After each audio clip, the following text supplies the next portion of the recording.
All right, welcome everybody. I really appreciate your time here today. So welcome to the Red Team Village CTF during DEF CON 29. I see that a lot of you actually are excited. With me, I have an ops researcher and also Austin. Actually, I'm going to let you guys introduce yourself. Sure, how's it going? I'm Wes. I also go by NOP researcher. So I'm part of the kind of core CTF, running all the quals and finals infrastructure, and then also assist with the Red Team Village kind of organization. I'll turn it over to Gambit here. Yep. I'm Austin. So I'm System Dumb on Twitter, but I wrote some of the challenges. I've been working with Wes and Barry and them to write some of those and kind of just help out run the CTF. I did mostly like some of the qual stuff. But. So we're super excited to have you all come out and join. I know you're eager to start here. I think it's about 4 minutes or so until we start here. I'll turn that live here in a moment. But we just kind of want to talk a little bit about, kind of going into this event and the overall structure of it. So once we turn to live at 10 o'clock, we're going to release, a set of challenges. But as the day goes on, we're going to drop challenges throughout the day. So, kind of stay tuned, work on whatever's released, and then you can definitely, maybe take breaks throughout the day. But tomorrow, when it wraps up the quals piece, the top 20 teams will move on to the finals round.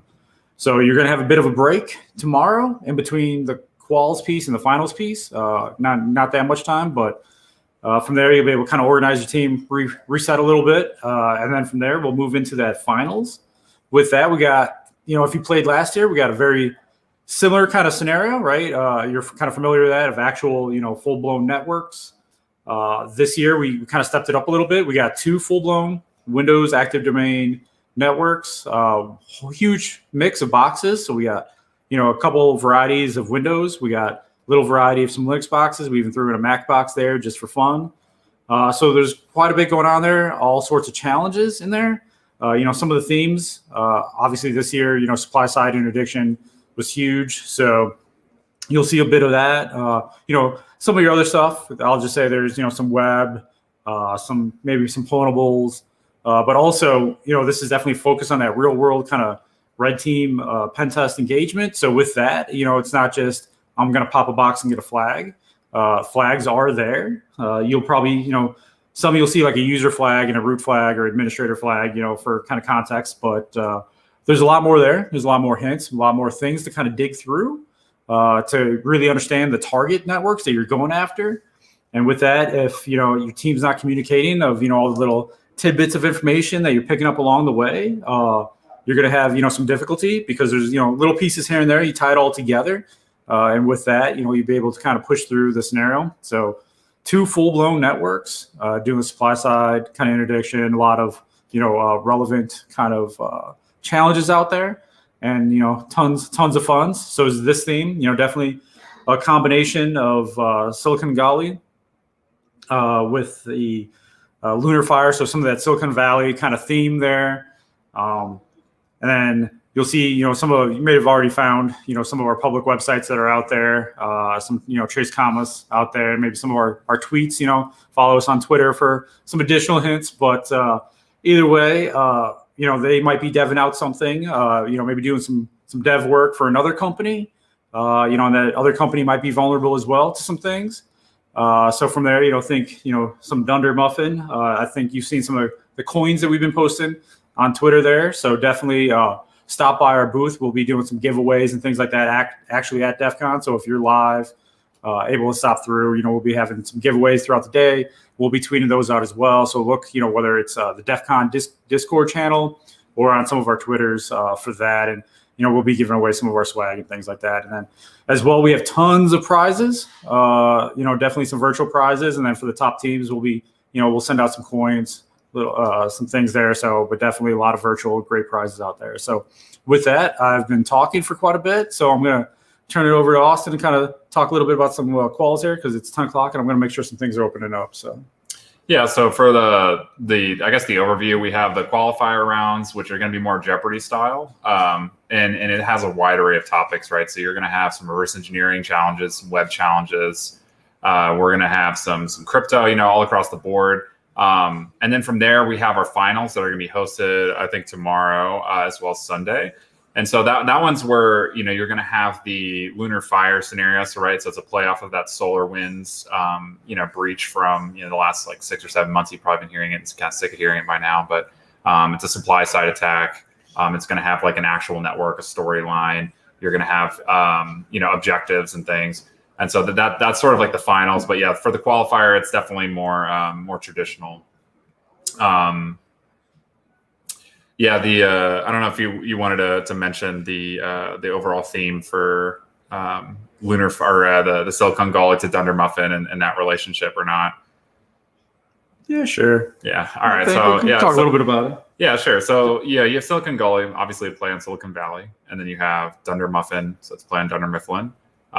Favorite TV shows, right? And so there was some dev work being done on Silicon Gully, right? So they are writing an application that's being used by Dunder Mifflin, right? And so the idea is that you gain access to the Silicon Gully network so that you can then poison the well, so to speak, and get access to the more hardened network. And so there are going to be some clues and things on social media that are going to kind of help you. So for those people who are kind of more skilled in OSINT and follow kind of some of the tweets and things, you'll be able to find some clues as to how the network might be laid out, or maybe some threats in the network that you might need to work to overcome. In the meantime, though, we do have the quals that are going to be hosted today. It's going to be, I don't know how many challenges we have, but I want to say it was over 100 challenges. Easily over 100. Yeah, I was going to say, I'm pretty sure it's triple digits now. But yeah, I mean, everything that you pretty much, if you go to like the NIST roles or the OWASP top 10 or anything like that, in those checklists where you have like the wide array of different specializations within InfoSec, I feel like there's a challenge there that's going to meet at least one of those at some point. We have programming. We have some tunneling and stuff like that too. So it's some other skills that you might not necessarily like, use day to day. Or you see in a traditional CTF. I think the tunneling one's pretty cool. If I'm being honest, just because like I feel like in many Jeopardy style CTFs, you download a binary or opponent or something like that and you get it. But then the tunneling one is a little bit over what my expectations were. But definitely good practice. So definitely, there's a lot of challenges out there. So there's definitely we have a few kind of repeats that you saw last year. Literally about 15 or so. It's a lot of the kind of beginner kind of challenges because we want to make sure that we're capturing everyone out here. We want everyone to come out, have fun, and learn something, right? So like even if you've never CTF before, we got some of those kind of beginner challenges, get you some of those Linux skills, some of those tunneling skills, things like that. So like work on your base 64 skills. Yep, definitely. You need those skills, right? You need to learn it somewhere, right? And we want you to come learn it here. But at the same time, like we have a lot more advanced stuff, right? So we're able to kind of take you to that next level. So we want to welcome you in. A lot of our prizes, kind of a lot of the people that follow us throughout the year, we're able to give out awesome courses, a lot of training materials because we have great sponsors, right? So offensive security, Hack the Box, HackerOne's doing some stuff, the HomSec, offering us some great courses, things like that. So we're able to really provide, not only like a playground to kind of level up your skills, but after the fact, there's a lot of training opportunities, and they don't all just go to, the top 3 teams, right? We have a lot of giveaways throughout the days, right? A lot of swag, people participating in Discord, right? So we have a lot of different contests going on. We have a lot of folks that win a lot of these courses, last year, whatever, and I love it. Like, I don't know, like it just warms my heart when they come back to me like 3 or 4 months later and they're like, hey, I just want to let you know that I won OSCP from you guys, 4 months back. I went and I just, ran hard at it. And they got lead. Yeah. Now they're lead. So I think there's a lot of people like trying to get into the space. And it's just like a hot topic right now. And I think learning, I'd be biased, right? Like obviously I'm biased, but I feel like learning InfoSec and like a lot of these disciplines and stuff, and even just finding your niche within cybersecurity, CTFs are an amazing resource for that. And this one has like a wide variety of stuff that you can do from different skill levels. And I know I got my start to kind of doing that same stuff. Like I learned by doing the best, right? That's the best. That's the way I personally learn. And doing these types of challenges, I felt really helped me out along the way, helped me in my career. And then if you win some training or if you get some of those vouchers, right? So there's some amazing like Udemy courses out there. Hack the Box. If you ever do their pro labs, you get to go back and do the historic boxes, and they have the walkthroughs and stuff like that. And Hack the Box is they have some pretty hard boxes out there. And in the pro labs, especially if you can do the historical ones of the walkthroughs, like having like that sort of like walkthrough to fall back on as you kind of like slam your head against the wall. I know when you're kind of doing the current boxes, you can kind of feel like some brutal sometimes, but yeah, with those walkthroughs, especially with those pro labs, man, it's like night and day. It's good, definitely good training though, especially OCP. I feel like OCP, my time in OCP was very well spent. So what's also awesome is, name dropping one of our sponsors, Hack the Box. They offer a lot of the Academy cubes and things like that we have this year. So, there's many different opportunities depending on how you learn, right? Whether it's the hands-on CTF, time crunch, learning something, whether it's, the courses that we're able to give away, whether, just the experience, right? Working on the team, person next to you, helping you out with, a challenge because you're both working on it together, right? A lot of different challenge, ways to learn out there. We hope you kind of find one, and we're always looking for different things to kind of hand out. Pen tester labs, right? They offer some great courses. I've taken some pen tester lab stuff myself. Great, Sector 7. That's pretty awesome. I've done, I want to say like their RTO malware course, really great out there. So a lot of opportunities out there. So definitely, follow us on Twitter, hit us up on Discord. Definitely on the Discord. Let me pull that up for you. So with that, on the actual channel, just make sure you're following us in CE-Red Team CTF text. So CE Red Team CTF text. Definitely, there's a lot of folks in there. We can, provide some support if you kind of get, need help with something, right? Obviously, if you're, in the top 25, probably not going to be that helpful for you, right? You guys are, doing pretty well. And it's, it's going to be pretty cutthroat to see who makes it to finals. But anyone else that's out there, right? If you only got 1 or 2 flags today, like I am here for you, right? Yeah. Just reach out to us, right? We want to make sure that you have fun, that you learn something. We'll step you through everything. You meet some people, right? So doing these CTFs, and you'd be surprised at how many people you run into, and then you go back to work and then you kind of work with somebody else and you run into them that you ran into at the CTF, and it's great networking. And like I said, we're here to help you learn. Obviously, we want you to kind of walk away from it with, had some fun. You did some really good puzzles. You walk out with something that you didn't know before. And we don't want you to necessarily just ram your head against the wall forever, right? We want to help you out if you can, kind of steer you along the path. So, because a lot of these were designed with a lesson in mind. Each challenge has a goal, right? So we're trying it's not just some contrived puzzle just to be hard, right? The idea is that, something we ran into at work while we were doing, at our day jobs, whether it be pen testing or bug hunting or what have you, especially for some of my challenges when I was doing some of that bug hunting, I would run into a specific problem, or I was able to find a specific bug, and then I would write a challenge that kind of taught to that, how do you find it? How do you remediate it, right? So a lot of those challenges have some kind of objective. So, if you keep that in mind, I know sometimes if you're working on it for a couple hours, it can be kind of frustrating, but definitely reach out to us, like Wes was saying. Link in or get in the Discord as well. You'll actually meet a lot of people in there at these kinds of events, and you can kind of sync up and get help. I did one last year where I ran into a couple people that were really, really solid, and they didn't work at the CTF, but they kind of helped me along. I learned some pretty cool RE skills from them. So yeah, definitely be social. I know it can be hard in this space, but. So I'll definitely tell you, right, as far as, leveling up our skills, things like that, I take full advantage of Austin here. So he makes these awesome kind of web challenges. And, my web game is kind of weak, right? But basically I get him to write me a little mini lesson. And then as he deploys it, right, with the walkthrough and everything, solve it, I get to play test it, do the QA of it. Hey, is this going to be fun for people to do, right? So a lot of these I'm kind of coming into them blind. Hey, I'm not familiar with this challenge.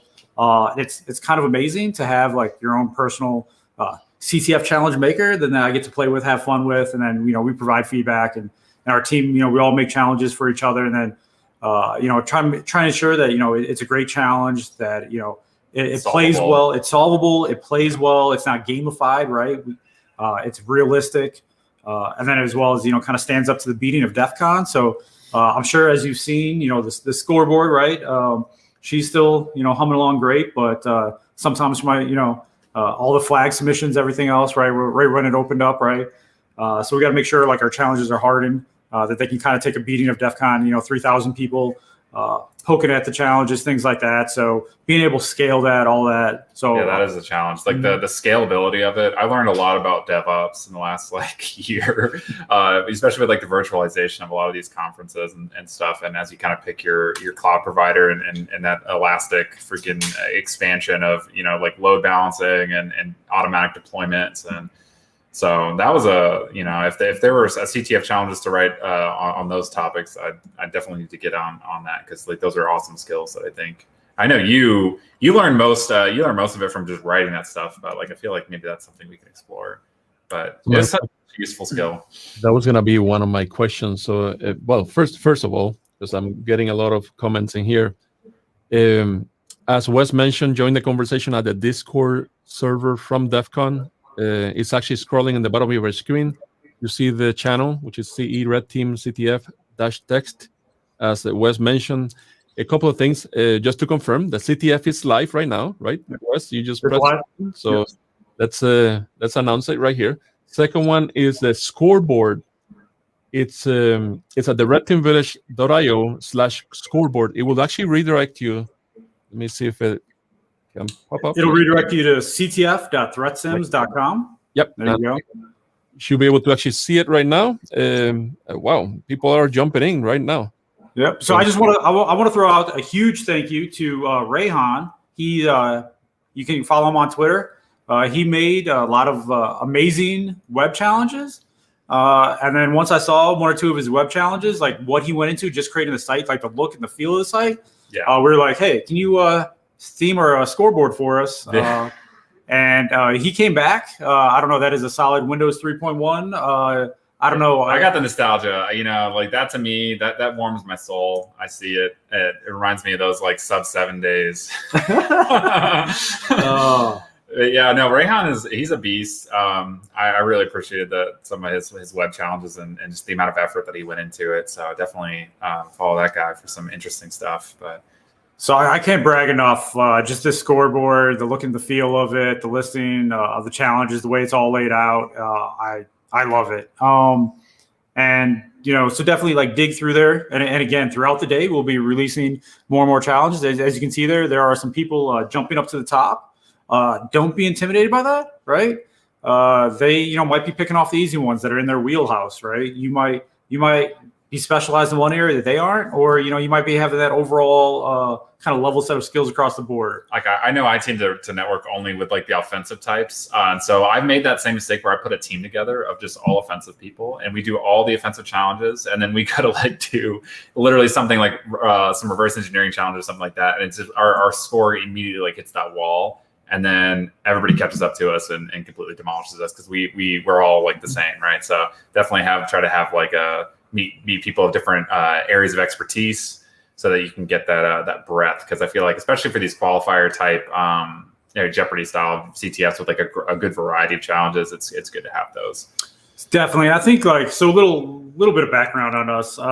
We've been CTFing, I would say probably 6-7 years as a group, roughly, of all of us that are building these challenges. Obviously, new folks coming in and out. But yeah, we came up about 6-7 years ago doing CTF challenges. Kind of started at some B-sides events in the East Coast, DEF CON, B-sides LV, a lot of great places. We were kind of hopping around, competition after competition. And we definitely enjoyed it, but at some point, that it kind of piques your curiosity of like, how did they make that challenge? So we started trying to really understand the challenge, and then as you're kind of peeling that back, understanding it, you're like, okay, well, let me make one and see how this works, right? Before you know it, you just had like a pile of CTF challenges, and we were like looking at each other, like, hey, why don't we put this together and like actually host a CTF and kind of see where this goes, right? And that just snowballed into kind of what you see today. And a few years ago, we started teaming up with Red Team Village and the awesome team there, and we were able to partner on building a CTF, and then we were able to kind of partner and kind of stepping up with helping organize things and running events, and it's just kind of ballooned out from there, and it's been amazing kind of running these events. But along the way, right, we identified a lot of those issues of not having a reverse engineer. Those are not easy to come by. And they are amazing individuals, and I wish I had those skills. So yeah, if you're looking to be that that niche role, especially like an RE person, which it takes a special kind of person to be really good at reverse engineering and kind of that security researcher mindset. Because not all of us can handle that level of assembly. But no, I mean, if you can, especially on the quals, you have folks take the time to go experiment with RE challenges. They start at easy stuff, running basic RE, bin walk and strings and stuff like that, and it evolves into doing more like GDB or pick your favorite Windows debugger and kind of go to town and you can develop your stuff. You do a few of those CTFs, you kind of find out that, hey, maybe it's not so bad, or I like this, and you can get a really good job doing it full time. And then people will always want to slide into your DMs and try to get you on their team. I know, I always do that. I work with a few, and I was always trying to be hey, come be on our CTF team. I definitely need you. They got Mad Geedra skills, and they can just their static analysis games was super strong. They can read all the gross function, be oh yeah, this does that, so definitely a good skill set. Yeah, no, definitely. We need more. Yes, and I know that's how when we're doing our CTFs and everything, I'd be hey, I got this binary. Here's some ROP gadgets. This is as far as I got. Can you take this across the finish line for me? I'm out of my depth here. So I'm I think ASLR is on. I'm gonna bow out. definitely. Yeah. No, so either way, building out that great team, right? So people that are stronger in web, people that are stronger, we talked a little bit earlier about some tunneling skills, right? Some Linux skills, Windows skills, definitely, Active Directory, right? So we're going to have some talks later on today, NahamSec, well, not talks, discussions on some Active Directory. So with that, a lot of, great topics that you'll kind of see with NahamSec as he goes through and doing some of his interviews and some of the, great technology that they talk about. So whatever it is, whatever kind of piques your interest, deep dive into that, and then I don't know, just kind of build out a team. Yeah, exactly. I feel also there's not a whole lot of CTFs out there that I wouldn't say a whole lot, but it's nice when you do find them where that you can get into those Active Directory environments and kind of play around. I know if you're a red teamer and you're kind of already in one of those production environments or something like that, and you don't want to be super loud and burn your access, right? But if you can come to these CTFs, you can break out your Bloodhound and all your in-packet stuff, and you can just play and go wild. It's a really great way to just pick up on lateral movement techniques and the latest and greatest. You can go and make your golden tickets and do all that stuff that you can't normally do on some of the traditional CTFs. I feel a lot of CTFs are really Nix heavy, or there's a lot of ponables heavy. But I know if you stick around for the finals, that network has had a lot of work put into it. We've had a lot of really amazing folks kind of go into deving out the environment, as well as ensuring that it's kind of locked down, so it's not super trivial. And some of the it's newer Windows, right? So that can be newer Windows is kind of a tough target. So this is a good opportunity to kind of brush off the dust and break out your favorite rat, and see if you can get it to run. So no, definitely. So we're a quick little update. Right now, right, we had about around 3,000 people kind of sign up for the CTF. We got about almost 1,000 people playing actively right now. With that, we got about 1,500 flag submissions so far. So a lot of activity on that scoreboard, a lot of movement, in just a short amount of time. Definitely, if you're one of those teams, right, that are blazing through some of these challenges, you're probably going to hit a point where you complete everything, and then you're going to have to wait for that next drop of challenges. But don't worry, they'll be coming. They'll be coming at a regular pace here, and we'll be slowly releasing things. So utilize that time to kind of refresh. Take some bio breaks, eat some food. Don't forget some of the DEF CON rules if you're live at DEF CON, right? Socialize. If you hear some people over talking and you hear them, their head slamming against the wall and they have 10 points on the board, meet some new folks. That's these events are really great for that. So like I said before. So if you're looking for us, we'll be out in the contest area on the contest floor. Right as you walk in the contest area, about 200 feet in, kind of make a right, and you'll see us on the right-hand side there. We'll have some projectors up. We got 2 projectors. You'll see our signage up there, Red Team Village, CTF, and all the great things that we got going on. Definitely right there. Look at them. A lot of busy work going on there. It's beautiful. Yes. The red banners. Yes. I love seeing my face on a projected on a screen out there. That's amazing. I don't know. It's all check marker on my bucket list, I guess, getting presented at DEF CON there. I don't know if I like that. Seeing myself. But either way, we have a few tables set up there with power at the tables. So, you know, even if you just need to come out and recharge your phone, whatever, we got some room for you to come out, throw down your laptops, play a little bit, hop on the DEF CON Wi-Fi, you know, throw some flags in at the scoreboard, have some fun. So meet some of our folks out there. Just come out, say hi, and have some fun. Let me check on this scoreboard again. And as a matter of fact, I was going to mention that. So thank you to Savannah, Pony IP, his name is Barrett, and all the staff. This is actually a significant amount of people actually that make this happen. And this is a picture that they just sent us just a couple of seconds ago from, on site at DEF CON, right? So, by the way, Wes, yep, Austin, they're in Vegas right now. They're just in a separate location because of the stream. And so a lot of the action is actually taking place on site, which is amazing, even though with this pandemic, it's kind of weird nowadays, but it's amazing that we're actually able to get together and, do this in a hybrid approach. So thank you. And by the way, actually, for a little bit of formality, thank you to all our sponsors. Without you, this has not been even possible. You have supported the Red Team Village. A lot of these sponsors have been supporting the Red Team Village for years, not only now. So thank you from the bottom of our heart. So back to you, Wes. Sure, definitely. Can you throw up those sponsors again? Absolutely. So one of the biggest things with those sponsors, right? We talked a little bit about the finals. One of the things that as we played CTFs over the years, we got frustrated sometimes because you'd be doing a shared challenge, right? So in our quals, we have shared challenges where everyone is attacking the same thing, right? It's going to happen. It's going to be a problem. But for our finals, each team gets their own instance of the two Windows domain Active Directory kind of networks, right? With Linux, Windows, Mac OS boxes, everything. They get their own standalone instance. So that team has total control in those two networks. No one's going to step on them, right? We stand up 20 of those instances each year.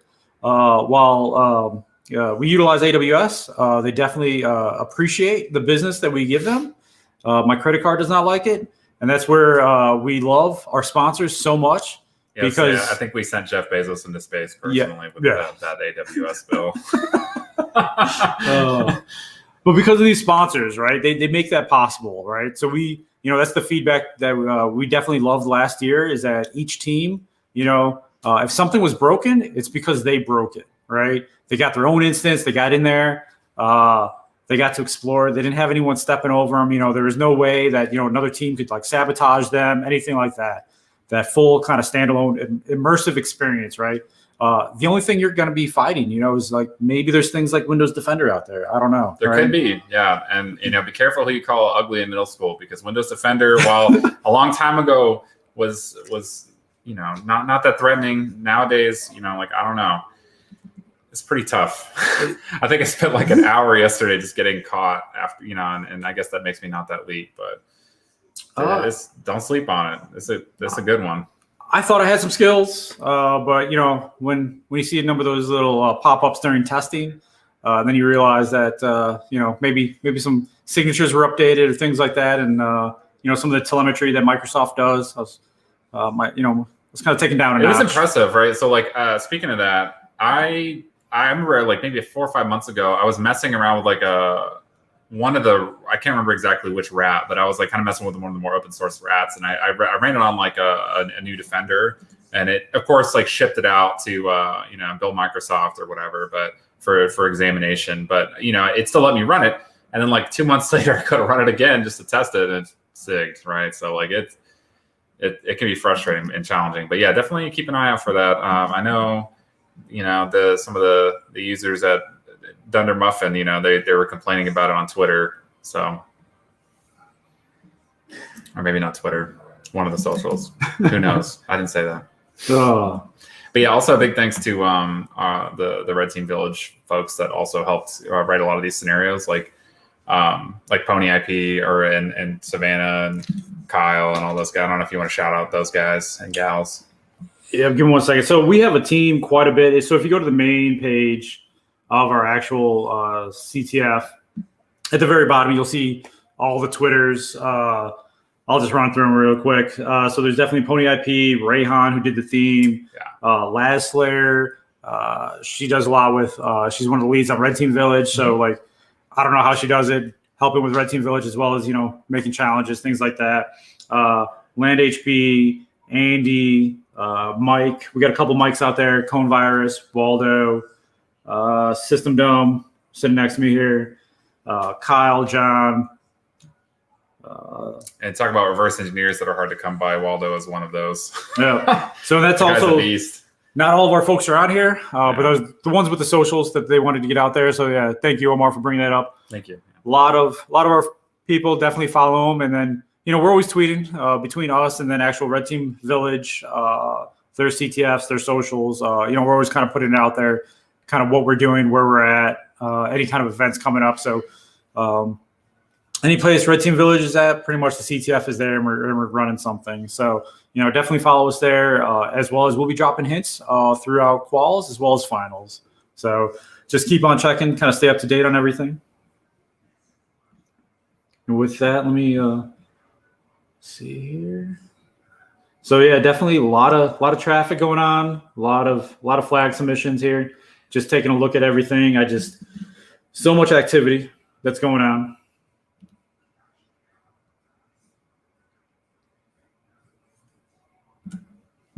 So once again, if you are on site, we're in the contest area. Please stop by and say hello. And I'm going to try to probably a little bit later get more pictures and probably even video from behind the scenes on site at DEF CON. So stay tuned for that. And just realized that actually I was talking behind the scenes. Yeah, I'll make sure to, if you see, like I said before, if you see some people at the Red Team Village, especially the guys and gals running the our CTF right off the qualifiers, definitely kind of shoot the breeze with them. They're great to talk to and learn from. They've been in the business a while, so like.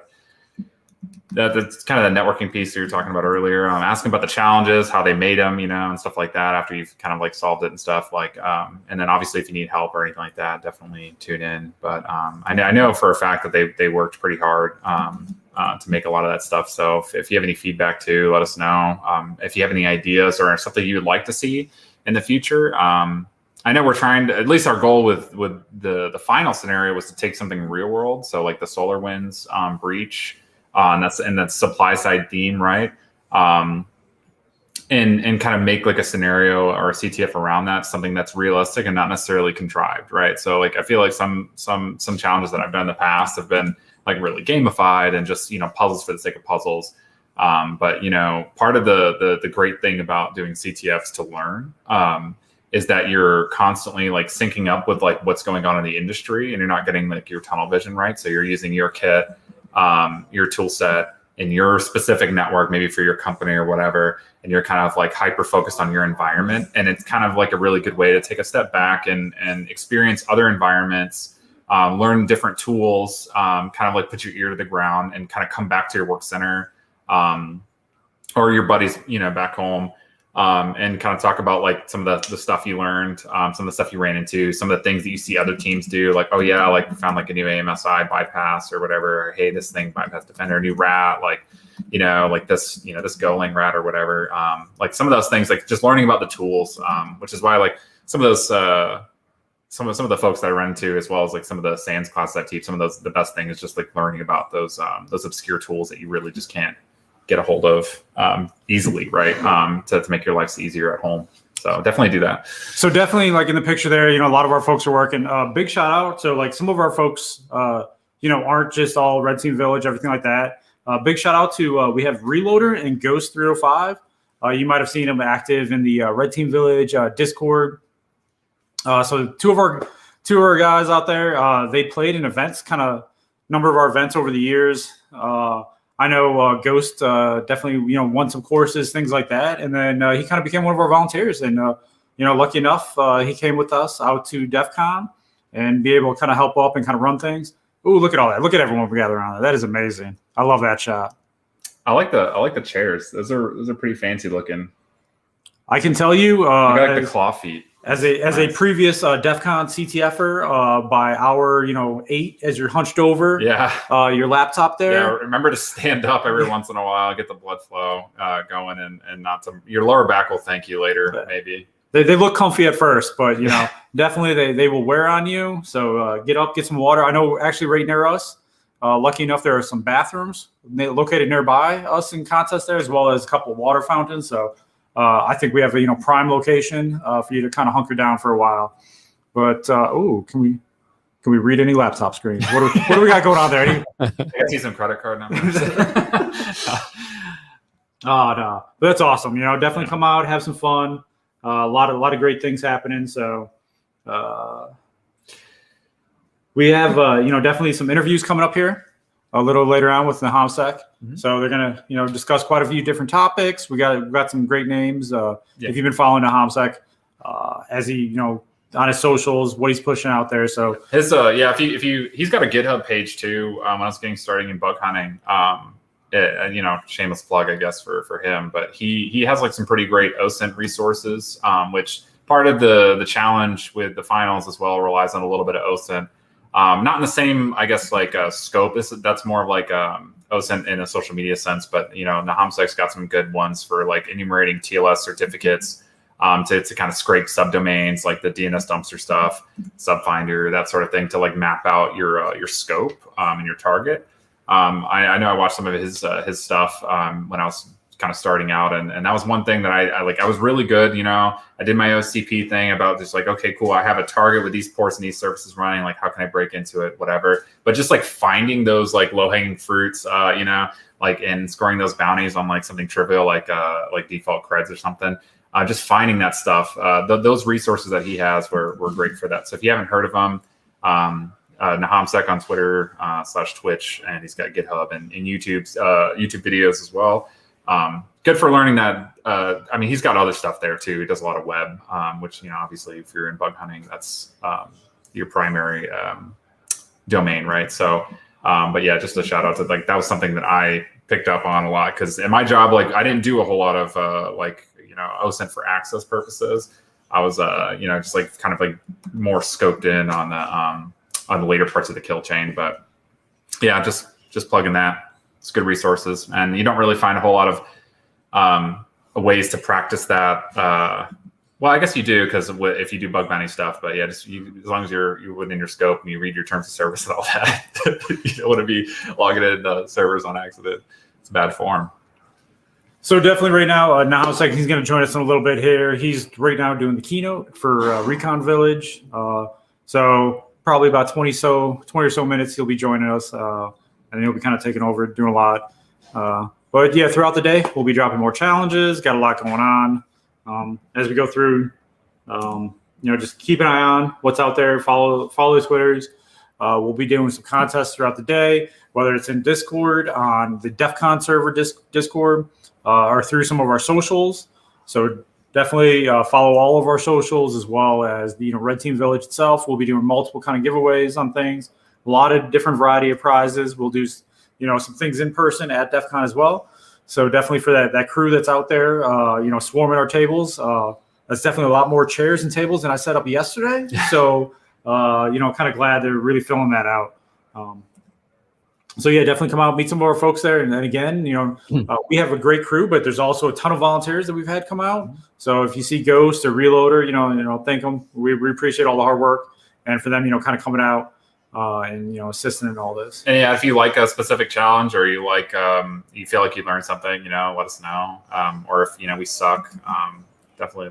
I mean, maybe not. Don't let me know, but some of these other guys, you can tell them they suck. So definitely, at the end of the day, we'll have a survey, and there'll be a question: does Austin suck? Yeah, you can definitely just fill it out. It's just a one-question survey. It's just do I personally suck? Yeah. But no, seriously, we'll have a survey kind of later on. And we appreciate all the feedback. And with that, that's how we kind of shape some of our challenges going forward. Yeah. All right. So if there are challenges that you really like, let us know. We'll make more of those. If there's challenges that you hate, or if something, kind of broke or didn't work for you. Or if you make something trivial with some new super awesome tool that some dude wrote on GitHub, like, 4 years ago that we just now discovered, right? That too. Let us know. Another huge shout out, right? So we typically do not push any kind of walkthroughs or anything out there. We do workshops, events kind of throughout the year at some of the different events, like B-sides, things like that. So during those workshops, we'll definitely walk you through like how to solve challenges and assist you on everything, but we don't actually kind of publish any kind of walkthroughs. Although Nahamsek has been kind of twisting our arm earlier today. Yeah, he's definitely implying that maybe we should do that. But obviously, do a walkthrough with him, kind of going through on maybe one of our more in-depth scenarios, maybe last year's challenge, things like that. So, yeah. Kind of look for more material to come kind of later on after DEF CON. So definitely out there. But please, if you, want to do a YouTube video, want to, do a write up on your website, kind of tweet it out. All we ask is that you tweet us or let us know somehow, DM us, whatever you want, hit us up on Discord, just so that we can also shamelessly plug your write up, because we love seeing them. Yeah. I love personally like seeing how someone solves my challenge and what their thought process is. Yeah, there is usually like some unique insight gained there, especially because if you design it with like a lesson in mind, like, hey, I want to teach you about like this tool or this technique, and someone uses a completely different method, or maybe even something in the same realm, like that's just awesome to see. But yeah, like we'll definitely plug you and get that going. And it's it's good to see people do those walkthroughs. And then, you can have other people go in and learn from that for future CTFs, either get better CTF and get better at their work role, learn more about the space. And then that's really what we kind of like, and that's why we make the CTF challenges that we want to teach and kind of reach out and make the space and the environment like better overall.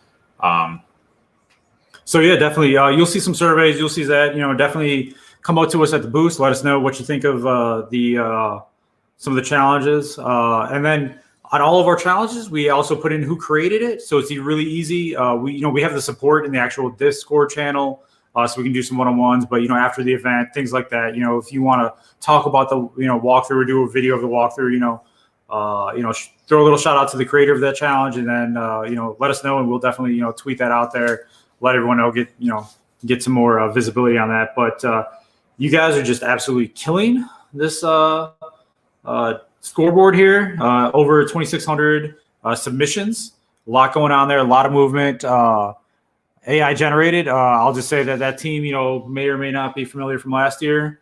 That's a great name. There's quite neutrino cannon. Is that Yeet House? That is amazing. God bless that. That's amazing. So there are some amazing teams. I'm super pumped to see a lot of the girls and guys from last year kind of coming out with their teams. I know I talked to a few of their teams kind of leading up into this. Everyone was kind of digging for hints, trying to understand what was going on, what we had planned, what was in store from them. I think they were just trying to get some free flags.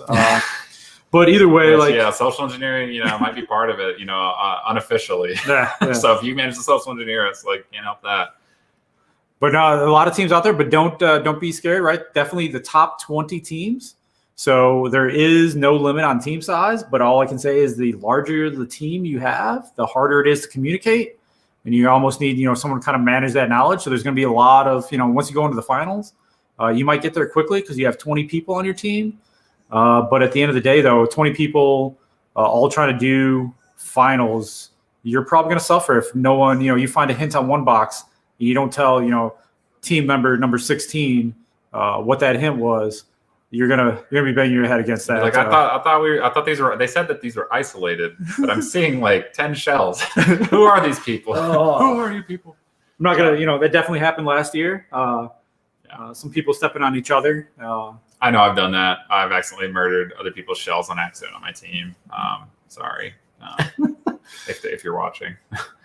So yeah, we just crossed about 3,000 flags being submitted. So a lot of movement, just in the first 40 minutes here going live. We've got about 1,000 people actively playing right now.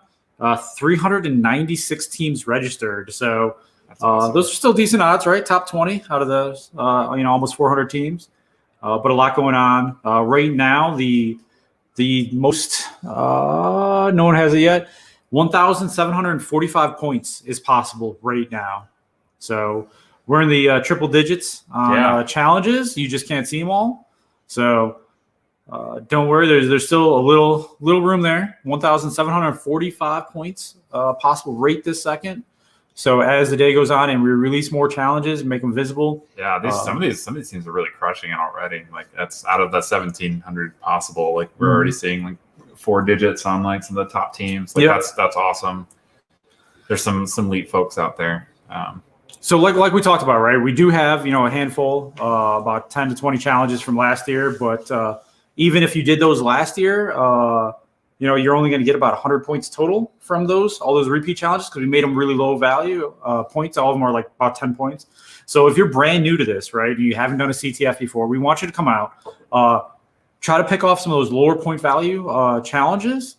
And definitely a lot of them that are at that lower point value, they have hints or they have guides. They have certain things, or you can use your Google foo skills. Look up some threat sims and a challenge name.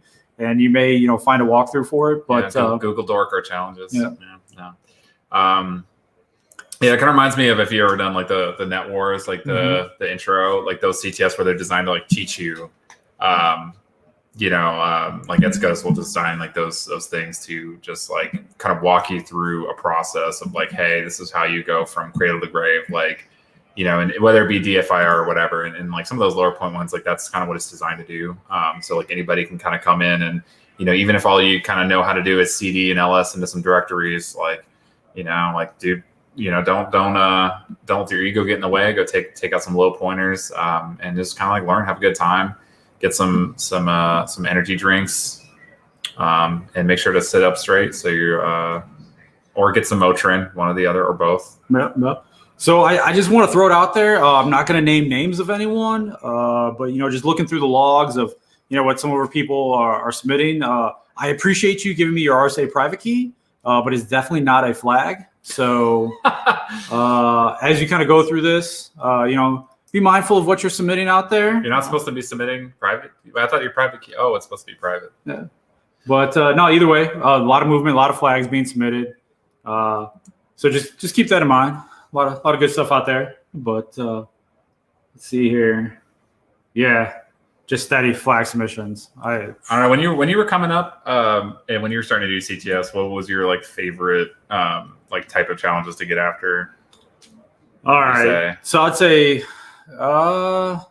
Did you have a preference? So I'd say when I was very starting out, like very noobish, I was doing a lot of like the over the wire kind of style. I was learning Linux. That's where I very focused on. I was, kind of really interested in there. I don't know if you remember back in the, those sub-7 error kind of days or whatever, where you could get free shells on the internet. Yeah, free shells. get the logins, right? Yeah. So yeah, I was definitely in those kind of things. Hanging out in some of those Usenet groups. Oh man, yeah. It wasn't. I can't remember if it was like RShell or something. That was just like if it was just listening, you just connect to it. Yeah. And no authentication. Yeah, and it just gives you a shell like that. Like InfoSec was a different time back in the day. Back when I was a kid, and like I wish things were like that. Back then I could have scored hella bug bounties just just doing an nmap and then netcatting to every port until it got a shell. Or a telnetting, which I don't know if you ever read The Cuckoo's Nest. Yes. Yeah, which is a great book, by the way. And also just recently turned into an audiobook that's available on Audible. So if you they're not a sponsor, but yeah. It's still a good book. If you don't want to pick up that, the last printing of Cuckoo's Nest from like 1984, like you can definitely listen to it. And it's a great listen. I just actually re-listened to it. I read that book probably like 5 or 6 times. But it's kind of like InfoSec back in like I think this is like the 80s, but essentially somebody, Cliff Stoll, and I think it was, he found a 40-cent discrepancy, which if you're familiar with process accounting, like when you run processes on a mainframe, you would charge money for like the time. So there's I think it was at Berkeley, but they were charging like the physics departments and stuff like that for running sims on their mainframe. And so there was a price discrepancy between like 2 logs, and he was in charge of investigating it. And he was like an astronomer, so he wasn't even like an InfoSec personality or anything like that, or an IT guy. And it turns out he like led into like the discovery of like this entire advanced persistent threat like back in the day, right? It's like one of the first ones, like this really widespread hacking sort of like scandal, if you will, and just had it like it kind of walks through his whole process with that. And yeah, it was a really, really interesting read because like it's so different from what we kind of experience now with what they did then, with even how the network works with like dialing. Everything was like phone lines and modems, and he had like physical printers. So like, you know, we think about TTYs and stuff like being attached to actual printing devices, and like he's like printing their bash commands. Well, not bash, but like, I don't know. Oh man, you're taking me back to the days of when I used to rock a VT120 actual terminal on an actual telephone switch. Yeah. Yeah. And I think he was working on like VAX. Yeah. So anyways, it's a great book. If you're into InfoSec at all. So either way, I think that for me is where I am trying to kind of recreate that for everyone, right? That opportunity to have something that is both challenging yet fun, and get that kind of learning environment to then start leveling up your skills and kind of provide this, this nice little playground for you to come in, learn something, in a guided kind of way. Low threat, right? Because I know the last thing you want to do is like crash something, prod, or burn your tool, or whatever, right? Especially if that one super elite dude that's kind of holding it all down at your office like made it. But yeah, no, it'll be a good time. So focus on knocking those challenges out, getting those points, and try to slide into the finals. A lot of great prizes and everything like that, and to get even more elite, and kind of bring those skills back to home, and you can impress all your friends with all the stuff you know now. So even without that, right? I know like we talk about like course giveaways, things like that, right? But a lot of our sponsors that are out there, right? There's a lot of tools that they publish. So like we're talking about C2s. So like Sliver from Bishop Fox, they make some things. Optiv, one of our folks, Talon and Scarecrow. I learned about that. Yeah, that was interesting. It's like we were messing around with Limelighter. Which is it was on their GitHub page from their Scarecrow page, but basically it can generate like little fake signed binaries to try to like circumvent AV detection in those like signatures, right? So I think I was like trying to like my latest thing is I was like working with Merlin. I don't know if you've heard of that. It's like a Golang rat that's like multi OS or whatever, and I was trying to sign it and stuff. To see if I could get around some Windows Defender foo. But yeah, it's pretty interesting. I like really exploring with the new like techniques and tools out there that you wouldn't necessarily like run across. So what's amazing though is like not only do they offer like those tools for usage on their GitHubs, right? Typically there's also like blogs, right? So like there's a great so the author of Sliver has a great blog where he kind of walks about using it in different scenarios, like pros and cons. Yeah, I know they did some great improvements on like the compilation of it, so it doesn't take as long to compile. Yeah, I was surprised. I remember I was like trying to do the symbol obfuscation with Sliver for and then do their evasion stuff, and it would take me like 30 minutes, and my fans would just kick on like really loud, and like my GPU, it sounded like I was like, did I just like download like a crypto miner? Like, did I just get swindled? Like, am I mining Monero right now? Like, what's going on?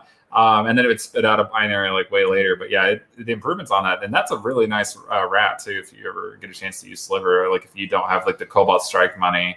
Right, it's a nice little it's cross compiled for Windows, I think, Linux and Mac, and it's got like it's like the DNS canaries are really cool with it because basically you can set up a fake domain name in the strings of the binary, so that if someone were to strings your implant or your rat right on the target, so let's say you had it like you persisted it for whatever reason. It would then tip you off, right? So you have like a Sliver server listening, and you set up your canary. And so you set up as sort of like a bind server type situation, right? So then when they actually go to NS lookup your canary that they found in the strings, that doesn't actually point to anything except for your server, you get tipped off that somebody's looking at your binary, which I thought that was like really interesting. Yeah. Just something that's like a novel technique to kind of like almost like a little trap. Right. so then you know you're burned, right? So definitely, there's definitely, progression in the tools, from sub 7 to Sliver, right? Yeah. I don't think Sliver can pop your CD drive, so they need to get working on that. But No, it's the DNS stuff, the UDP. Like some of the rats now are like moving to like HTTP3 and quick. I think Sliver might do HTTP3 comms. It's pretty cool, which can kind of get around some firewall foo, just because like some of the stateful firewalls and the deep packet inspection firewalls, they kind of choke on like the quick stuff a little bit. They don't really have that nailed down yet. I don't speak from a point of expertise on it, but that's what I've been told. So. Yeah, they got a variety of techniques out there, and it's just obviously you're always trying to use something new, something kind of different, something novel, right? Like something that's not just like beaconing back HTTPS to my fake domain or whatever. Something interesting, right? But definitely the radar. Kind of like what we were alluding to earlier is Cuckoo's Nest. Sometimes what is old is new again. If you're doing some IoT stuff, lessons learned were unlearned at some point and re-implemented. The S in IoT stands for security. Yeah, but some of those it's wild. Like I found like just straight up ports that like link you to a shell or something stupid. Or they forget to turn off like protection, like if you're using like UART or whatever to like attach to like the little the CPU. JTAGs. Yeah. So if you're doing like that hardware analysis, like they're supposed to turn that stuff off in prod, but then like they'll just forget. And so then you could like tag into it and try to see if you can like read it during boot and dump the firmware. They'll just they forget, and you just get their firmware if you can't do it already through your amazing social engineering skills. So yeah, definitely some of the other things we kind of talked about here. I know we were like throwing out some tools and some other things out there from some of our folks, but there's also NahomSec and some of our other folks that are going to be on here doing some interviews. So John Hammond, the Cyber Mentor, and a few others, right? They have a lot in their YouTube library that you can kind of go back through as pieced together, right? There's some great ones out there. IPSec is another, friend of ours, does a lot of great videos that you can watch through Live Overflow. Yeah, Live Overflow is really great for his binary exploitation series I've been working through while I was bouncing my infant in the middle of the night. And his stuff is he lays it out so clearly and explains it very well. I mean, is it weird that I fall asleep to his videos? I don't know if it's a good thing or a bad thing. It's just his voice is kind of soothing, I guess. But no, the NahomSec stuff as well, like some of his workflows for enumerating an attack surface, especially exposing the web. It's really good as well, even if you're like a blue teamer, right? So you can apply that to your own company and figure out maybe where if you have some assets hanging out there. That was something I noticed when I was like sleuthing through some of the companies on like HackerOne and stuff. They would just have like these really weird like testing or staging servers just hanging out in the ether.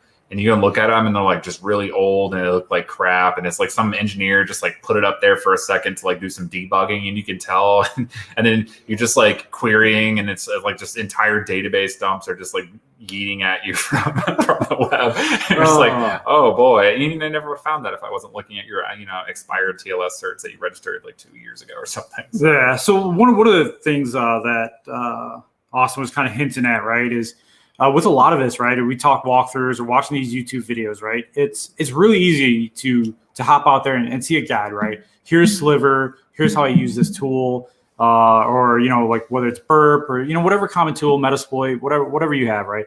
It's really easy to learn, like, here's this one technique, right? And then in this one playground, right, with a course or something like that, in this one playground, I know how to use this one tool to do this one technique, but that's it, right? So like as soon as like I'm out on my own, I'm like, well, I'm not in that playground. I have this tool. I only know this one technique. Yeah. I don't know how to like pivot that technique or utilize a different technique with the same tool. So kind of with whether it's reading that walkthrough or watching like IPSec explain something, John Hammond, NahomSec, Live Overflow, right? You kind of get some of that mindset so that you can start to piece it together of like, okay, when I'm looking at this web challenge, for example, like this is what I'm seeing. And you can kind of see what they pick out, right? What are they cluing in on? What are they seeing? And then how are they applying, that tool? Like, hey, I learned, how to do these, like use Burp these 10 different ways.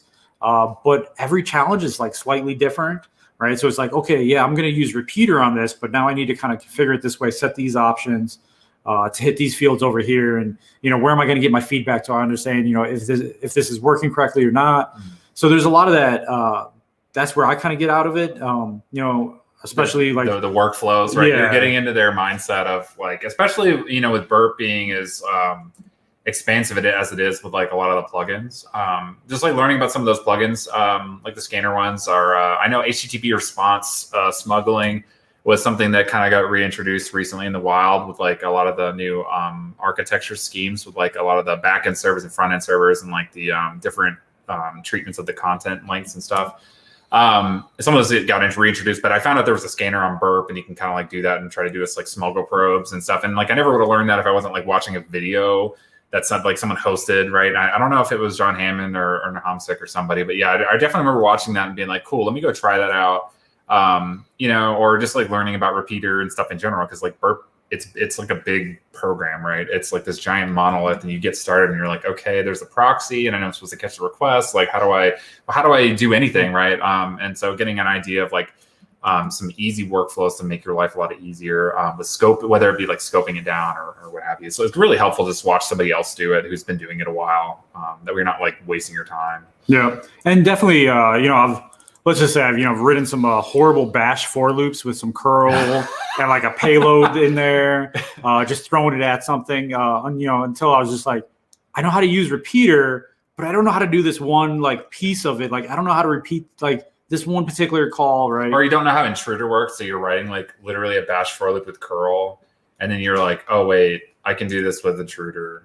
Crap, I could do it. Oh man, I just wasted time. And then when you watch that video of like, you know, like Nahamsik or something like that, and he does it in like, you know, 30 seconds, and you're just like, oh man, that 20 minutes of my life is gone. Yeah, it feels terrible, but it feels good at the same time. Yeah, especially with like some of the really cool like Go, like a lot of people have been redesigning a lot of tools in Golang, and so there's been like a giant push for like parallelization of like pen testing and like open OSINT intelligence tools, right? And so there's some pretty cool stuff on the GitHubs out there. I know on Twitter, I follow quite a few bug bounty hunters, and like I'll get some ones where you can like literally I can't remember the name of it, and it's going to bug me, but there's like basically a program that you can like pipe bash commands into it, and it will automatically parallelize them, similar to like OpenMP for C. And it'll automatically spin that up on jobs, and like you can actually sync it up with like VPS instances and basically like cluster your bash commands and stuff. Like it's absolutely insane, like some of the tools that they have out there to make like your life really easy. So all you really need to know is like some basic bash foo, and you don't need to necessarily go and write your own like tool, because I feel like that's something that once you kind of get like at an intermediate level, you'll be like, I want to do this thing, and so I just want to write my own tool to do it. But then you know, because you don't know that somebody else like probably did this in like this other weird language and sitting out there, name something stupid on GitHub, but it works really well. So like, but no, like if you're looking to like level up your dev skills, right? So definitely like, you know, you don't have to, you know, learn C, right? But if you're interested in some kind of programming, right? Python is one of those pretty common in the InfoSec world. It's one of those great ones to kind of pick up and learn. And I've kind of used that as like my go-to of like, well, how do I do this manually, or how would I just do this in Python? That's how I kind of like, you know, I would say Python's like pseudocode to me. Like it's really nice to kind of get into, especially if you're like a beginner in the CS space. You don't have to worry about like memory management either. But yeah, just like especially like requests, like dealing with like network comms, like the request library made things like so much better. So you're not having to like manually like do like a for, you know, while true curl into like greps and like stuff that's just like, you want to like look at like how that would even be performant, and it's like, you know, it's terrible, right? But if you do it in Python, like you kind of once you get like that basic network framework, that'll help you in a lot of CTF challenges. That's something that like I learned from like early on, was just like how to write like a quick like little boilerplate, like interact with a web application or just a network application in general with requests, or just like socket programming in Python, just because it's like 3 lines and you could just send, receive, and filter for stuff. And so some of the programming challenges are kind of like that too, where you'll get to you have to read responses and parse it out and kind of automate that, which helps at your job too. So like I've automated a few things at work using that methodology, where you just kind of, okay, I know what I need to do, what requests I need to make. Let me just automate this so that I can go do fun stuff like, you know, pen test and stuff. So yeah, I've definitely just, you know, learning experience, whatever. I just want to kind of like, you know, dog food some of my own problems. So just making whatever I want in Python, and then just slowly building it out, kind of learning from there. Even though like something better definitely exists, right? Sure, yeah, but it's good to like at least like I feel like if you're going to learn programming, you have to do something with like a project that you like, right? Because if you just start out doing like FizzBuzz or whatever, like you're just like, why am I doing this? That was like me in college. I was just like writing these calculators and library code, simulations or whatever, and just like hating my life. But if you can somehow like tie learning a coding skill into like something with like bug hunting or something you find interesting, like reverse engineering, writing like plugins for GDB or something like that, or writing Python plugins for Burp too, you can learn a lot, and it's a really good way to kind of like combine two birds with one stone. So definitely, cutting over that scoreboard, EPT kind of just jumped to first place there, 1,705 points. They're almost max points for all the challenges that are visible at this time, right? But don't forget, we'll be dropping more challenges kind of throughout the day. So utilize that, as that opportunity to take that bio break, get some food, make sure you're refreshing. But a lot of great teams kind of in that top 20. So, you're definitely not out of the race. I see a lot of people are very close. Some definitely, EPT, AI generated neutrino cannon, familiar names maybe from last year, but there's quite a bit as far as new folks out there. We're right now around like 4,500 flag submissions. So with that, I'm just kind of blown away as, the amount of activity on the board, the amount of folks just, tearing through these, throwing things up there. Definitely interesting. Look at all the flag submissions. I love those copy and paste errors. I also just public announcement to clean up your working directory. If you're like me, it's probably like 50 files that are all named like Bob or something. Bob 1. So yeah, definitely a lot of different things to kind of work on. Great shots of our folks out there playing live at DEF CON, as well as our volunteers that are out there assisting, and our great team that's manning the booth. So again, follow us on the socials.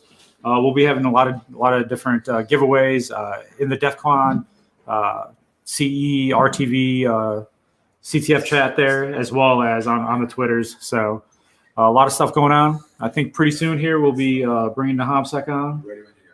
You want to join us? Yes, I'm gonna take over. Tag in. Come on over. So we got HomSec here, and then John Hammond's hanging out in the background. It's coming up after Stoke, hopefully. Awesome. So tag me in literally. Yeah. Yeah. There you go. I hope the audio caught that. So with that, thank you so much for joining us and kind of helping us out and being all this. We've been definitely hyping some of your videos earlier, talking about being able to learn kind of a lot of the web skills. Yeah. Austin, myself, definitely learned a lot from you kind of over time there and doing a lot of web stuff. You guys are being very generous and nice. Oh, I don't think so. We little plugging of John over there as well. John's here. We'll show him really quickly, say hi, but he's not coming up for What's up? a good minute. We're gonna bring him up next once we're done with Stoke. So Stoke should be here any minute. And then we're gonna bring him on live. I'm actually gonna text him and ask him if he's ready. So with that, definitely stay in touch on our Discord, on the DEF CON Discord and the channel. A lot of interviews coming up, a lot of great material we'll be talking about, a lot of great discussions. So I'm kind of stoked, looking forward to them, pun intended. I gotta make sure we have the right link for Stoke. I think he's gonna join us here in a sec. All right, Omar, how's it going out there? Doing well, and we have a lot of activity in Discord and tons of comments. As a matter of fact, thank you to all the volunteers that are definitely helping a lot of people, within the Discord server in DEF CON. So as you see in the bottom of the screen, please carry all the conversation, all your questions in the official DEF CON Discord server. Our channel is also represented in the bottom of the screen, CE-Red Team-CTF-text. And with that, I'll pass it back to you, Namsek. Cool. Want to do a quick intro while we wait for Stoke. I think Stoke is in the wrong link. I sent him 2 links. Google Hangouts left to generate links, but he's going to be here. But hi, I'm here. I'm Ben. I'm going to be taking over for the next few hours. So I have John waiting for coming up next. He's actually here in person. Stoke isn't here in person, but he's going to join us from his house. We're going to talk about bug bounties and getting started. He has a really good way of getting people inspired with like whatever your life goal is, to be honest. We're going to catch up for 30 minutes. And I did promise that I was going to make my course accessible for everybody for free. So if you want to get the course for free, I'm actually going to tweet out the code on Twitter right now live. So if you want to go get it for free, you have the chance to do it. We'll make that happen really quickly. And then as soon as we get Stoke in here, we'll get started. It's weird not having a chat. Oh, Stoke is in here. Perfect. It's weird not having like a stream chat. So I can just hype up the chat instead like I'm used to. But man hours here. We have them. All right. I'll get that. Pretty sick. Thanks a lot. Good to be here. Good to be here. How you doing, my friend? I'm so good. It's Friday, almost night here. And yeah, it's so great to go outside and see people at bars. I love that. And I guess you guys are having the same experience in DEF CON, but it's something that I've been looking forward to for a very long time, to see people outside. And I just experienced that. It was pretty sweet. Yeah, it's crazy. It's crazy being back in Vegas and seeing everybody in like DEF CON gear, seeing everyone's badges, seeing their vendor shirts that they're wearing or whatever it is. It's just it feels weird being back here. I was texting so I'm talking to my team at HackerOne. No one's here from my work. It's just strange being here without them, to be honest. It's just crazy walking around Vegas. I'm wearing the H1702 t-shirt. It's crazy that this event isn't happening this year. It's making me sad. It's our first shirt we made for the first event. It's one of my favorite shirts. But it's crazy wearing this thing and no one's here, dude. It's sad, but I'm just happy to be back at DEF CON, being back in Vegas for a conference. You're going to sit alone on the cabanas on the top of the hotel and just sit there and cry. That's what you and the tornado. That's what's going to happen. So one of the things that we talked about. One of the things that we talked about with my friends that were here was maybe we should go back to the hotel where HackerOne used to host the events and kind of like compare the photos from last year, the last time we were here, to what we're doing this year. It's crazy, man. It's bittersweet, but I'm just happy. Maybe next year we'll be back in full swing of things. I hope so too. I see you dropped a Bounty Thursday today. I did. Because I know you guys are doing this, and I know you had a keynote, and there's so many bounty-related things happening around DEF CON that I figured that why not pull that out of the hat again and just drop an episode on a Friday just to pay some homage to the awesomeness that's actually happening. I'm having major DEF CON FOMO. Major. I saw your tweets about missing DEF CON. I saw you posted the video today. But it's good to do this. Like I know it's not the same, but I'm just grateful there is something happening that's DEF CON related. So our session is supposed to be about how to get started with bug bounties. You did a talk for OWASP as a keynote speaker back in May, I believe, and it was more around making your hobby into a job or a gig, pretty much, that you made money from. So people that don't know the story, I like the story that you kind of social engineered your way into a particular event from India. What is that? I want to hear that story for a second, because I know a lot of people that may have probably not heard this before. I want to hear, how did that happen? And for people that are in the chat on Discord, I'm going to pull up our chat here in a sec, so also I can take some questions from there. But tell me, dude, how that story start? What happened? Well, it's both yes and no. It wasn't really India. It was actually H1702 and back in 2017. I didn't know what bounties were then. And you guys were having this huge party on top of this hotel when everybody was at the cabanas. And I kind of more or less got myself on a list by social engineering and saying that I was very good friends with Franz Rosen and everything. And then I got him to call Franz, and anyway, I got in. So I was happy to be there and get a bunch of free drinks, which was pretty awesome. And then I had a meeting with Ted Kramer. I hadn't made a couple of videos before, and I showed him some of the stuff that I did, and he said, that's pretty awesome. You should do some fun stuff. And then later on in the game, Franz was going to Goa for Nullcon for the first live hacking event in India. And I think it was for Verizon, actually, Paranoids. Yeah, And the one with the Verizon. Yahoo one. Yeah, And I tagged, and I was so lucky to, I was supposed to just tag along with France, but then somehow you ended up not being able to go. So they gave me your room instead. So I got your room and all the perks and all the good stuff that you were supposed to have. I ended up with that as some semi-photographer kind of random guy. And then I just fell in. I didn't know shit about web hacking at that time, and because I was doing infrastructure and Active Directory and other stuff, and I ended up hanging out with Franz Jobert in a hotel room, and they showed me Burp for the first time, and I'm like, "Whoa! What year actually was interact with shit." What year was this? It was now it was early 2018. It was 2018. Yeah. Yeah, I forget that was the same year as the NullCon I was supposed to go to. That's the one.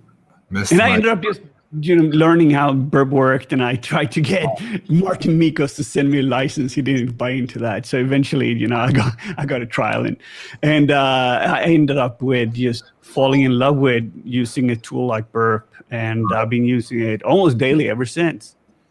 So here's my question. Like you said, you came in in 3 years almost, a little bit over 3 years now with bug bounties. If you could go back in time and give yourself 3 things, let's do 3 things to do and 3 things not to do early on in your career as a bug hunter. What would it be? Like it doesn't have to be technical. Okay. Anything that you could go back and like tell the younger Stoke from 2018, hey, don't do these 3 things and do more of these other 3 things. I would say try to do some more CTFs. I didn't do CTFs at all, primarily because I didn't have that much amount of time. Right. I wanted to invest my time into something that would be a return on my investment, which means that if I found something, I want to get paid for it. So I would probably tell youngsters, don't do VDPs.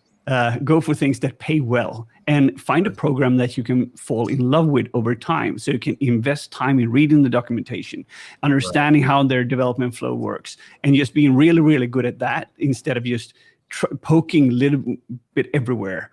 Be really good at one and create a really strong, good relationship with that security team, and hopefully the program is not going to churn. It's going to stay around, and it's going to be all good. So you can invest time in that, and you just go deeper and understand better. Some of the hackers that's been millionaires really fast has been focusing on 1 or 2 programs maybe, and just delivering really high understanding on how these things work, and spend a lot of time reading documentation. So the VDP thing is one thing I would never agree with anybody with not doing VDPs. I get your point about VDPs and like not hacking on them to make your money. But I think at the same time, there is value in doing VDPs where, just like you said, those $1 million hackers aren't looking at them. The top hackers aren't looking at them. So if you're brand new and you don't know anything about bug bounties and you want to practice, would you rather do a VDP or would you rather go look at DVWA and Metasploitable and that kind of stuff? Like it comes down to that. And I see both sides of it. Like, yeah, if you want to get paid, if you have the skills, go hack on a bug bounty program so you can get paid for sure. But if you're still learning, CTFs are your only way, and then VDPs is another way to learn what you get at and what you're bad at, right? I agree with you. If you're a total beginner and you have more time, let's say you're studying for a science major, you're doing something else, and you have a lot of time to waste instead of playing Call of Duty the whole night, do a little bit of hacking. Yeah, it's just the thing that I want to get across is get paid for your time, but also know if you're very new and doing bug bounties, if you're going after Verizon Media, be ready not to get paid. Like you're going to have a harder time finding a bug on Google, Facebook, Verizon Media, those big programs that people are making a ton of money on if you have no experience with them. So I just want to make sure people understand, don't burn yourself out. If you're not having luck with bug bounties, get another program, go to a new program, or do something else where you can learn. But it all comes down to your goals, right? So you did the 3 things that you will do more. You said 1 was CTF, don't do VDPs. What about non-technical stuff, like things about report writing, interactions with teams, networking, and that sort of stuff? Well, that comes natural to me. I've been doing it for most part of my life. So I wouldn't tell myself to do that. But I would recommend anyone that's interested in doing this is that, first, no report is ever personal. this is a business transaction between you and another entity.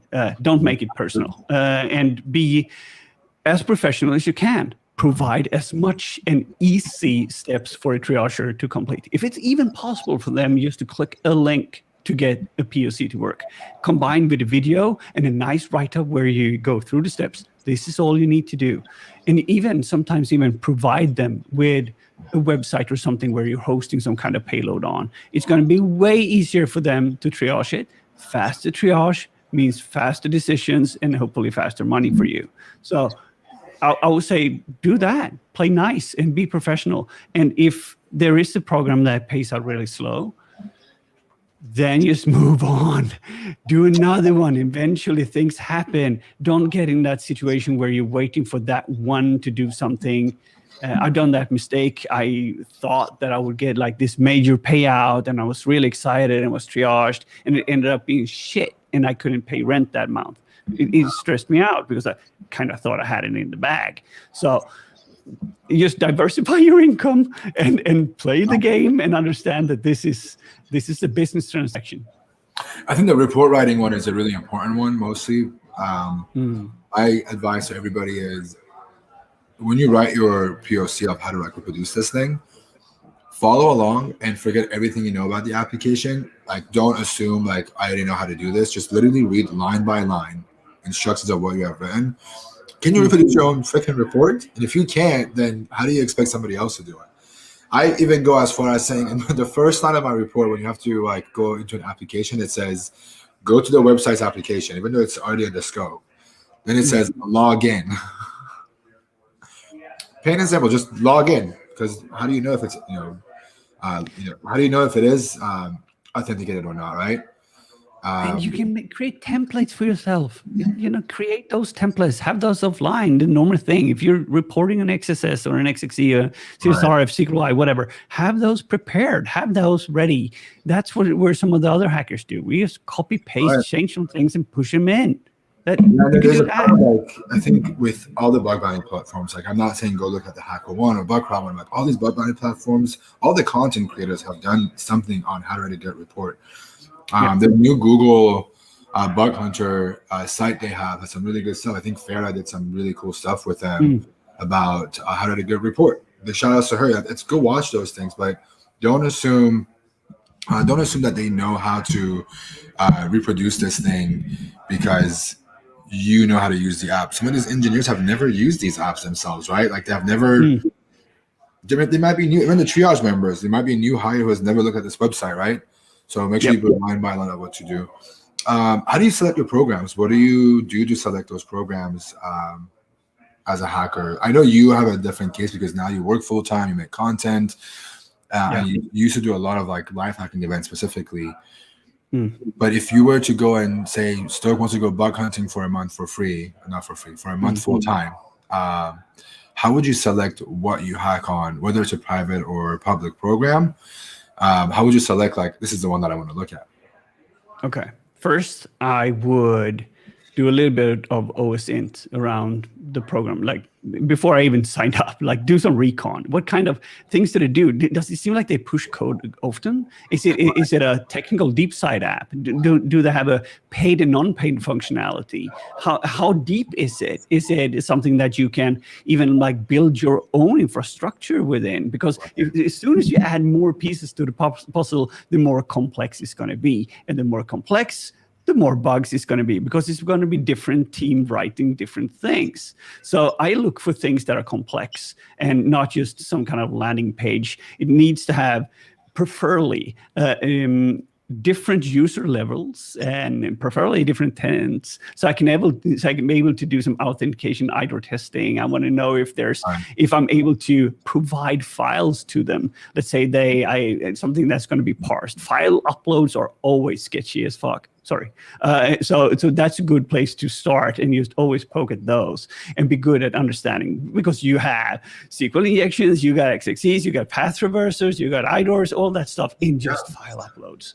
So I would look for programs that have that, and also something that I vibe with. I want the company to be a company that I'm interested in. If it's like, for me personally, I'm living a plant-based lifestyle, so I'm vegan. So I wouldn't go and probably hack a meat packing site because I'm not interested in that.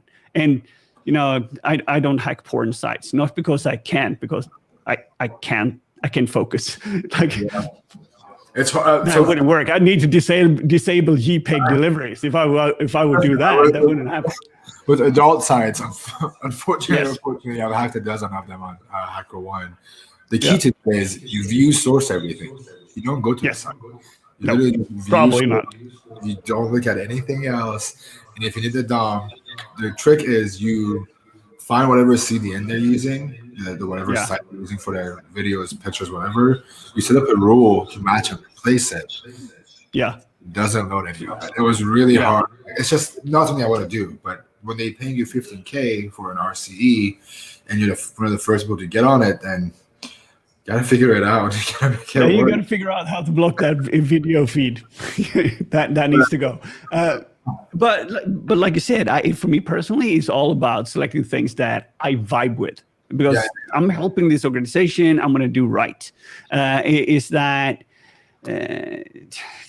maybe I, out of ethical reasons, wouldn't hack on somebody that produced weapons. Yeah, I mean, it makes sense. You don't want to. So it's different when you like a company and you want to hack on their stuff because you use it. Like Airbnb for me was one of the reasons why I did it. Was I love the concept of Airbnb. Uber too. We're in an Airbnb right now, right? I love the idea of having. I love having an Airbnb myself and like being able to say, okay, I like this brand, I like this company. It makes it more fun. It's something that you're familiar with, something you believe in, you like the company, and then helping. And you're going to spend time on that solution anyway. So why not have burp running, right? And since you're a user of that system, you eventually going to end up seeing they're going to release a new feature. You're interested in that. You poke at that stuff too. So why not?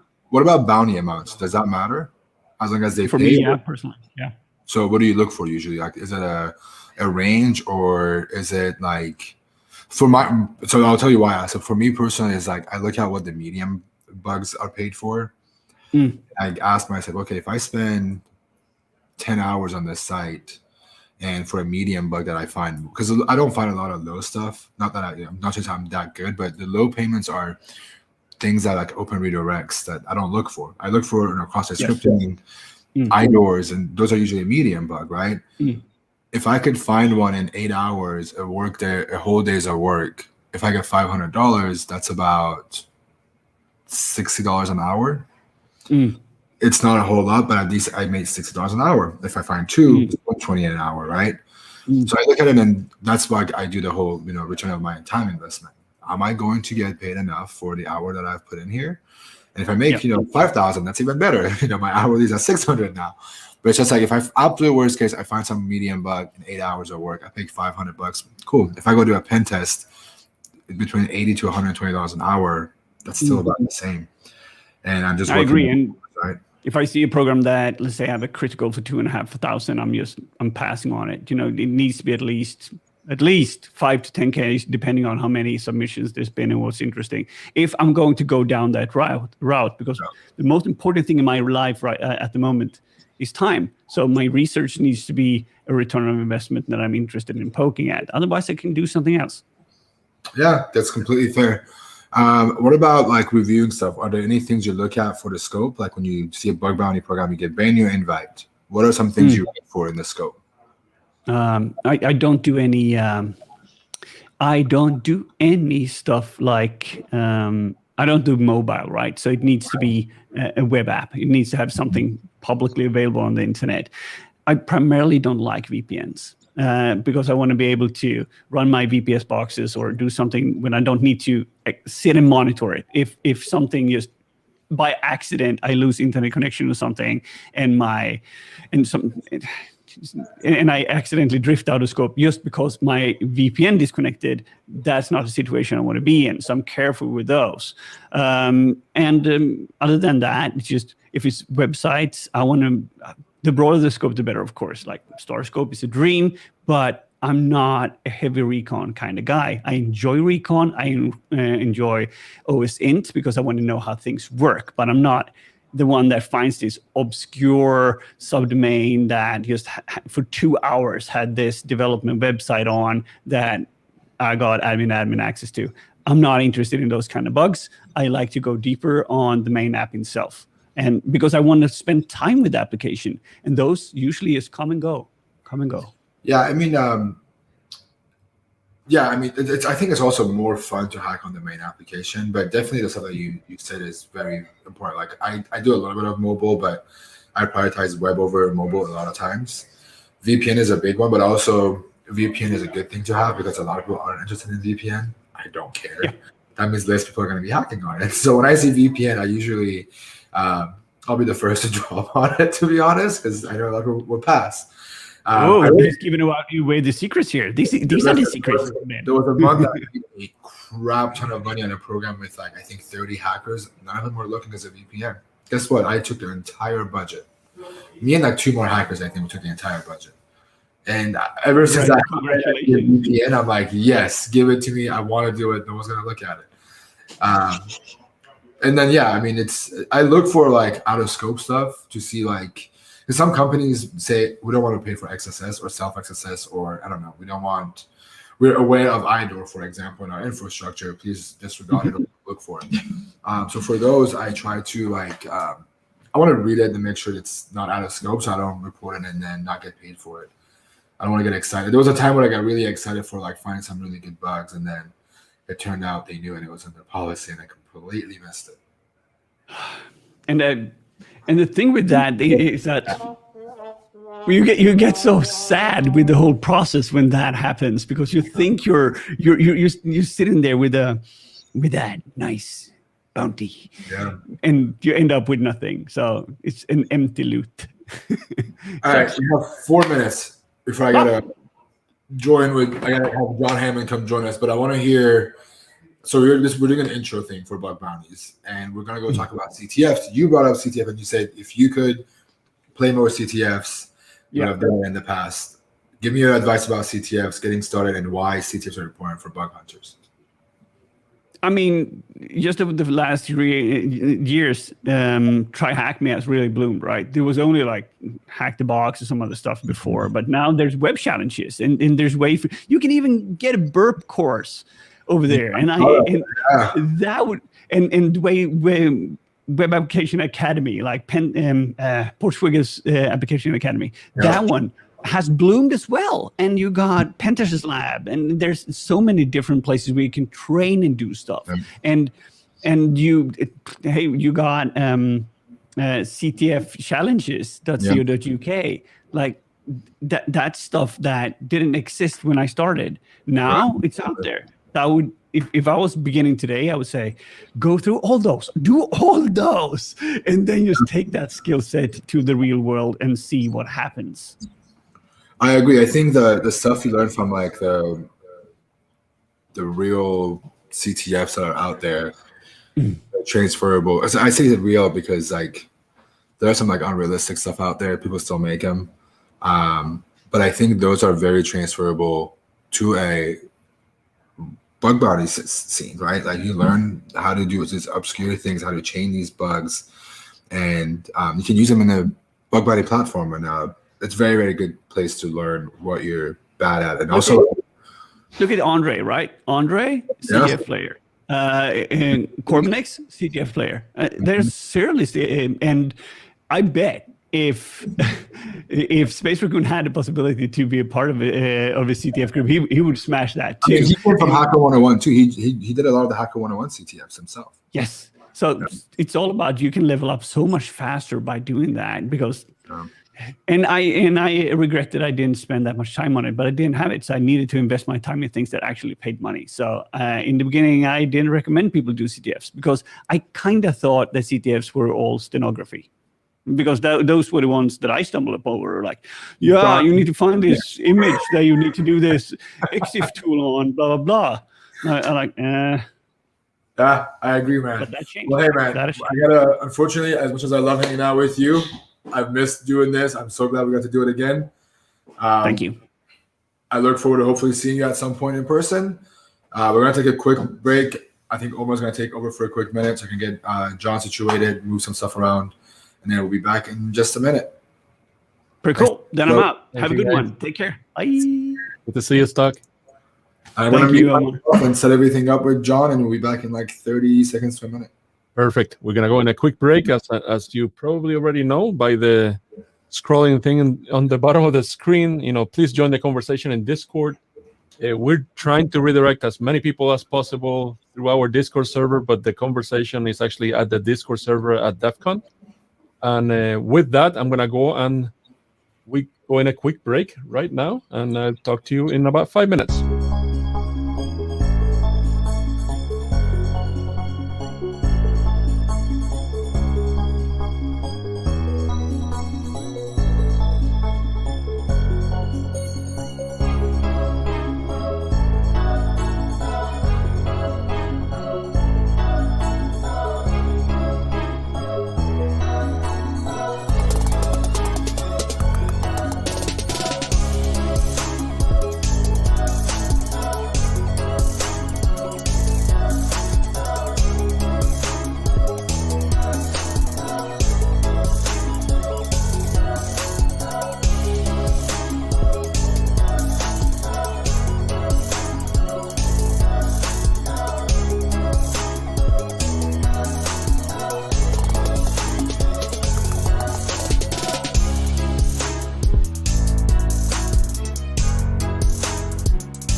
seconds.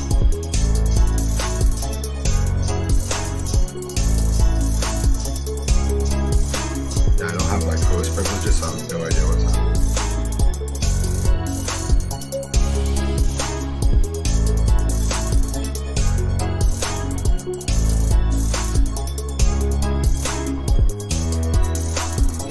Are we ready?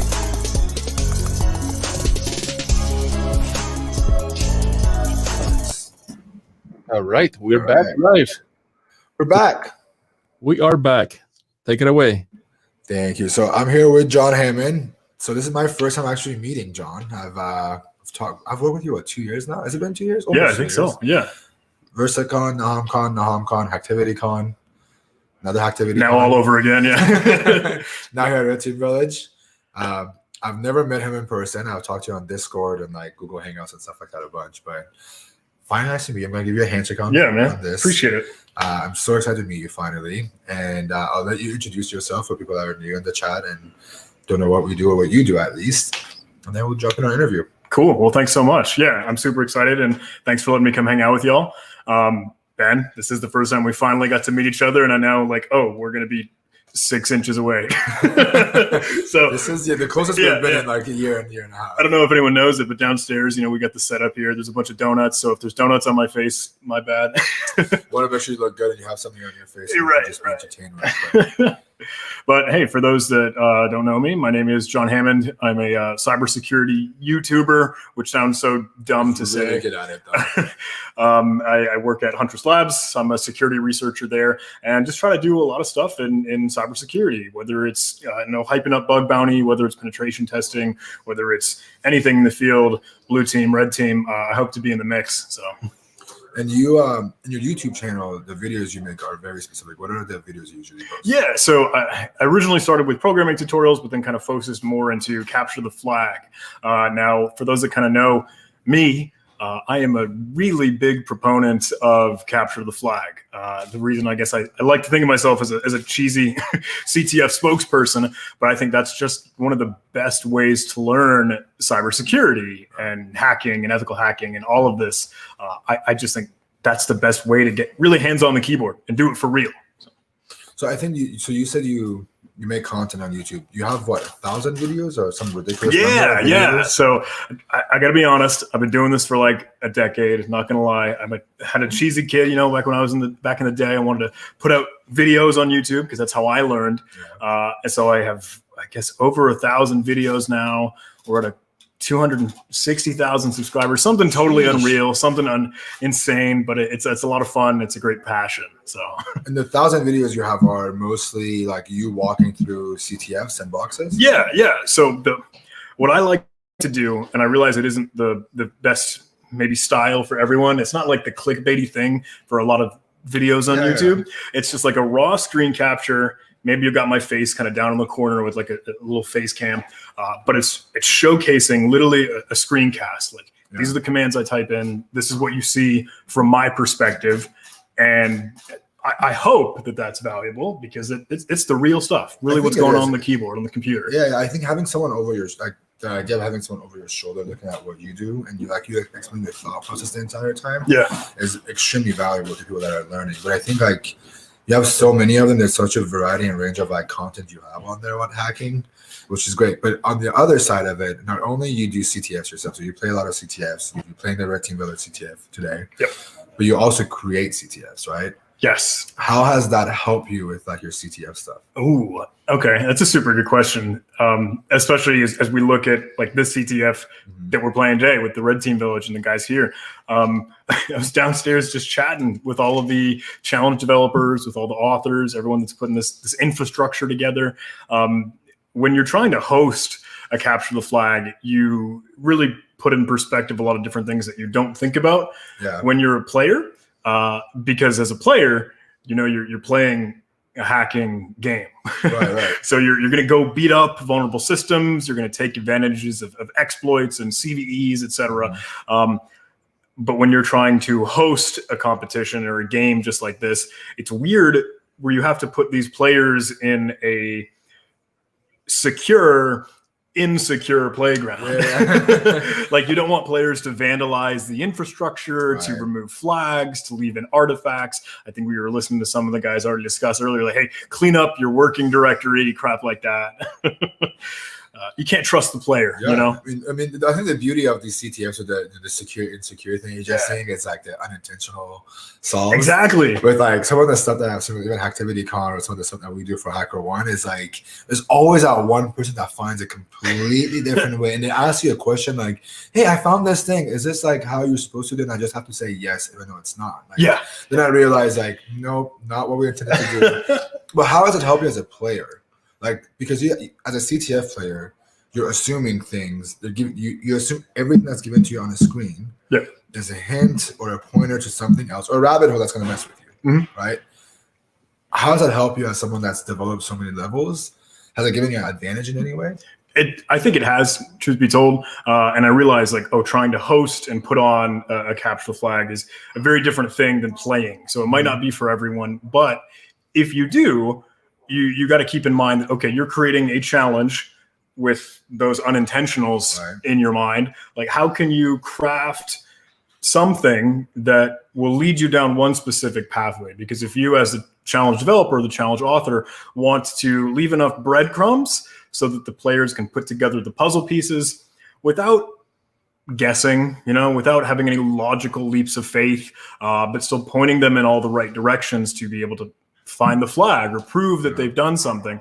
That's very, very cool. And you'll have a much deeper understanding of like the technology that you might be showcasing. Like, here's a cheesy Laravel blog application. Hey, just an example, totally theoretical thing. All right, let's think about all the different potential vulnerabilities that Laravel or whatever framework, whatever XYZ thing you want to use has had in the past.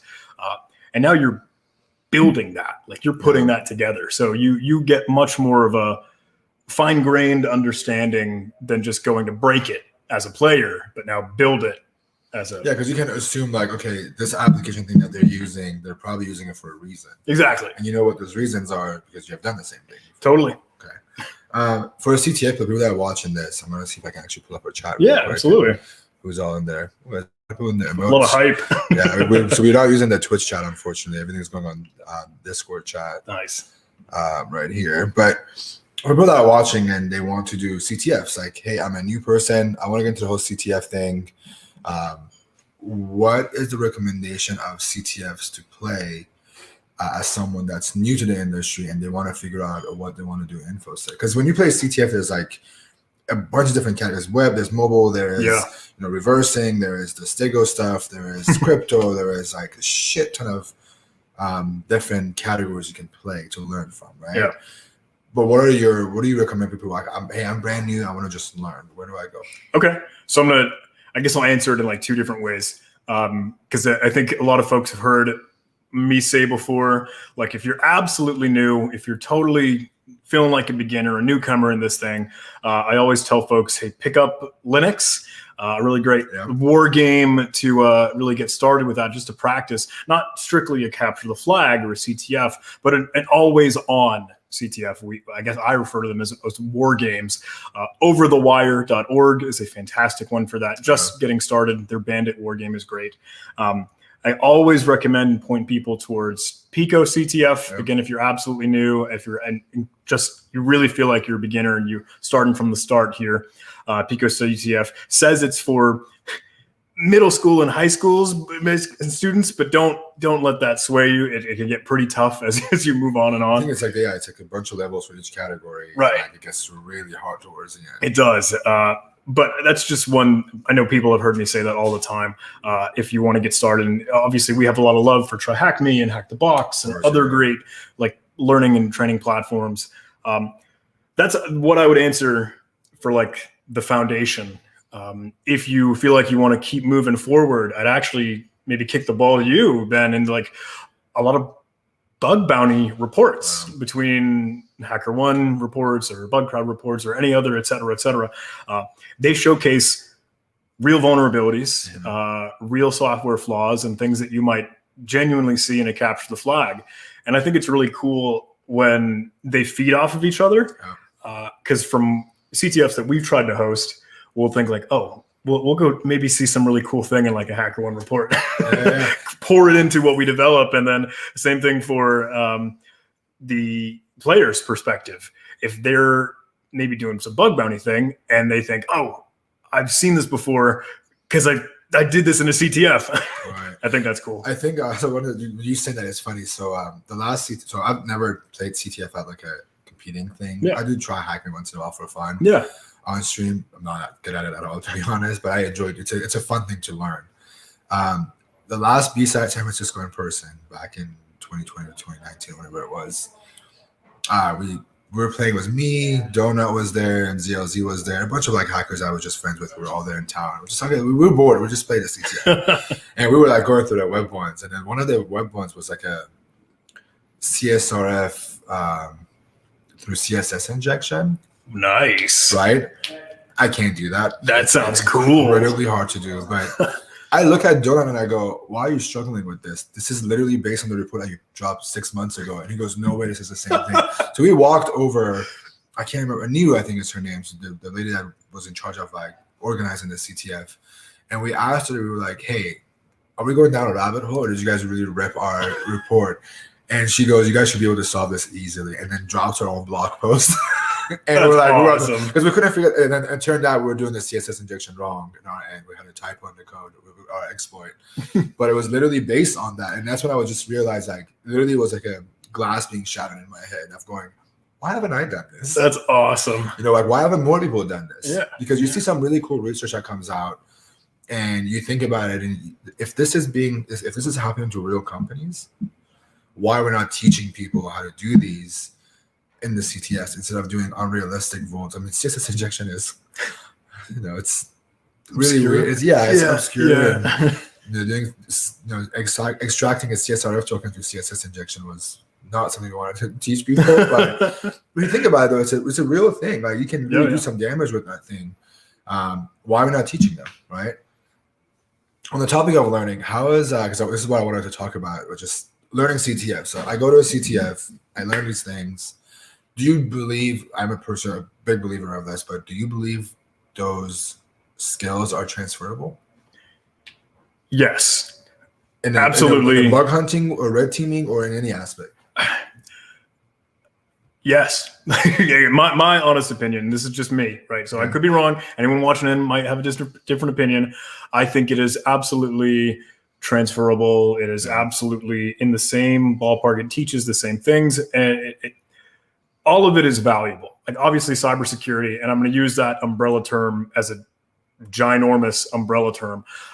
But if you talk about bug bounty, if you talk about pen testing, red teaming or blue teaming, CTF's over there in its own little world. And some folks might say, oh, that's just a game. You know, it's a toy. It's a game. It's a sport. It's a puzzle.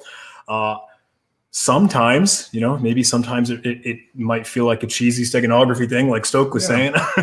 But in other cases, it's still teaching you the grit, the determination, the troubleshooting mentality and mindset, being stubborn and being willing to debug code or some process over and over and over again. Even those soft skills totally apply. And then the hardcore technical skills, CSS injection and CSRF, all those things, you're going to see them in a very, very distilled and encapsulated way in CTF and capture the flag. And I think once you go out and maybe do that, in the real world, again, kind of oversimplifying that thought, you'll see the same thing. It's all there. I think CTF is that great vessel to really, really teach it to you and anyone else interested in this whole thing, all of cybersecurity. I think that's the way to do it. Yeah, with the thing that you were saying about the cheesy, I think the days of like the cheesy CTFs are done. Yeah. I think enough people have complained and said that it's unrealistic. And teach me things that I'm going to actually use than things that are pretty much not in the real world. Right. But on the other hand, what you were saying about learning, I think there's also a cool thing about doing CTFs, trying and knowing like there's an exploit there that you don't know how to exploit. Yeah. Then all the solutions drop. And then you start realizing like, I knew the bug that was here, but I wasn't looking at it properly. And this is how this person, everyone approaches it differently. And you can just see all those. I think there's a beauty in people that love to publish a CTF write-ups. Yes. I think those itself, outside like the, because you mentioned the HackerOne activity page with the reports, but also like CTF write-ups are where I go, wow, that's actually the thing. Like, never thought about this bypass, or never thought about like leveraging this one thing, right? So they're really good things to learn from CTFs. And my whole thing is like, one of the things that I've told everyone that asked me about CTFs is, it really gives you a chance to get exposed to a lot of different things that are out there. Yeah. I didn't know. So I use lockpicking as an example. It's not really something that I can use for my day to day. Right. But I genuinely enjoy doing lockpicking. I always thought it was boring because I never tried it. Yep. And I guess it's like, I don't want to sit there like just doing this to a freaking lock, right? Exactly. And then I learned you can actually pick locks that are combination locks. I loved learning. I was literally sitting there with my phone like propped up like this, watching a video and like literally doing the thing that this guy's telling me to do. Awesome. I'm literally like doing this and I'm watching it, and it shows you how to like pick a combination lock. And I was mind blown by it. That's awesome. And there was a flag inside the box. It was a physical thing, but it was just like I never thought I liked lockpicking ever.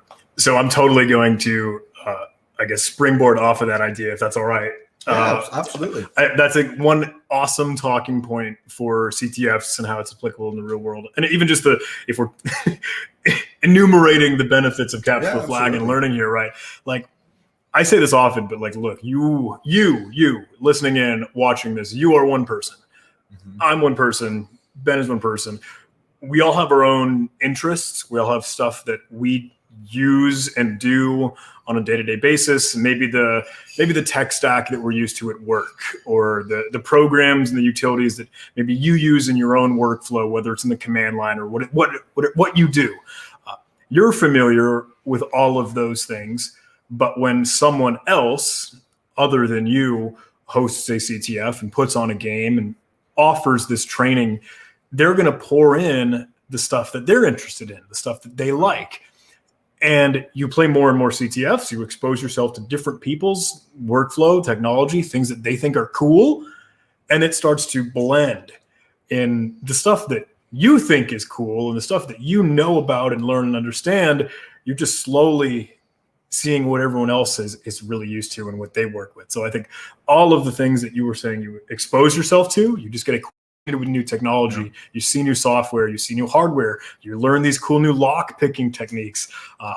That's totally all in the same vein of sharing, collaboration, the knowledge here, and capture the flag. One great way to do that. So yeah, and the other thing is like the networking aspect of it. Totally.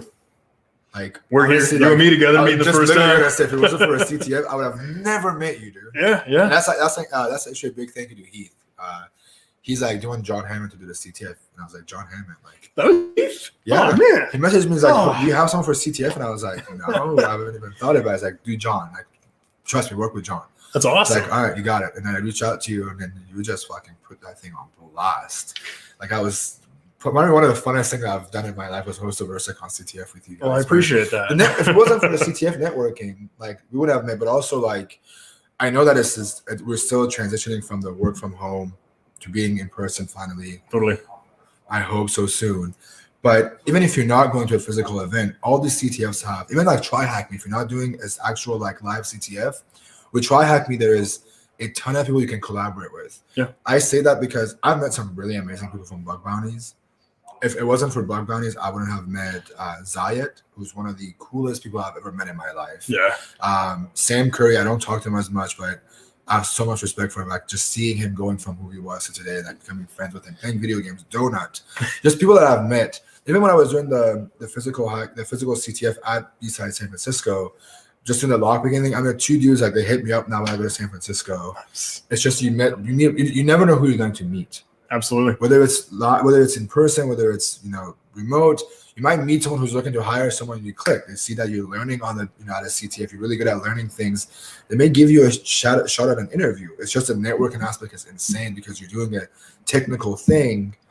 You're teaching, you're showing that you can learn things quick under pressure, and you also make a lot of good friends for it. I think. I agree. I'll kind of work with that one if I may. I don't consider myself, and I hope no one else does. Like I'm certainly not the best capture the flag player. I am not the greatest hacker by any means. Definitely. That's not true at He's all. just It's being genuinely humble. not true. He's being humble. I've seen him do CTFs. Like we're here at DEF CON, right? And they've got their Odor of the Overflow game and all these other hardcore elite Uber Hacksaw CTFs. And those guys are unreal. They're insane. They're incredible. I would venture that out though, because I'm not the best, but I like to share and showcase a lot of this stuff. That has opened so many other opportunities between meeting you, Ben, hanging out, putting on other CTFs like ActivityCon and other things with NomCon, etc. Between the YouTube channel, between showcasing all this stuff, I was like fortunate enough to be invited over to the Google Capture the Flag finals, awesome. like in Yeah. London. So I get to hang out with Live Overflow, another fantastic, incredible content creator, Jinville Coldwind, other was folks awesome, that we were just at FuzzCon yesterday, myself and some folks that I've been hanging out with here. And all of these other incredible networking opportunities all stem from just being in the mix here, just hanging out, being in the scene, playing, like pressing buttons on our keyboard, playing Capture the Flag. That's it. And I think that is so cool. So I think I want to hear this, like, because we're almost at time. Yeah. Before we go on our break, but I want to kind of hear, how has CTF changed your life? ooh. I feel like it has, like, getting involved with as a player and the creator, like the scene, and it's grown more and more from 10 years ago. Right? Absolutely. Like, Yeah. everything's changing and it's evolving, and you being a part of it. I want to know how it has changed your life, just being exposed to this thing. Oh man. Think about people you have met, opportunities, career, research, anything. So okay. I feel like I've shown a lot of those different sides of it. I'm trying to think of a really good one to end on. The point of it, I think, Yeah. the point of it is just, I want people to understand, like, it's not I play CTF to do X. Yes. You know what I mean? Exactly. There's so many. It's the same thing with bug bounties. Mhm. But if it wasn't for, like I said, if it wasn't for CTF, I would have met you. I'm sure you have met other people that you became good friends with, right? Yeah. That you've made some businesses that you couldn't have done, or business deals, or doors that have opened up. Of course. That have opened Yeah. up that you wouldn't have without it. Okay. So I think I totally see where you're coming from, and that some folks might say, look, I want this pen testing job. I want to do red teaming because it's lucrative. You know, the think of the money bags, think of the what XYZ salary. No, like we do hacking, we do bug bounty. It's not to say, oh, I want to do bug bounty so I can make money. It's because it's fun. It's because we love it. It's because Capture the Flag and learning all this stuff is so cool. And the people that we meet, the events that we get to go to, the things that we get to do, that is where the real love and the passion comes from. It's not so, hey, we make however much. That's not it. It's just being able to hang out with you, being able to hang out with everyone here. I think that is where the real value comes from, and that's how it really changed my life, is setting up and opening all these other incredible opportunities. So, Yeah, there's a lot. Just every community itself, whether you're doing CTF, you're doing hard content, just hacking, whatever you're doing, it's the end goal.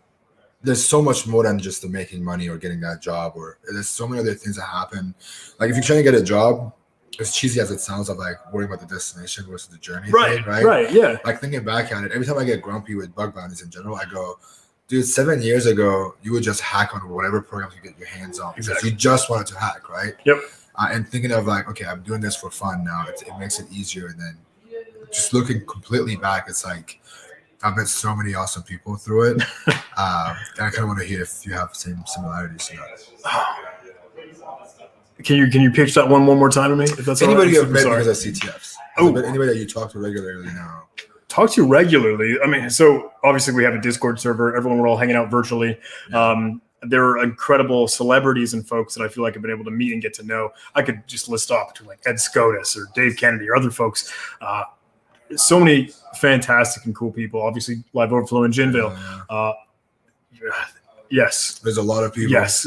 Yeah, I want people to understand. Don't focus on just winning a CTF. Enjoy the process of being at a CTF. Absolutely. Meeting people. You never know who you're gonna meet and how your friendship's gonna go in 3 years. When I met Zaid, and we were talking about this before DEF CON. So I never thought 7 years ago when you were spamming me on Twitter, we're just going back and forth messaging each other on Twitter, that I would just play video games on a random Thursday night for 4 hours every day almost. Heck yeah. Or just meeting with him and like going out drinking 2 years ago here at DEF CON and making sure he's coming to DEF CON and getting excited about seeing everybody. I want to just echo that out. Like, enjoy the process of doing these CTFs. There's so much more to it, and don't be shy to reach out to people. If it wasn't for me just pushing myself to reach out to you, to Heath, to Stoke, to whoever else, I would have met these people. And everybody's super fucking nice. Just do it. Yeah. Not always here to win. Just here to learn, here to play, and have a lot of fun. So I think that's all we have. Again, this is John Hammond. Go follow him on Twitter. We're going to take a quick hour lunch. I think Omar's going to take over again. We'll have the leaderboard up for an hour. We're going to stay live for a little bit longer, but the stream's going to be live. Enjoy the leaderboard and everything else that's happening. We're going to take a quick hour lunch. I'm going to come back with Heath Adams, a.k.a. the Cyber Mentor. We also still have Jason Haddix coming up, ZLZ, Z Shano, a bunch of other things are happening, but we're going to take a quick lunch break. We're going to get to hang out with him for a little bit off camera, and be back. Awesome. Thank you again, guys. And thank you for joining. Absolutely. So a quick announcement. We're about to list a link in the next few minutes for a few giveaways that we have. And the first one is an AWAE course that Offensive Security, and by the way, thank you, Offensive Security, for sponsoring the Red Team Village this year. We are actually announcing that within the next few minutes. So again, we're going to go in a break, but stay tuned. And for those of you that are asking about the challenges, they're going to be released fairly soon. So there's going to be a new challenges actually being released in the next few minutes. So with that, let's go in a break. Talk to you then.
Knock, knock, who's there? This guy.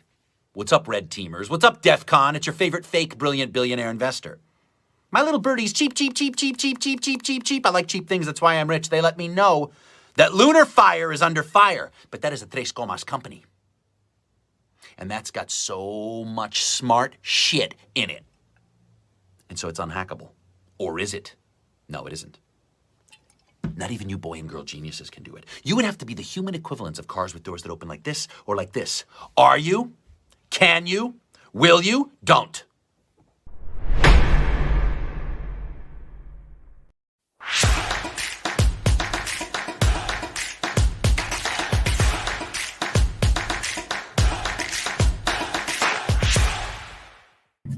Hello, everyone. I'm Barry Darnell from the Red Team Village, and today we are here with Omar Santos from the Red Team Village, as well as our guest IPSEC from Hack the Box. Hey guys, what's going on? Oh, IPSEC, Hack the Box has been a longtime supporter of the Village. Can you tell me more about the company? Yeah, Hack the Box is a hands-on security training platform, and our main goal is to make good training readily available to anyone in the world. If you're new to a topic or just the field in general, we have Hack the Box Academy, and it's a guided learning experience, which just means we have written material and hands-on labs. And again, when building this, accessibility was our number one desire. So we created the Pwn Box, which allows you to have a whole operating system in your browser. So the machine you're doing this learning on doesn't even have to be powerful. You can do it on like a Chromebook. If for some reason you want to do it on a phone, you can. I wouldn't recommend that. But everything's done within a web browser. If you want to bring your own OS, we also provide a VPN pack for you, so you can join your OS to the VPN and go on learning. In addition to the Academy, we have unguided learning, which is what we're most famous for. This is the weekly challenges machines or entire like networks we put out on the platform, and that we ask people not to publicly talk about these challenges until they retire, which is typically 20 weeks. This is my favorite and what I credit most of my success to, because it really enforces building good social relationships that not only help get you the help when you need it, but also when teaching, it often validates your understanding of it, and it's proven to help memory retention.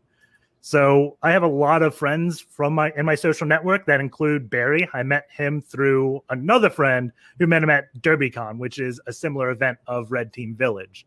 And the funny thing is, both my other friend Kyle and Barry all lived within like 30 miles of each other, but we met like hundreds of miles away. So definitely like important to go view and travel and experience the community, because you'll never know who you find and how close people may be. It's a small world. Absolutely. I think we've all been cooped up these last few months here. I think a lot of people are excited to go in person to Las Vegas to attend DEF CON. And so we're really excited to see some of our old friends and make some new ones. Speaking of that community, you know, Hack the Box is a very vibrant community, both on their Discord as well as all over Twitter. Can you tell me a little bit more about the people behind Hack the Box, maybe some projects that you might be working on? Yeah, we have a innovation team that's designed at like pushing what we think is the limit. So typically, most of our stuff is either a Docker or a VMware image. And the innovation team is looking into Google Cloud, AWS, and Azure to provide a pro lab called Black Sky, which is just based upon those types of features. So if you want to exploit IAM or do a lot of those unique cloud things, Black Sky Lab is going to be that. We also have, as you said, the Discord community. We have Roadrunner who runs that, and they help provide a lot of good support and just learning to anyone, in addition to a bunch of CTFs. I think we run a CTF like every other month or something. It's insane. well, talking about the CTF and talking about all the activities, you know, throughout the years, you guys have supported the Red Team Village tremendously. So first of all, thank you, and thank you, Hack the Box. So I got a couple of questions, right? So one of the questions is, you know, what will you say that is the best part about sponsoring community efforts like the Red Team Village CTF this year? I mean, obviously it helps the community grow, and most of my like relationships, I can credit almost all my professional success as to leeching off my friends' knowledge, because no one can know everything.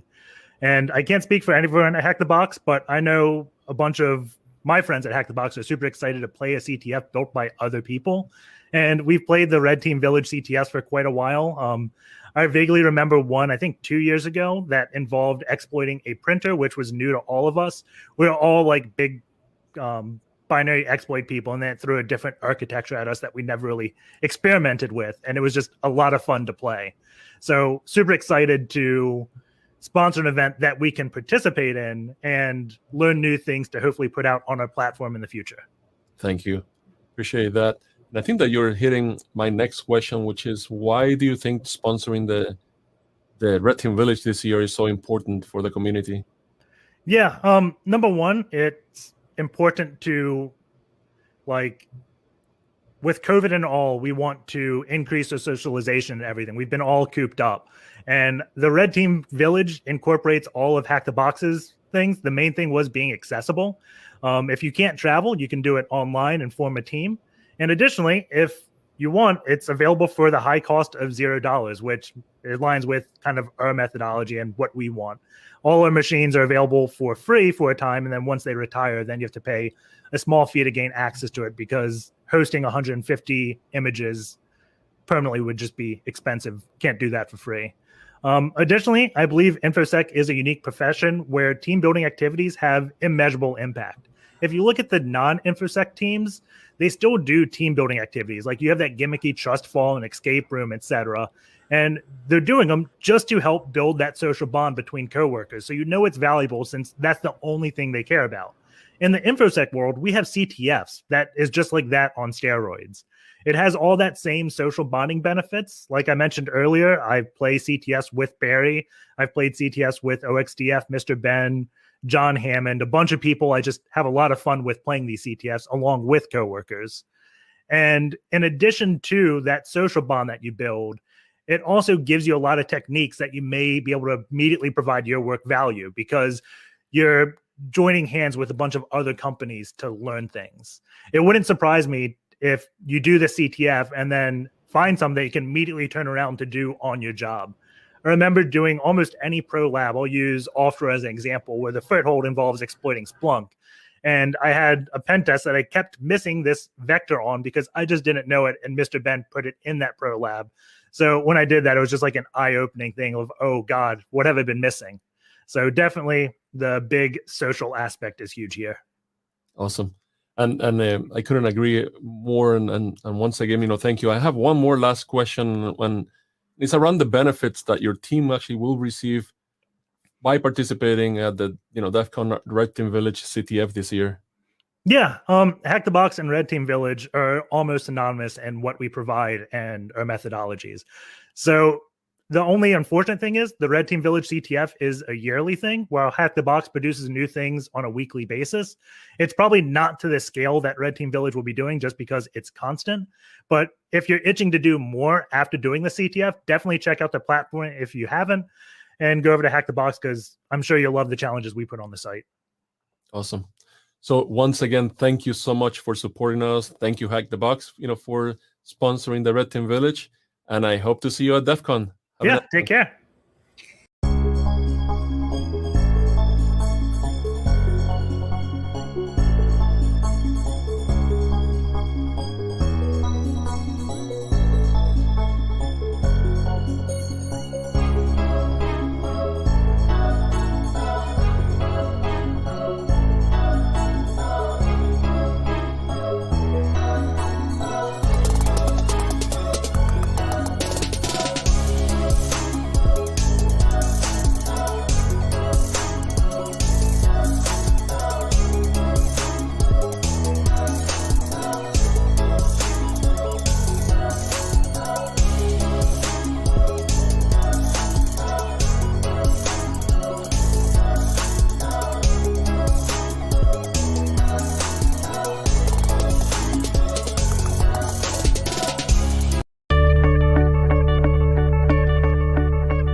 Hi everyone, my name is Savannah Lazera and I am the co-lead of Red Team Village. And today we have Barrett Darnell and Caitlin O'Neill with us from Bishop Fox. And they're going to be one of our sponsors, and we're really thankful for them being a sponsor for our CTF event at DEF CON. And I'll go ahead and let them introduce themselves, and we're going to get them to know them a little bit better today. Hi, I'm Caitlin. I'm with the recruitment team here at Bishop Fox. I came over here about 3 years ago because of our reputation as one of the largest professional services firms focused on offensive security and security as a service. It's been a wild ride, but part of why I stick around is because I love working with such brilliant people. I love that we go out there and break things, build new things, break more things, and always working with the latest technologies to keep people safe.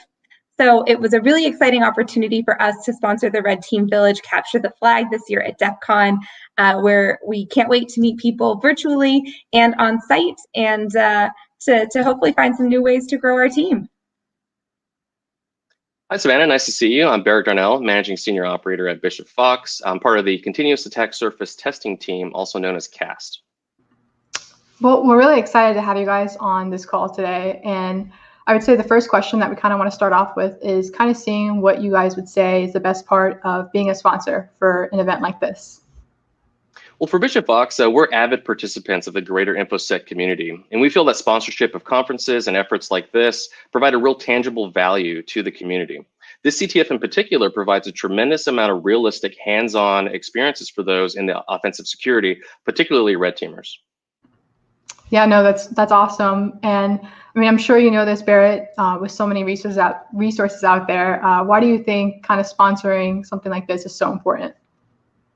Well, for one, this resource is free, so that barrier of entry is out of the way. Anybody can participate. Secondly, it's realistic. It mimics real life scenarios that we've seen on our customer engagements. And so it's not very esoteric. It's real tools, real situations you might be in.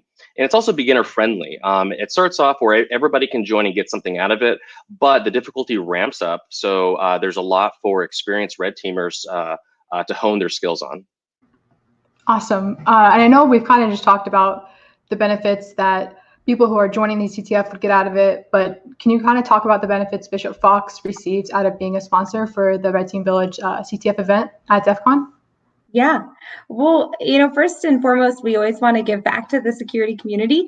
And this is a great way for us to interact with the hundreds, maybe even thousands of attendees and participants, whether they're in person or virtually. It's great from where I sit as a recruiter because it gives us a chance to meet new talent, people who we maybe haven't engaged with before. And that's really important, especially as we continue to grow our two new service lines, the continuous attack service testing team that Barrett is on, and our red team. Yeah, no, I mean, everybody knows in the security community who Bishop Fox is, and I'm sure they would love to know about the recruitment. So I guess what types of people do you guys typically look for the team? Yeah, so what we need, what we're hiring for can kind of shift month to month. So in the past, if you engaged with us and it wasn't a fit, that might be changing. So always stay in touch. First and foremost, we look for people who are really passionate about security because that's definitely who we are. And, we're always looking for a diversity of thoughts, a diversity of backgrounds. So, we have a lot of people who came from pretty traditional career paths, school, work, but we definitely have folks who are self-taught, who are coming from non-traditional backgrounds. We love our folks from the military as well. So there's a lot of different paths that can lead you to working at Bishop Fox, and we're really open to exploring all of them. You can always find me on LinkedIn, Caitlin O'Neill, but you can also engage with Bishop Fox on Twitter. We have an awesome social media gal. We have a really fun Twitter account. We're going to be on site in Las Vegas, and we're going to be using Twitter to kind of help people find us and also find us for some cool giveaways as well. So definitely check us out there. Yeah, no, that's awesome. I'm sure everyone's looking forward to kind of seeing Bishop Fox at DEF CON. Did you guys have anything else that you kind of wanted to mention on this call before we end it today? Yeah, I mean, I'm lucky. I just get to show up as a recruiter and a sponsor. I know that all of you guys with the CTF have done so much work. So, thank you for everything you did. I'm really excited to see it all come together. And thanks to the Red Team Village for this opportunity. We're really excited to meet everyone. And I just want to say, after months of being on lockdown, I think everyone's itching to get out. This might be the first in-person conference for a lot of people. And if you haven't registered yet for DEF CON, I highly recommend it. The staff at DEF CON is really going above and beyond to make sure that it's a safe environment for all attendees, especially with the latest developments. And so vaccinations will be required, and so will masks for everybody at that conference. And so I think it'll be a pretty safe event. We're looking forward to seeing old friends and making new ones. So we hope to see everybody at DEF CON this year. Yeah, no, I'm really excited for the event as well. So thank you guys so much for hopping on the call today. And thank you again for Bishop Fox being a sponsor. And we just really appreciate all the help. Thank you.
All right.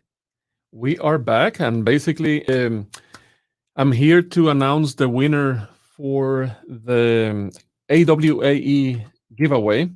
And by the way, we're actually giving many different things, thanks to our sponsors. And the first one is thank you to Offensive Security for supporting the Red Team Village.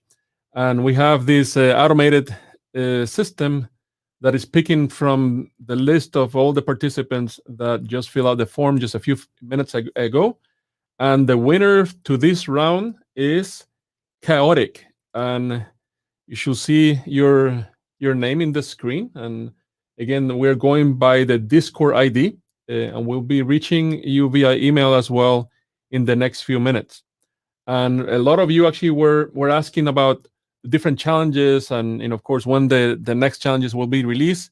We're releasing them, on a periodic basis. So always, keep in touch through the Discord server. And of course, you already know that all the communication is actually happening at the DEF CON Discord server, and the channel is in the bottom of the screen here for you. And as you can tell from the scoreboard, this is a pretty close competition right now. And AI generated, I love that name, is actually on the top right now, followed by BDE Squad and Neutrino Cannon, which Neutrino Cannon is not a brand new team here. They have actually participated in the Red Team Village CTF for a little while.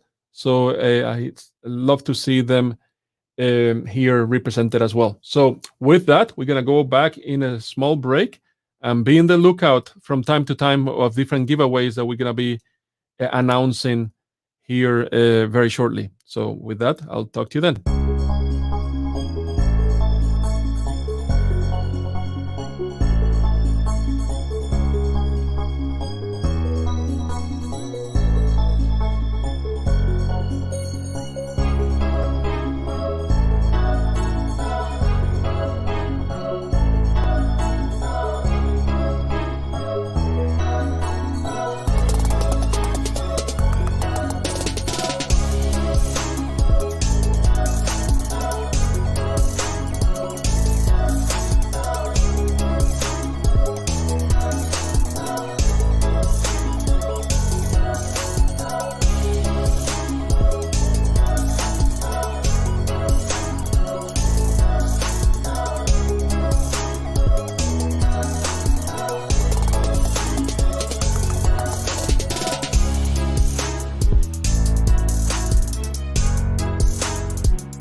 Knock, knock, who's there? This guy.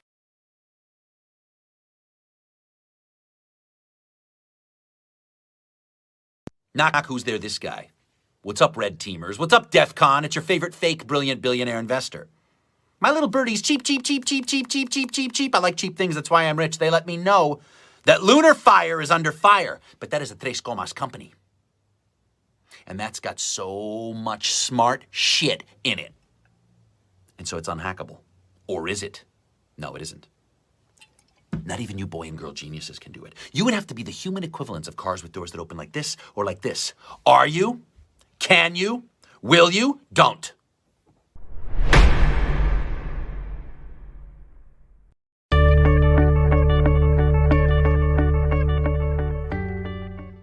Welcome, everyone. I'm Barrett Darnell with the Red Team Village, and I'm here today with Ryan Dory and Matt Eidelberg from Optiv. Hey, everybody. Hello. How's it going?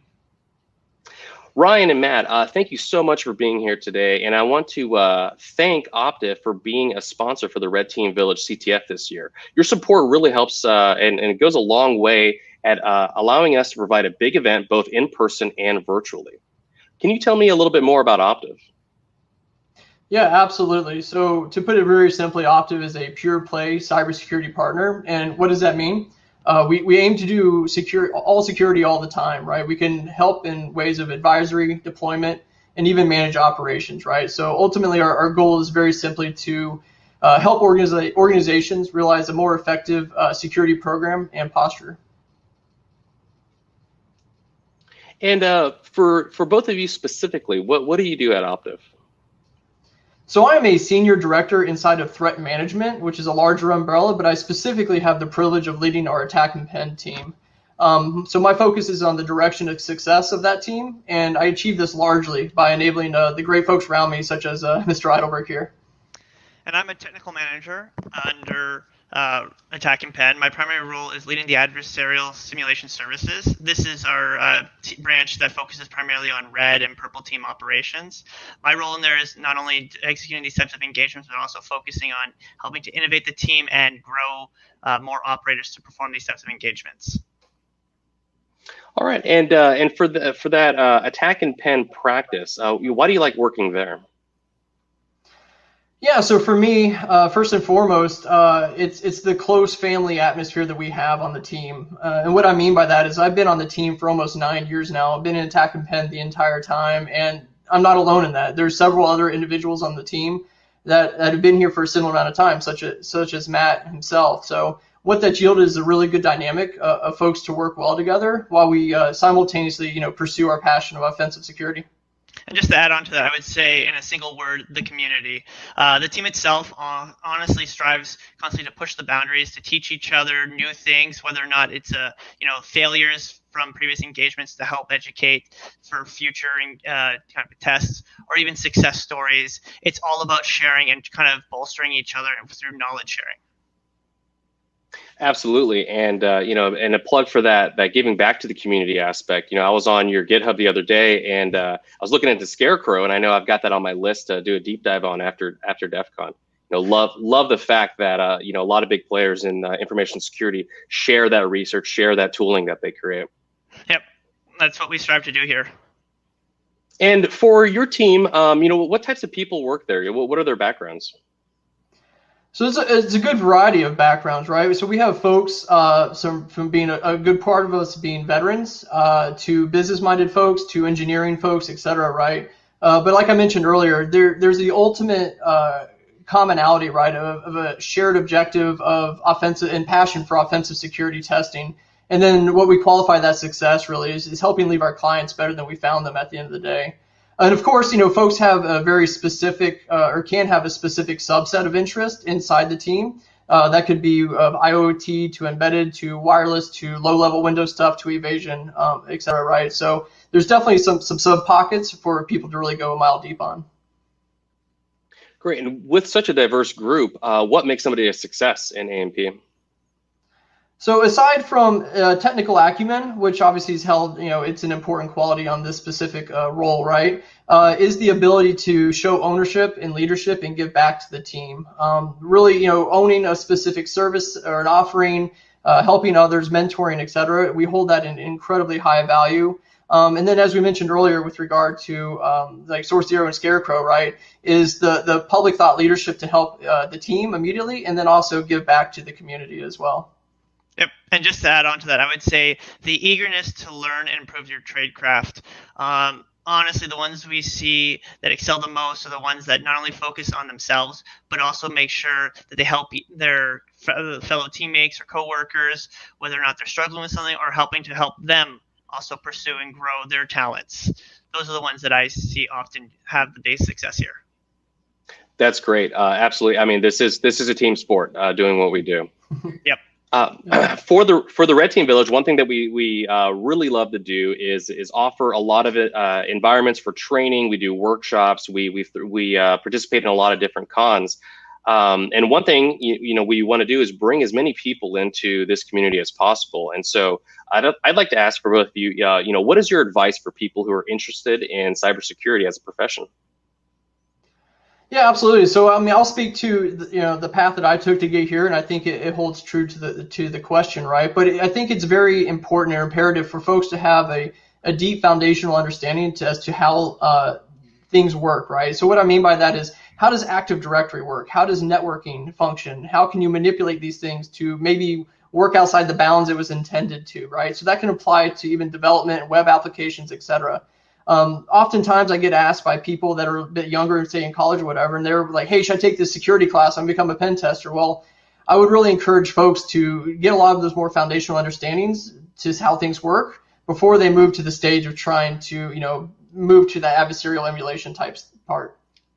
Yep, and I would just add to not just focus when you're learning on red team tactics. It's incredibly valuable in the current landscape to focus on both blue and red team. Having that ability to speak both can really augment your skill set. And, this is very much a cat and mouse game-based industry. And just knowing both sides, their playbooks, can really help you understand the strengths and weaknesses of both sides. So when you're coming up against, say, a red team or a blue team, you know what they are great at and what their weaknesses are to really help plan out those attacks, or even your knowledge set to improve on. That is phenomenal advice. This industry is a challenge because there's so much breadth and depth that you can take. Not to mention that it's evolving every single day. So it's impossible to keep up. So you've got to have that thirst for knowledge. And without that foundation, it is quite difficult. I mean, you might throw that exploit and get that shell back, but then the question is, what do you do next, right? And so, great advice. I want to thank both of you for being here today. Thank you again for the sponsorship. Looking forward to meeting you in person, and also with DEF CON right around the corner. Looking to engage with old friends and make some new ones. So thank you again. Absolutely, thank you for the opportunity, and we're looking forward to seeing some folks out at DEF CON. Yep, thank you. Oh, and I forgot to plug. Optiv is actually throwing a party at DEF CON, right? And you've got a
We'll be ready at 1. So 1 more minute.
Perfect. I'm glad we were on mute. That's a good intro to our next segment with Heath, the cyber mentor. Also first time meeting you in person. Yes, So we're gonna do one of these just yeah, again. sure. Today with John. On camera. John's also here. He's being a little shy and not joining us. We have everybody here from the group. But before we do that, for people that don't know who you are, I think everyone knows who you are already. But give us an intro. Who are you? What do you do? And how long have you been doing it? Yeah, my name is Keith Adams. I go by the Cyber Mentor online. I am primarily a pen tester. So I know a lot of bug bounty hunters on the stream today. I'm more of a pen test side of things. Run a company called TCM Security. We do penetration testing, cybersecurity consulting, and probably most known for training. So academy courses, started on Udemy, big into education in the hacking space. So. What got you into pen testing? What was your first exposure to all this?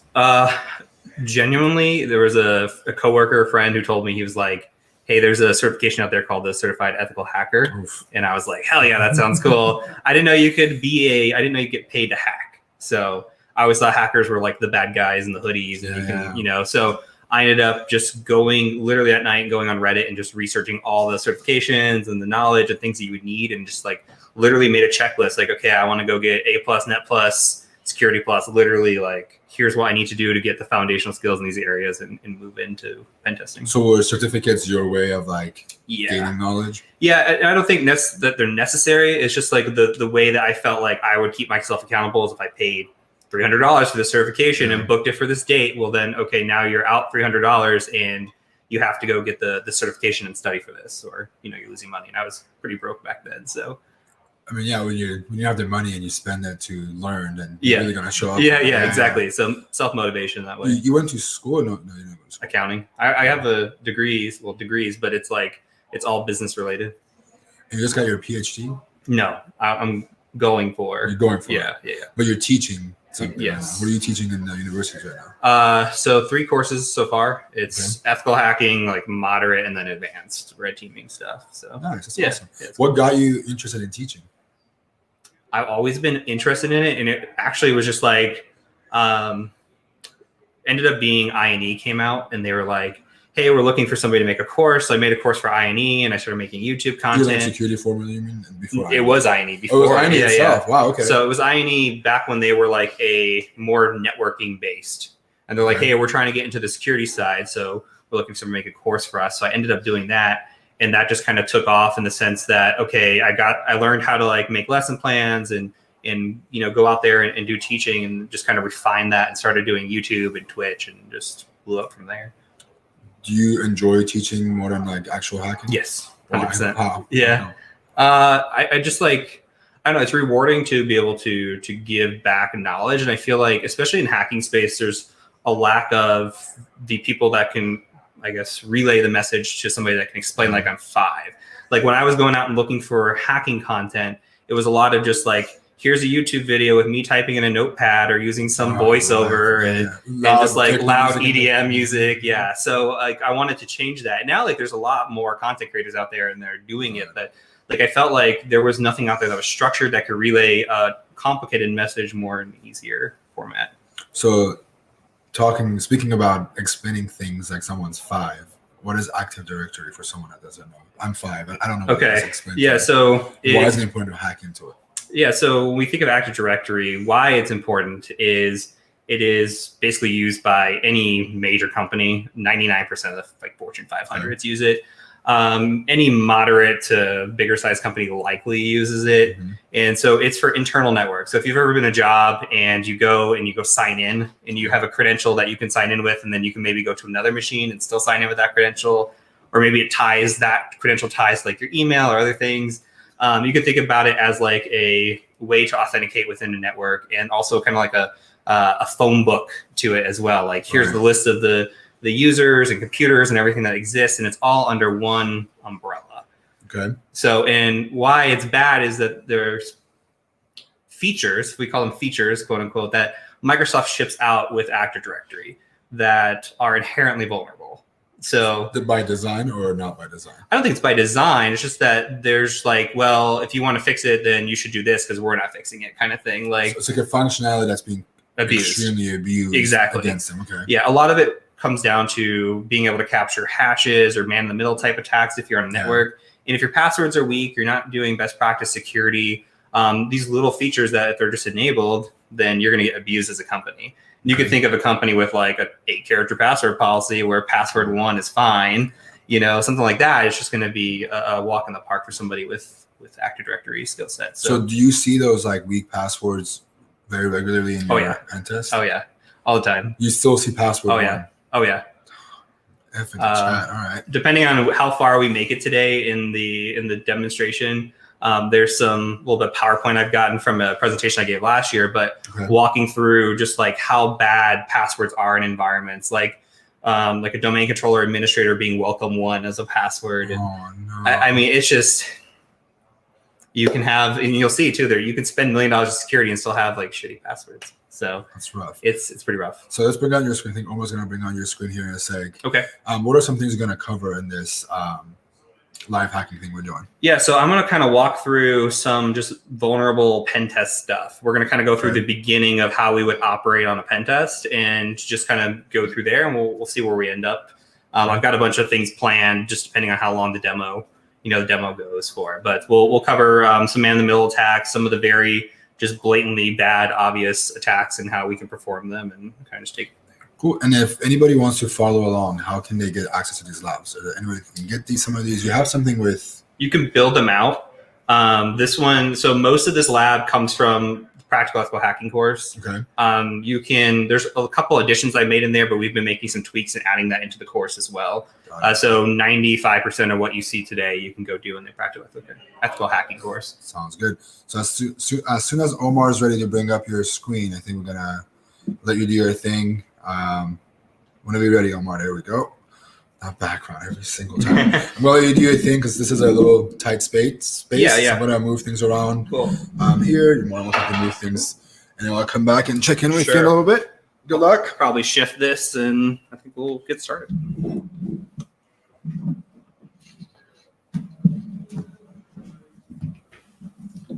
Okay, let's see if I put the microphone here without being an interference. Okay. So we have what's built out here is a basic Active Directory lab. We've got 3 machines. We've got what's called the domain controller. You can think of this as like the crown jewels. This is what controls your domain in Active Directory.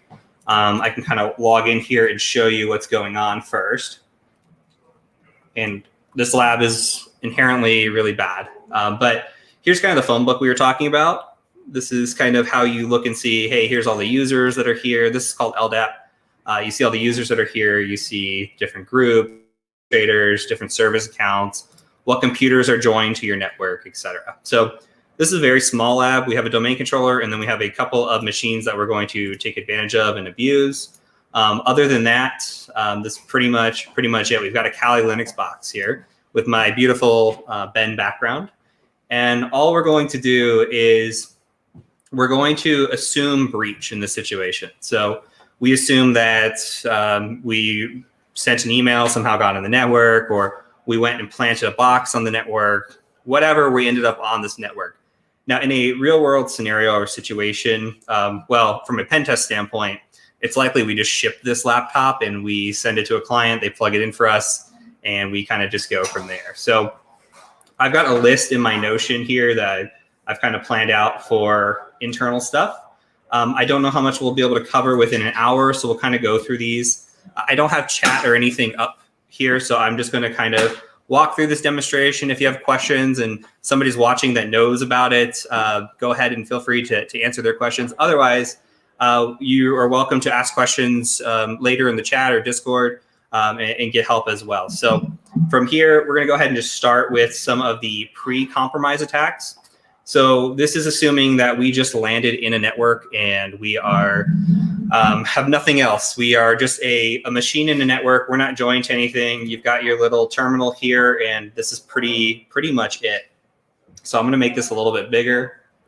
And forgive me, I have not done much on a computer from a laptop standpoint or a non-multi-screen standpoint. So we're just going to go ahead and take this as is and kind of go with it and go with the flow. So the first thing that we're going to do is called LMNR poisoning. LMNR stands for Link Local Multicast Name Resolution, and this is like one of the most, if not the most common attacks that exist in Active Directory. And depending on a client, if a client has had a pen test before, good chance that they've turned this off. But this is one of those things that we call quote unquote features that we ship out with Active Directory and are vulnerable that we're worried about. Because what happens is LMNR acts like DNS in a network. So it's basically sitting there and waiting for name resolution to happen. And if DNS fails, then LMNR can take over inside of Active Directory. And a classic example that I've used in the course, but this is not just the only example, is if you were trying to go to a share, for example, and I've got this set up here. If you were trying to go to a share called hackme, this -- or / hackme here, and for some reason you typed in like hackm like this, you went to the wrong drive, what will happen is a broadcast message goes out, and that broadcast message goes out and says, hey, I don't know what hackme is, we're trying to do, or hackm is, we're trying to do name resolution. So it's going to say, does anybody know where I can find this? And what we're going to do is we're going to sit man in the middle position, and we're going to respond with a tool called responder and say, I know where this is at. Go ahead and just kind of give me the info you got. And the info that they've got is a NTLM v2 hash. And that is a domain hash, and that is the hash of the password for the user account that we're abusing. Something that we're going to need to keep in mind for this is we're going to see a couple different kinds of hashes today. One is NTLM v2. Those are domain hashes. The other hash is called NTLM or NTLM v1. Those are local user hashes, local to a machine. We can abuse both of those, but the big difference is, something to keep in mind, is NTLM can be relayed and passed. Well, NTLM can be passed, I'm sorry. NTLM v2 cannot be passed. So you're going to see a pass the hash attack later. That can be passed only with local accounts, not with domain accounts. Now, domain accounts can be relayed, and we'll talk about that as well. But the first thing we need to do is intercept this hash, collect this hash, and collect the password and see if we can crack it. Now, with this attack, if we're doing a real pen test engagement, this is one of the first things that I will do when I start the engagement. I will literally get in here, and I will just come and run responder. And we'll set an interface of Ethernet 0 because that's the device or interface I want to listen on. And then it's literally just RDVW. Let me make sure my settings are correct here. They are not. Let me change that really quick. We had it set up for a relay attack. So let's go ahead and Etsy responder, responder.conf. Standby chat. Okay, we'll save this. Now we're going to run this, and we'll talk about what I just did here in a minute. We're basically running responder, but we want to have our listener and poisoners on for HTTP and for SMB. Okay, I had those off for a different attack. We'll talk about that just in a second. So what we're going to do is we're going to set this listener up and just let this sit here and run. And on the flip side, we're waiting for an event to happen, kind of like the HackM event that we talked about. In a real network, if LM&R is enabled and the network is of reasonable size, this is pretty much all you have to do. I will spin this up before I do anything else on a pen test because you want to have like authentication happening in the morning. Like if you get there at 8 o'clock and most users are getting in at 8, that's a good time to run this. Around 1 o'clock as well is a good time to run this when people are getting back from lunch. Otherwise, I've seen vulnerability scans like Nessus also trigger this. So what I do is I let this run and then I wait for this to go ahead and run and I wait for events to happen. In our lab environment, we're going to go ahead and just trigger an event to happen. Okay, so our machine here is sitting at 138, 131. I'm going to just speed this along a little bit and trigger this hash to our box. Okay, so I hit enter here. And now you can see that hashes are coming through like crazy for the user, fcastle. So we have our domain information. We see Marvel. Our domain user is fcastle. And then we have an NTLM v2 hash. So remember, that is a domain hash. Now, the thing that we can do with this is we can copy this and go crack this hash. Through the magic of saving time in editing, I'm going to go ahead and just use Hashcat on my main machine here. So we don't want to run Hashcat in a VM. We want to be able to use our graphics card in order to speed things up and speed our hash cracking up. So I'm going to go ahead and go into the folder, which is sitting on my desktop. And that's here. And all I'm going to do is I'm going to say hashcat.exe, and I'm going to give it the hash value, which for this is going to be 5600. So this -m stands for module. And we're basically we're saying, hey, this module 5600 is the same thing as telling Hashcat, hey, I want to try to crack an NTLM v2 hash. So there's different modules and different numbers related to them.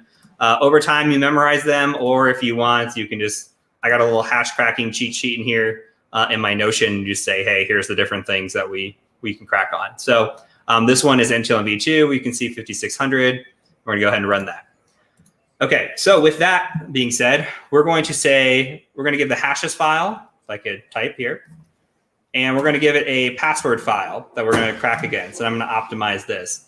Now I'm going to let this run, and we're going to talk about strategies and things that we can do with this.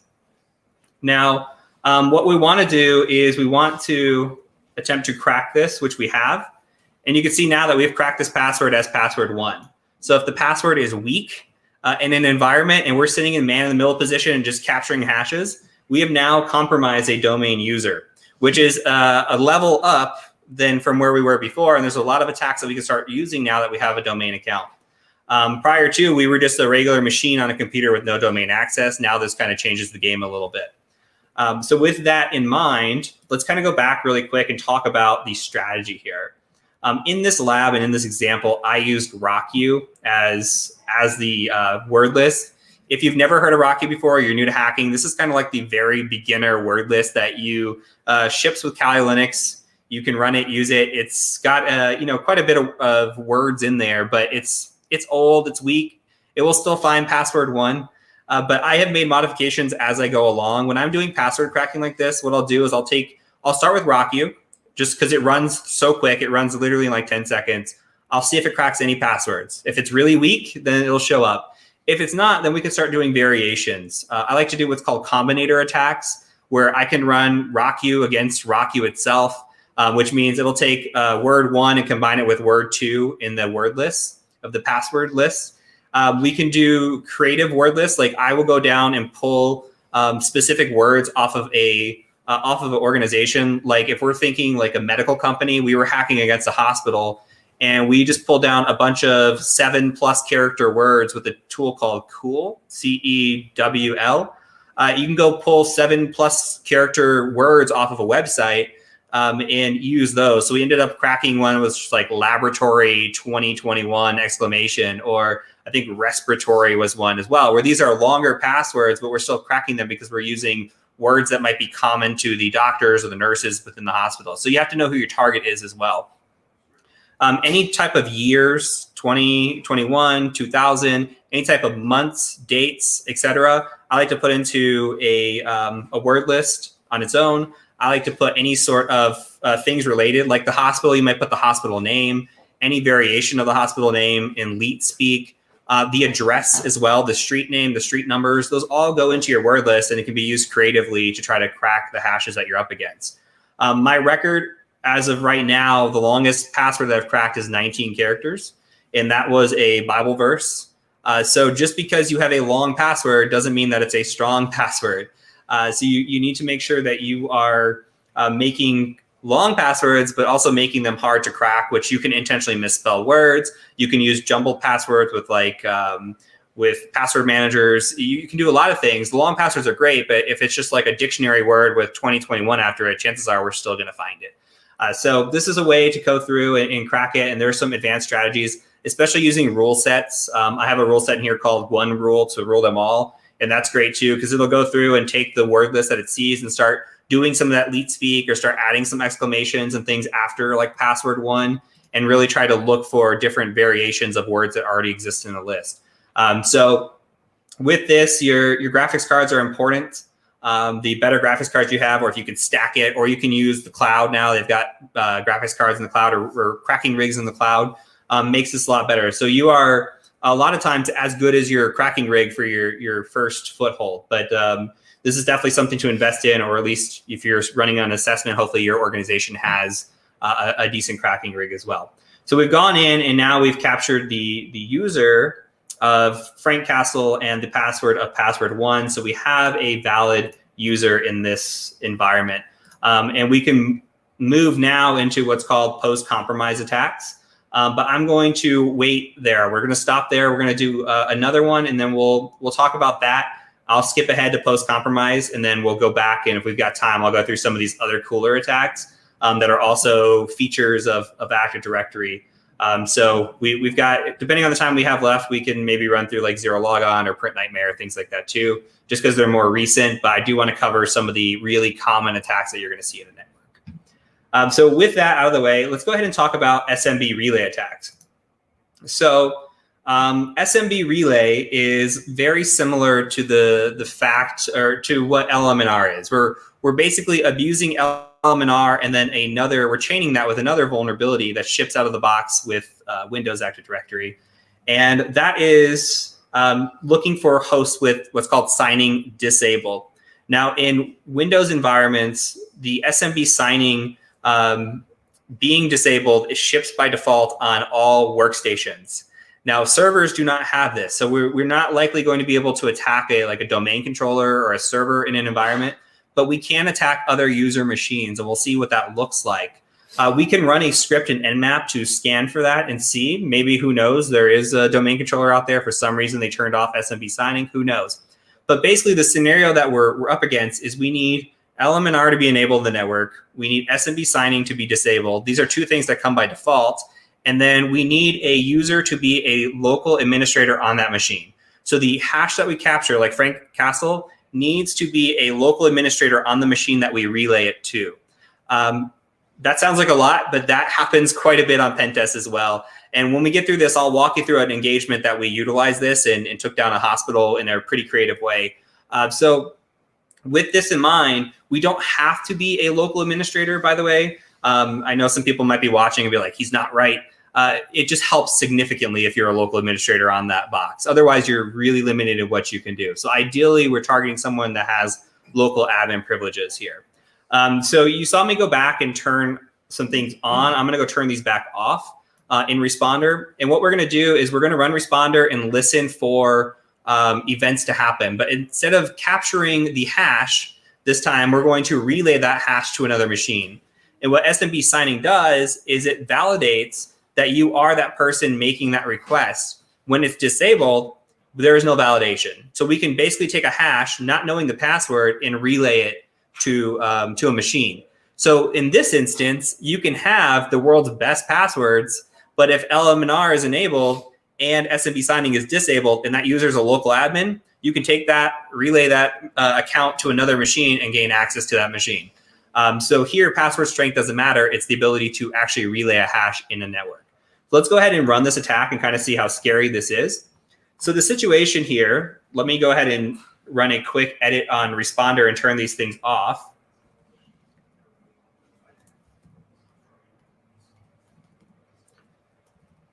Okay, so we're going to run responder now.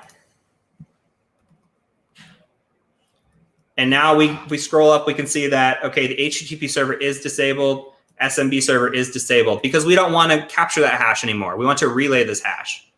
Okay, so we don't care about the hash anymore. What we're going to do is we've got these two machines in this network. We've got Frank Castle's machine here, the Punisher. We've also got Spider-Man machine here, which is not even, I'm not even logged in or anything. Frank Castle, the user, the domain user, is a local administrator on this Spider-Man machine here. I'm going to have an event triggered from his machine, utilize that to relay a hash to this machine and gain access to this machine here. Okay, so we're going to abuse this feature. So what I need to do now is open up one other tab. See if I can generate a new tab from here.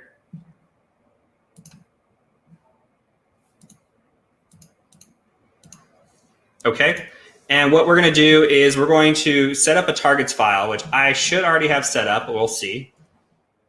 Okay, in the targets file, I'm going to have the IP address of the machine we're attacking. So here you can have a list of IP addresses you want to attack in the network. Say you ran Nmap and you got a bunch of SMB signing disabled. Okay, you can put that in your targets list and target those devices and just wait for any sort of events to happen, wait for users to come through and just start relaying those across. So with that in mind, what we're going to do here now is we're going to just set up NTLM relay is the tool we're going to use. Okay, and then we're going to set a targets file with a -t and just call it targets.txt. And I'm going to cheat a little bit and go to my notes because I don't remember everything. It's actually a TF, so I lied to you. And then we're going to do a -smb2 support. So let me put this in here. We'll do smb2 support, just like that. Okay, now this will be running. So here now what's happening is we're waiting for events to happen. When this event happens, it's going to get pushed over to NTLM Relay. NTLM Relay is going to do the rest of the work for us. All right, so what I'm going to do is just go along and push an event again, just like we did last time with Responder. Okay, and I'm going to push that. Hopefully this works. Magic of being live lab environment. Okay, the attack succeeded. Let me make this full screen.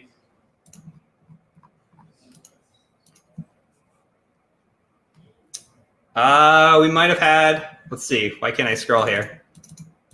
There we go. So what happens is the attack succeeded. All right, and then you can see what happens is it dumps out the local SAM hashes. These are your NTLM hashes, NTLM, remember that. Okay, so now we've got NTLM hashes for administrator, for a local user called Peter Parker, for a local user called Help Desk. Okay, so now we've got multiple accounts that are local to this machine only. The cool thing about NTLM is we can do what's called pass the hash, meaning we could copy this hash here and pass it around. We can take this and try to crack this and see if we can find the password on this. There's a few things that we can do and see where these accounts land. But now we've got accounts on a machine. Here we can look at the password hashes too and see if any are identical, which we don't have any identical hashes, thankfully. It looks like this default account and this administrator account have the same hash. So they might be disabled. There's not a way to tell without trying to access it. But we have a Peter Parker account here and we have a help desk account too. Okay, so what I'm going to do now is I want to show you one other thing. There's a few ways or things that we can do with this attack. One of the things is we can get an interactive session, which is basically getting a shell on a machine. We can also actually upload a payload or execute a command. We could do like a -c here and run a command on that machine. We can run malware on this machine with this attack as well. But usually for me, dumping the SAM is good enough. I don't necessarily need the shell, but if we want the shell, we can do a -i, let this run here, and then I would literally just come back to the this machine and trigger another event. So you can just come in here and do a //192, trigger that event. And let me minimize this because my RDP session is getting in the way. Come back, and you can see that there is saying, hey, we started an interactive shell session here on 127.0.0.1 11,000. meaning all we have to do is new tab, netcat 127.0.0.1.11,000. All right, you can type help for a list of commands, and we are on this machine. We can change the password of the user if we want to. We can add directories, remove directories, put files, get files. We can log into this machine. There's a lot of stuff that we can do within this little interactive session. So I just want to show you that there is, beyond just dumping the SAM in here, we can do quite a bit more. And this attack is very real, very dangerous within an environment. So I'm going to show you some more stuff, and then I want to kind of walk you through an attack scenario from a real world situation, and we'll kind of talk about what we can do. So let me take a drink of this Red Bull so I can keep this energy level up. All right. So a few things that we can do. We can use psexec or wmyexec or smbexec to get shells in this network if we want to. We can also use a hash with pass the hash to get a shell in this network. So one example here, and I already have the hash saved, so I'm just going to kind of copy this and show you just to save us time, if I can. Life is a lot more difficult on a laptop chat. All right, so I'm going to kill this session. So what we're doing is we're going to run psexec. It might auto run because I copy here. Let's see. Let me hit enter. Okay. So what we did is we found a help desk account, right? We found that account over here. And we see that that account exists. We don't know if that account is an administrator on a machine. But if it is, we can take that and try to log in here. In this situation, I'm actually logging into the domain controller because what's happening is this user is not only this hash work here on this machine, it also works on other machines within the network, which is very, very common, unfortunately, a lot of times. So we're literally using a hash without knowing the password of this account to go ahead and get a shell on a machine. So we're doing that with psexec. We can do that with wmyexec. We can do that with smbexec. We can also use this hash to dump out passwords on a machine. So instead, we can use a tool called secrets dump. So I'm just going to tab up here, and I'm going to hopefully go home. And we'll just do secretsdump.py on this. We can use this account again to dump hashes on a machine if that user is a local administrator. And here we're dumping all the hashes, all the juicy information on this machine. In this situation, this user is dumping local SAM hashes. I think we also dumped out the ntds.dit, which is the secrets of the domain controller. And we're getting all kinds of juicy accounts here, like all the accounts. fcastle, tstark, Parker, SQL Service, like accounts we haven't even seen because this account or this user was a domain administrator on a domain controller, or was a local user, local admin on a domain controller. So this might not make a ton of sense. I'm trying to show you just like how, at this point, beginner level stuff, how we can utilize a hash to not only get access to a machine, how we can also use a hash to dump out all the secrets and hash information on a machine as well. So really, really nasty stuff. We can also use, in this situation, instead of using a hash, we can use somebody's password to do that and get access. Like with fcastle, we could use password 1 instead, but same situation here with this. We can also do what are called pass attacks. So pass the password, pass the hash. Basically, we can run this around, and I'm going to copy this and show you. We'll walk through it. We can use a tool called crackmapexec. I'm going to paste this. And here's the situation in mind, and this is kind of the thing that I would do. If I got LMNR in a network, I went and cracked the password. My next steps are, where does that password work, and where can I dump secrets out of?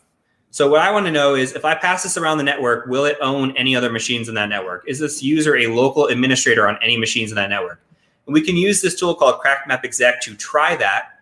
We're going to try to log in via SMB across this entire /24 here, this entire subnet, okay? We're going to use our user, provide the domain, provide the password, and see if it logs in anywhere else. And it should just take a second to run here. We can also do this same scenario with a pass the hash attack.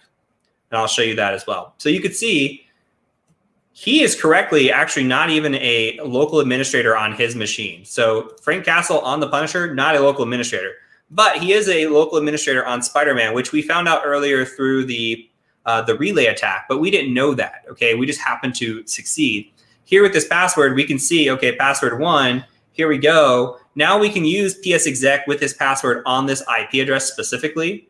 We can use secrets dump on this IP address specifically with this password and go dump out the secrets as well. So these are attacks that we can utilize and run now that we know where this user exists and where he has permissions and settings at. Same thing can be done here with a local hash. So we have crack map exec, local auth. We can just use a SMB local auth here, pass this help desk account around with the hash that we had. And it's a very similar situation where we can just log in all over the place. So very, very scary, very easy to do. So I want to walk you through a scenario, and then we'll come back and do some more attacks as well.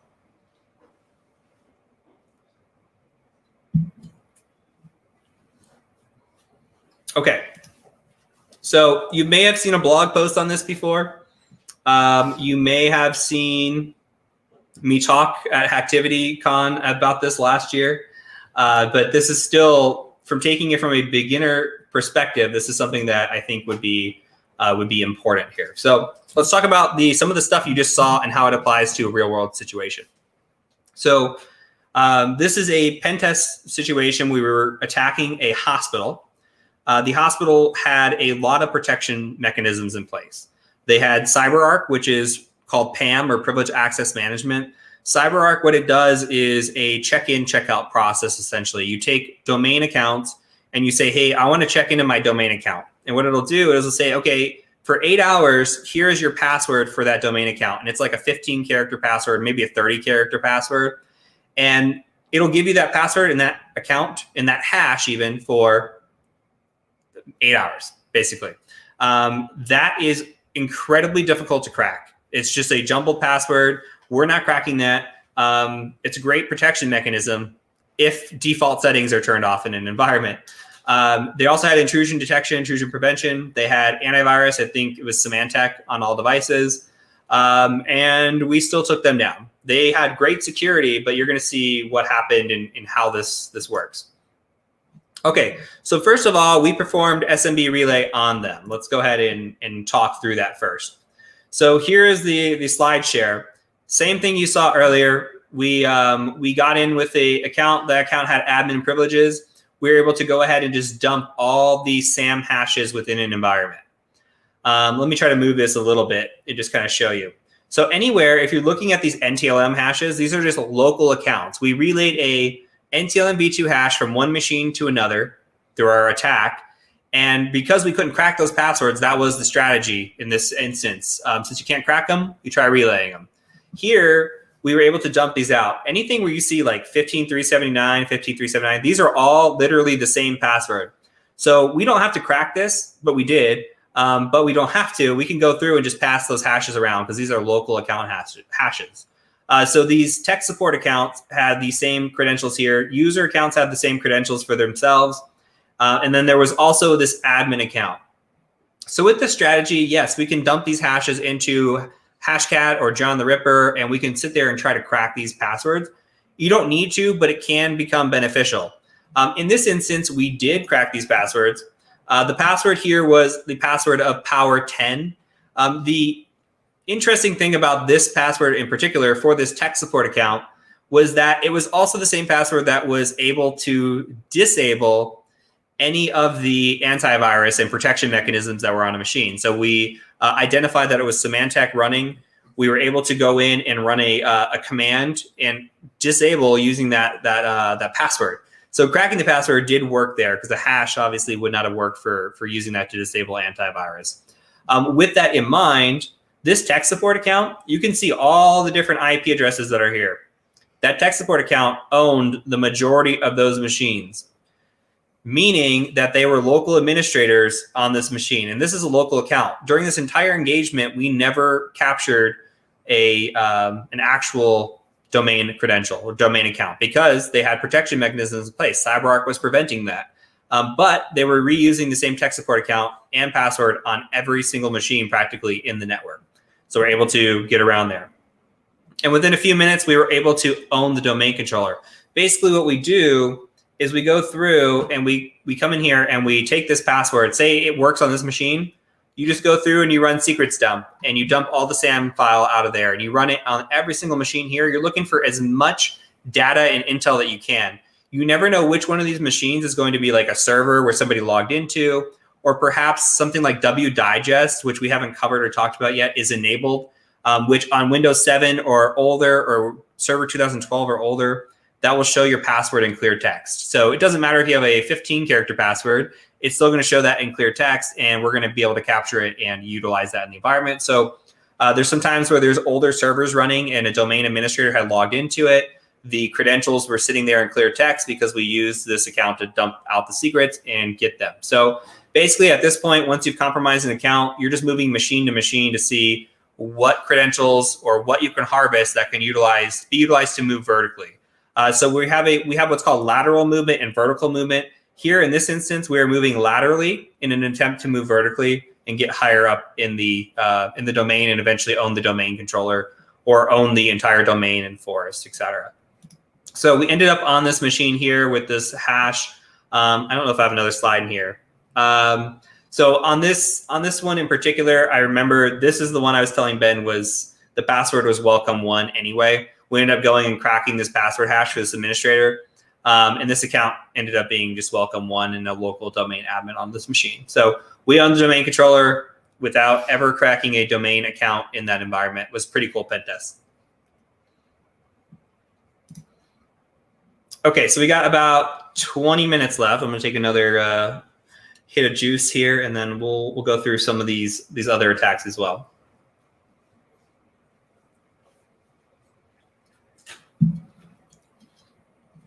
All right.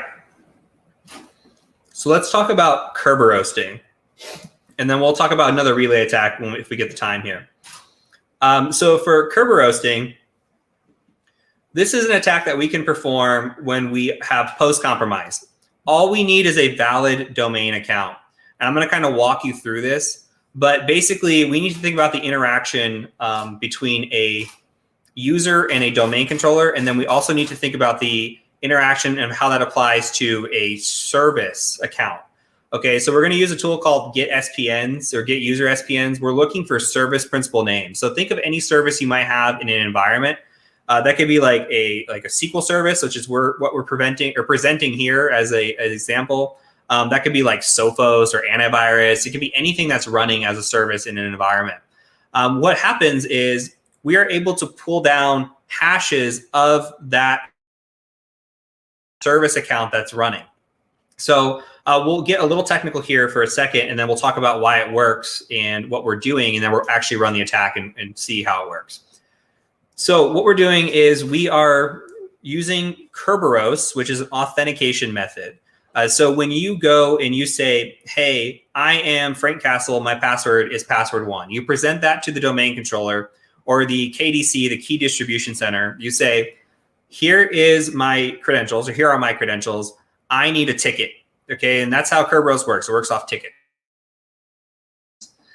It'll say, okay, I validated you. You now have a ticket. That is called a TGT, or a ticket granting ticket. Now, with that TGT, which any user gets once they have provided their valid authentication, we can request what's called a TGS, and I just call these service tickets. So imagine that we have a service account that we want to access. What we do first is go to the key distribution center, or the KDC. We go to that and we say, hey, I want to access this account. Here's my TGT. Can you go ahead and give me a TGS? Or this service ticket. And it says, okay, you've got a valid TGT. I will go ahead and give you this TGS. And what's special about that TGS is it is encrypted with the password hash of the service account. Then you take that TGS and you take it and present it to the service itself, and it will say, it'll decrypt it on its end and say, yes, you can have access to this, or no, you don't have access to this. So we don't ever present it to the service. We literally just get that service ticket because it's encrypted with that hash. All we need is a user account. Remember, all we need is a valid ticket in order to get that TGS. All we need is a valid user account. Doesn't matter if they're an administrator, a local user, or a low-level user on a domain. All it matters is we have that account. So we're going to run this tool. We're going to take a look at what that looks like and request a ticket here. So let's go ahead and go back into our Kali machine. I'm just going to paste this from our notes. Okay, so we are using get user SPNs. We're calling out Marvel because that's our domain. Fcastle is our user. Password 1, which we cracked earlier through LMNR. And now we have the domain controller, and we're sending a dash request. We're just making this request here. So I'm going to hit enter. Hopefully that works, and it works. Okay. So this in itself is a feature of Active Directory. This is something where now we have a hash here that we've captured, and we have a hash of this user SQL service. Now, depending on what this user is or what they are in the environment, this could be really good or bad. This could provide, if we can go take this password hash and go crack it, this could provide access to other machines in the network. Maybe this, for some reason, this machine or this account is a local administrator somewhere in that network. Perhaps a lot of times we have seen the situation where service accounts are domain administrators. For what reason, I'm not sure, but organizations will slap them with domain administrator privileges and let them run with weak passwords, and there you go. So again, through the power of quick editing, we're just going to go ahead and utilize the hash that I've saved in here, and I guess I'll just type in exe because it doesn't want to cooperate. Okay, so hashcat.exe, make this full screen. This time the module for this is 13100. This is just under curb.txt, which is where the hash is stored. Rocku again, and then a -o again for optimizing. I'm going to go ahead and hit enter, let that run. It should take just a second, and we're going to see something interesting about passwords again. We've already talked about the 19-character password, but you're going to see that we can crack a bad password pretty quick as well, or what would be considered a good password in an environment. Let's see if we can actually see it. So I've got my screen really blown up. I'm sorry, but this password is capital MY, lowercase password, 123 pound, and I think that's 14 characters, maybe 13 characters. That is what would be considered a strong password in a Active Directory environment, and it adheres to all the things that you want with the special character, the capital letter, lowercase, and a number. But here it is getting cracked because it's weak. So we talked about 19-character passwords. 14-character passwords fall into that too. We've got this account here. We could take this account if we wanted to, go use secrets dump, go use crackmap exec, pass it around the network. We can go and try to log in, see where the permissions are at. In this situation, I actually have this set up to where it is a domain administrator on this machine. So if you were logged into the Windows server, which we are going to use for our next attack, you can see that this is a domain administrator. So we would, in this situation, own the domain controller basically in 2 steps again. And these are, everything I'm showing you is real world examples, or are real world examples of things that I've seen on engagements and pen tests and happen quite a bit. So this member is a member of, you can see administrator accounts in here as well. So next, I'm going to show you one more thing, and I think our time's probably going to be out. So I want to talk about another attack that is, yet again, a feature of Active Directory. And these are IPv6 man-in-the-middle attacks. Okay, so if we go into our machine, we'll talk about man-in-the-middle. If you're interested in this tool does not come with Windows by default. But let me see if it's broken in my environment. I think it is. Okay. So let me find it real quick. Okay. If you go and you do a lookup on GitHub for MITM6, that is the tool we're using. So if you think about, let me make sure this is running before I go through this whole thing.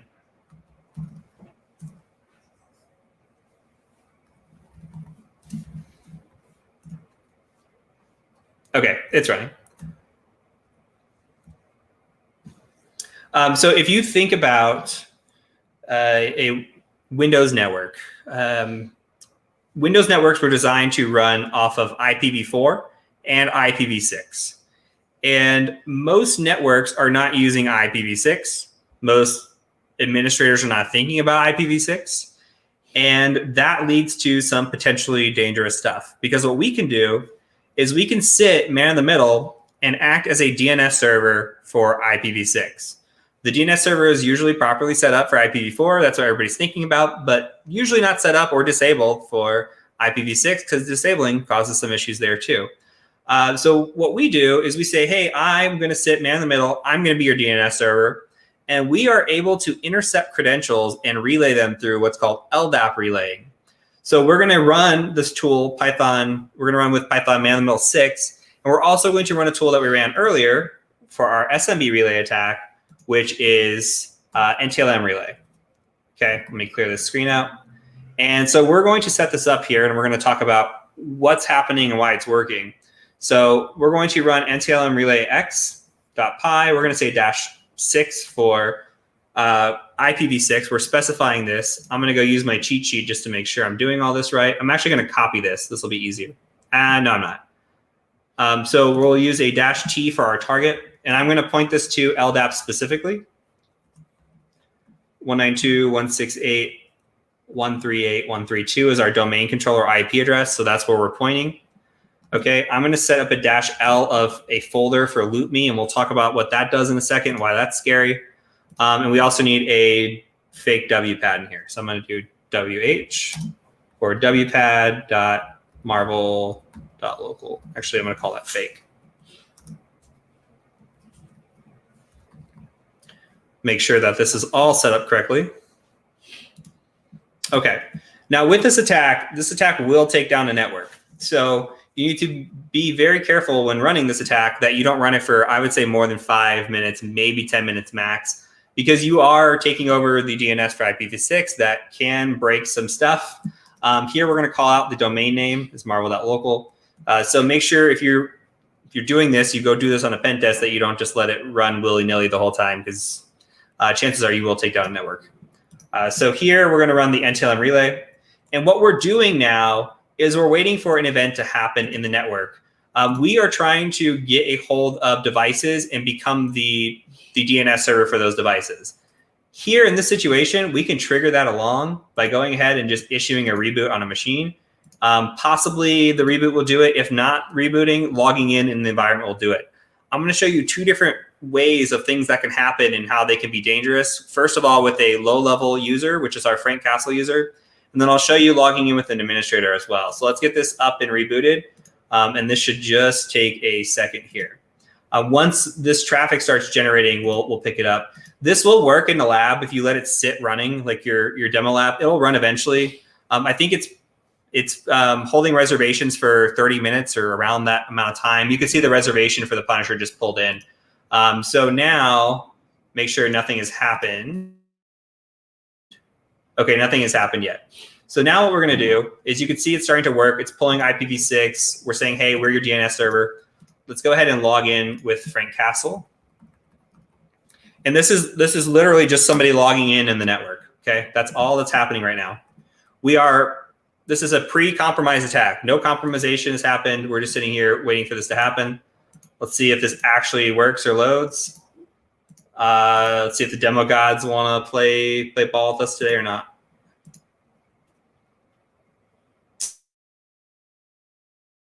Okay, let's log out. We'll try logging in one more time. If that doesn't work, then no demo gods on this one, chat.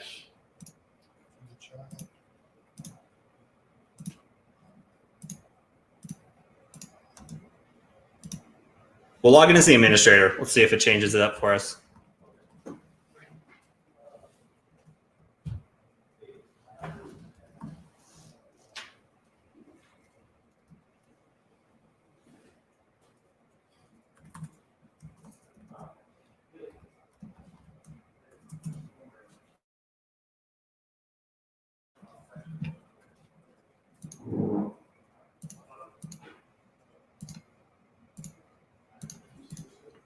All right, demo gods did not work for us. Let's there's PowerPoint for this because we have to know when they won't work for us. So let's take a look at what this looks like and just kind of go from there. So we got it set up. In theory, logging in and rebooting should have caused an event. For some reason, it didn't. What happens is if we have a low-level user, we can pull data down. Again, we can just relay that low-level user. We never have to grab any information, and we can pull a loot directory down, which dumps out, if you can see here, it dumps out all kinds of information, domain computers, domain groups, policies, trust, and users.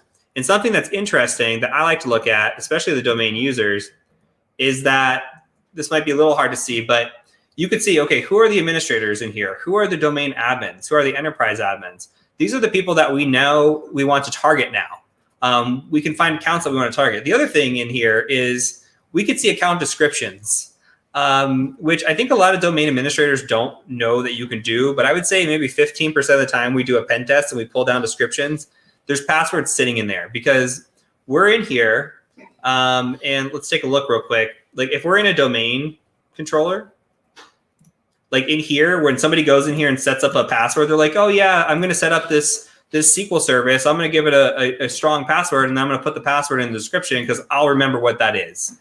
I'm just going to go back and do it that way. But the issue is we can see that password as long as we compromise an account and pull down information. Once we compromise an account, we have access to all this information anyway. But this is a way of showing a compromise without ever getting an account password or credential. So here you can see the description, you can see who your targets could be, all that jazz. The difference though is when an administrator logs in inside the network. So imagine now, instead of Frank Castle logging in, an administrator account logged in, which you can see here's an authentication request for Marvel administrator. So if a domain user is going, or domain admin's logging in somewhere in the network, it triggers this event. What happens is it adds a new user for us, okay, and a password for us. It sets this user as a enterprise admin in the network. It abuses the privileges of this user here to set this user up and become an enterprise admin in the network.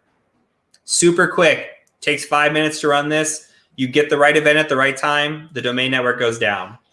Here's an example of a true pen test. We got hospital domain administrator, again, a hospital, domain administrator in 5 minutes with this attack. All we did was set this up, listen, you see the account succeeded. Here's adding a new user with that username, password. We take that username, password, we go log in, we get corp, we get all of it. So there's a bunch of different things that you can do with this attack, and it's incredible how you can use this. You can also use this, sometimes a computer account will trigger this, not even a user account will trigger this. You can generate Kerberos tickets with this and use Kerberos without any password to authenticate to different systems. It's pretty wicked what it can do, and is one of those things that, again, ships out of the box by default without another Windows feature. So let's see if there's anything else I haven't covered. We got 4 minutes left. I think Ben went downstairs. I don't have access to the chat. I'd chat with you guys.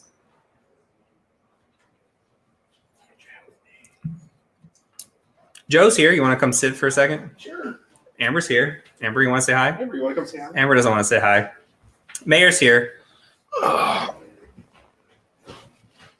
Joe and the Flash. Oh, we're done. Hi, welcome back. No, you're good. What's up, everybody? Got 3 minutes to kill. Want to let you guys do a little pre-show? You want me to jump in? No, you can jump in. You can come sit on our lap. Yeah. Oh, I got a good seat in this house. All right. Hey. This. All right. We've done this before. You know, not bad. One lab failure in the whole thing. You had that problem the other day, didn't I did. Yeah. We ended up getting to work, though. Listen, man, I need nothing but perfection next time. Listen, I'll work on it. We're sorry. here for work, not to have fun, all right? Please don't hit me again. We'll talk about this after we'll talk about that downstairs. All right. Thank you so much for doing this. Thanks for having me. Awesome. So for people that want to learn more about like Active Directory hacking, where can are there labs that they can get download for free if someone wants to, on a budget, they want to learn? What are some basic? I can do some basic stuff that I can get better at, this kind of stuff. Yeah, I mean, so for us, we have the PEH, which is free a lot of the time. If not, you can get it for usually as low as $10, $15 for practical ethical hacking. Some people that's on your academy, right? The academy, exactly. There are some people who put resources out based on that course cool. that you can see. There's somebody who did. His name's Cameron. He did a really good Azure lab build with it, and you get $200 free on Azure. So as long as you have a credit card and you don't go over your limit, you can go and build this whole lab that I had set up here in Azure in the cloud. So if you don't have the computer resources or something along those lines, you can do that as well. Those are all free on GitHub, so you can download it and just deploy it on Azure. You have to walk through the process, but it's good. It's good experience anyway to get cloud experience and hands-on with that kind of administration as well. I feel like it wouldn't be that expensive. $200 would go a long way. I feel like for this, yeah, this would last. It lasted me about a month. Yeah, I'd say last a month. That's not bad. Yeah. You get a month for it too. Is how that discount works. So yeah, I mean, I think it'd be great. So you did a lot of education stuff. If you don't mind, we have a little bit of extra time. Yeah. As far as like people that want to get into red teaming, offensive security, whether it's pen test, bug bounty, red team, I think a lot of people that watch the streams are very new and they still want to figure out what the next steps are. Sure. Let's say I'm an IT person. I understand basics of internet. I understand sub-web stuff. I want to learn and just get into hacking in general. What is the let's talk about free resources, just because I feel like a lot of people want to start with free to just understand what they're good at and then go and spend the money to learn. Like I want to build up to also talking about certificates at some point. Sure. But for free stuff, I want to learn. I want to spend maybe $20 a month. That's my budget, or $20 every few months. Where do I go? So depending on your background, the thing I stress the most is building a foundation. So it's like a house. You want to have a strong foundation before you build upon it, or it could crumble, or you're just set yourself up for failure. So making sure you have things like A+, Net+, not certifications, just those type of study details, like basic computer, how to build a computer, how to troubleshoot a computer, how to do basic networking, like CIDR notation, subnetting. I still struggle with subnetting. We all do. Yeah, it's good to know I'm not alone. Basic programming, like picking up Python or something like that. And there's resources for all that. YouTube is great. Codecademy is great. Free Code Camp is great. Once you build that foundation, you want to go and learn some stuff. If you're talking like absolutely free, try HackMe's free. I have a lot of free stuff. Hack the Box has free as well. I'd say try HackMe's more beginner friendly.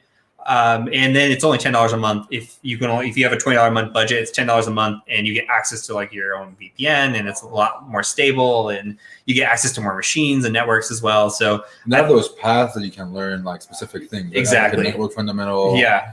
And so you can learn all this stuff. I think a lot of them are free anyways. Yes. The paths you have to pay for, those are subscription based, but a lot of the rooms that are inside of those paths, like I've got a couple of rooms in the offensive pen testing path. Okay. The rooms are free, but the guided path is part of the subscription. Yeah, I've done a few of the guided paths. I think the way that I've done it, the structure of it is really great, just because like I want to learn fundamentals, just click on this thing instead of just saying the goal to learn the fundamentals. But I didn't know how they do free. I've had an account forever. I've never seen the free versions of it, to be honest. We started implementing them in the college classes. Really? Yeah, so we're like one of the college classes, it requires them to go through the whole offensive path and some of the extra like the Empire Path Wreath that's on there, like the Active Directory stuff. And so it's homework because you go through those. Exactly. That's yeah. awesome. Yeah. Man. No, That's it's really great. cool. It's great. And so it's just a fantastic resource that they built their platform on the desire to educate more than just gamify. Yeah. And even though there's some gamification, CTF-y stuff in there, a lot of it was like, hey, how do we teach people to do this more than just like, hey, this is competition, go get first blood, that kind of stuff. It's more like, here's a step-by-step walkthrough on a lot of these machines and education platform, more so than CTF platform. Honestly, like one of the things for me personally was I was really like web focused and going through some of those. I did the OSCP path for like a day or two of it. Yeah. I just was like, nope, no, I don't. It takes a lot of time. It takes a lot of time. It is. You want to actually do it, but I learned a lot of like PivS stuff. Like I know a little bit at least. I can figure out how to do it. Like, I know the basics of it now because I did the try hack me stuff. But so you were saying do try hack me, do the free versions of it. There's Hack the Box that's free. Yep. What's next? Okay, so I've done some of these labs. PTS is free. That's right. Yeah. PTS from INE is a free offering. It's really a good dive into professional labs that are provided from a platform. So all you need to do is sign up for the Cyber Starter Pass over at INE.com. Cool. Okay. Go ahead. I would say no. It's 100% free. If you want the certification, it's $200 for cert in the exam. And that's where I started my pen testing experience, was with the PTS. Oh, you started with the PTS? Yeah, that was the first. That was the first offensive focus certification I had. It's still the first one and only one I've actually failed. Wow. You had to do a test to do the certification. Yeah, back then you had 3 tries with it, and I was brand new, and I just got frustrated, and I just kind of multiple choiced it, and then came back and.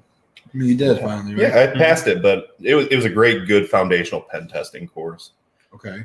What about so now that we're talking about certificates, Do you have your OSCP? Obviously, you guys both have OSCP. Yep. What else do you guys have from offensive security? Nothing. We don't have anything. Oh, I have OSWP. Yeah, OSWP. Yeah. Would you recommend people going down that route if they have the money? I know not OSWP. I think it's so outdated. Like it needs an update, and it's getting updated. The OSCP is gotten really updated. The OSCP has. The OSWP was like when I went there was like 90% WEP, which I don't remember last time I've seen a WEP network. Yeah. Like it just needs like some really good updates. Which if it's getting updated, yeah, they posted something about taking it down, and then they'll have something new coming good. soon. That's good. So certificate wise, we have some eLearn stuff. We do have eLearn stuff. What would be the choice of like someone that's new? Even like besides hacking, like what are some decent you mentioned Network Plus, Security Plus. Security to Plus me is really, really good. And the foundations taught in that are like ISC Squares, SSCP is great for when you're communicating with clients. When you're talking about risk management and risk assumption, talking about how to handle risks and threats, especially with clients who don't have large budgets, or they might be giving you some pushback on some of the findings. Yeah. Just telling them, hey, you can assume the risk if you want. We're just here to give you the information you need or what we found. But for me, the biggest takeaway as a pen tester is some of that stuff. Yeah. And really just the basic fundamental, security premises that you'll have to talk to a CISO about, or, a CIO or a CEO, and speak at their level and from their understanding. It's different when you talk to like technical people versus like executives that used to be technical, or they may not even be technical, to be honest. They know the fundamentals and you have to speak to their language. It's different talking to them. It's not the same as just talking to a hacker or a friend. It's just completely different language, what they expect. Sure. I would say CCNA could have some benefits as well from the networking side. Cloud is big too. So AWS certifications, huge right now. Yeah. Azure, like everything's moving into the cloud. So being able to understand the architecture and how to abuse some of those features if you want from a hacker's perspective, or even just like I need something to go out there and learn that would make me relevant in the market, cloud's definitely booming at the moment. So what did you personally practice on to get to the level you are to be comfortable with AD or even anything that you have learned? I got thrown into the deep end. So I was like, I got my OSCP, and like I thought at that point in time, because just thought like, hey, I'm gonna go get this, just go get a job right now, and it's really not the case. Like you go and you just get beat up in interviews because they're asking questions like Active Directory and web app and stuff you don't really like cover or do. And so eventually I ended up getting a job, and they started me off on just doing external pen tests. Once you kind of build your trust, then they put me into internal pen tests, but there wasn't training for it. It was like, here, you got an internal, and I was like, message on my coworkers, what do I do? He's like, go read some blogs, dude, because that's pretty much it. And so you basically just fumble your way through it. And now like courses are starting to come out that are like way Active Directory focused. And I feel like back just a few years ago, that wasn't even the case. So it's one of those things where thankfully there's more resources now than there were before. But it was really just like, hey, read these blogs, go figure it out, see what you can put together. If this isn't working, then go check for something else. And you go down a rabbit hole, and it was all self-taught. Yeah, I think I always try to bring this up as much as I can. With how many resources are out there nowadays, there shouldn't be an excuse of I don't know where to start. I think there's too much to confuse people what to do at this point. Sure. But there are enough resources to like learn the basics. And they've become very affordable. I don't think like with TryHack being $10-15 a month. That's really cheap for what you're going to learn. And the importance of diversifying your education cannot be overstated. So we see a lot of, you need an OSCP to be a pen tester. You've got to have these resume bullet type certifications and qualifications, but you end up with a lot of people with the same baseline and not much else. So diversifying where you get your knowledge, where you get your training. Heath, I think, just posted that he bought the new CRTO. I've done Rostamouse's previous version, and I just beta tested his new version of his course. It is incredible. There isn't anything like it. Pen Tester Academy, their certifications really aren't, being desired, but the training from like their CRTP course, I learned a ton about, pen testing, Active Directory with PowerShell. And a lot of what I put into my MP&P course, my movement, pivoting, and persistence course, came from things like that. Just knowledge that I'm banking and putting together. So diversifying is huge, and the industry needs to get on board with that. Just because we accept it as a CE after you're in the door doesn't mean that it shouldn't be accepted before you get to the hiring phase. So we really need to rethink some of that and rethink some of those acceptable options. There's a lot of really good stuff. I think it's just the whole education content on cybersecurity is very young. Like if you think about like I go back to Tribe because there's 2 years. They've been around for 2 years, maybe 3. They haven't been around for that long. And just thinking like a huge platform like that just came out. And I know Hack the Box has been around for years. There's gonna be more and more coming out. Like Sean, who's coming up in a bit, he has the Bug Bounty Hunter. Yeah, you can buy memberships on it now. Yeah, and he's doing like more web stuff, and in his pen tester lab doing all the pen testing stuff. There's so many, I think, more different kinds of labs are going to come out. It just comes down to like really learning what you like and then going after. How'd you figure out what you like to do with pen testing? So that's the one thing I encourage people is there's so many different things. Like you like web apps, right? And I love Active Directory, and everybody's a little bit different. And really, you got to get your feet wet in everything, and then chase what it is that you say. I really want to know more about that, and I keep wanting to know more about that. There's things for me where it's just like, holy shit, that's boring. So that's web app for me. Yeah, so it's really? Hey, I just got 2 web app CVs this week. Do you find it boring? I don't like web app. What do you hate most about it? I want to hear this. I want to hear this tangent. I don't think do I hate anything about web app? It's just he just complains every time I sign him. Which we do a lot of web. But there's always going to be that one thing that that you enjoy less than everything else, and web app is just that thing. I enjoy AD stuff. I enjoy kind of the idea of auditing domains and finding out where those misconfigurations are. Okay. There's a ton to web app, and a lot of people you're into the bug bounty thing. A lot of people jump into this stuff and they target one thing because one or two facets of bug bounty because there's just so much. Right. As a pen tester, you can't. I might enjoy going out and looking for SQL injection. I love SQL injection. But in general, I mean, it's just, I don't hate web app. It's just a tedious fine-tooth comb. It is. Yeah, I mean, it gets boring after a while. And there's a few pen tests I've been on. It's like, I've seen this app like 8 times. Right.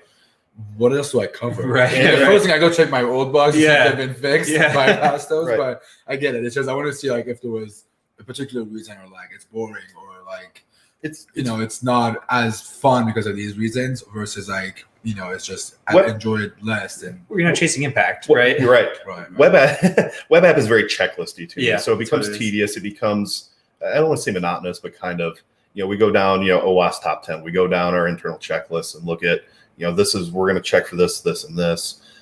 There's not a ton. I mean, there is a ton of creativity. There truly is. With AD, there's a lot of grabbing something and chasing things and.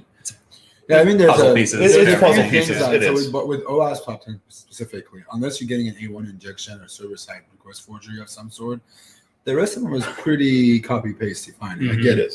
There was a few things like with as you send that, I'm like, okay, I can with XSS you just put a payload in, maybe you bypass something easy, right?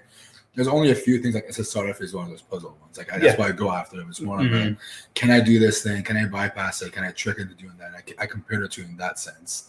Not that they're the same level of finding, but it's just more of they're only a particular set of vuln types when it comes to pen testing, at least, that could be escalated to the next thing, or it could become a puzzle of its own. I think that's what it is, right? Like all hacking is kind of like a puzzle, and you just got to find out what kind of puzzles you like. Is basically the big breakdown of it. So, how did you figure out what you liked? Like, how did you? Because he said you get your feet wet, whatever. Like, you want to get into it. How did you realize this is the thing I want to specialize in?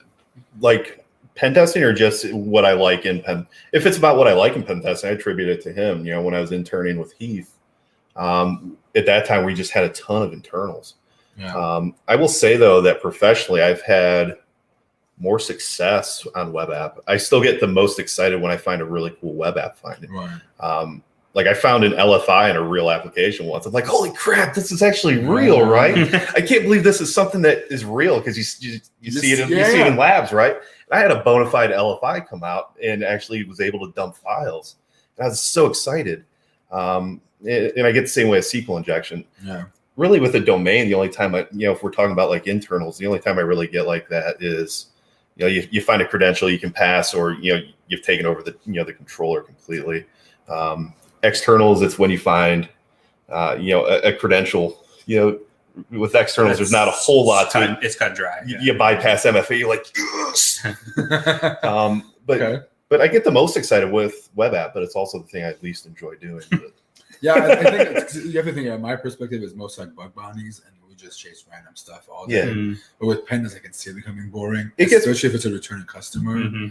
Like I completely get it. Like you look at it and you go, I know this thing. Like I've seen it so many times. And we're trying to provide value, so we're trying to provide findings. So the things that are kickback for impact with triage, certificate issues and whatnot. These are things that are bona fide, legitimate findings, and we want to provide value to our clients. So we might get a web app that's literally only that. Right. And we can't just move to another app and work on that for a while until an update comes out. We still have to provide that. So from the pen testing side, I mean, there's a lot to it. Yeah.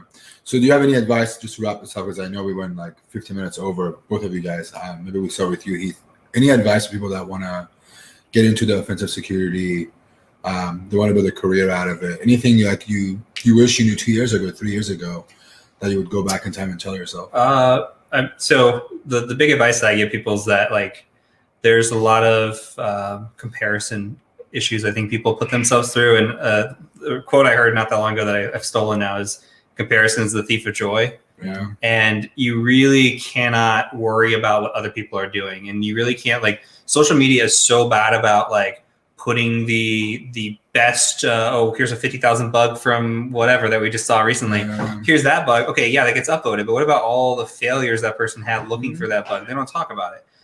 It's the same thing. So if you're sitting there worried, this person got a job and they only had these certifications, and you only worry about yourself. Like you can only run your race. And what I like to say is, like, if somebody runs a race in 4 miles or a mile in 4 minutes and you go run it in 12, you still ran the same race. Yeah. You still ran the same mile. It doesn't matter about how long it took them to get you there. It takes how long it takes to get you there. So, study at your pace, study at the cadence that works for you, and just, you'll get there when you get there, as long as you're willing to put in the effort and keep chugging along. Yeah, I think to add to what you're saying, I agree. I think the other thing is comparing yourself to yourself from 6 months ago, a year ago. I struggle with success thing a lot of times. It's like, I look at I'm this old, like this many years old. I'm doing this with my life right now, and I see all these other things online, and I would go, what was I doing 6 months ago? How was I doing a year ago? How was I doing 3 years ago in comparison to that? And just realizing that you're making progress slowly, it's still better than comparing yourself to other people, because everyone has different background, different circumstances, how they've been brought up, your life that you live.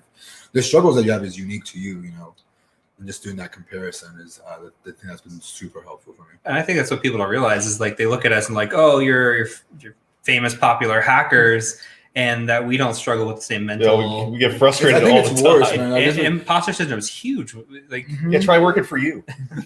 So like, it's just like, it's like one of those things where it's like, you if you get stuck in that comparison, it can get really nasty, even for anybody. It doesn't matter who you are.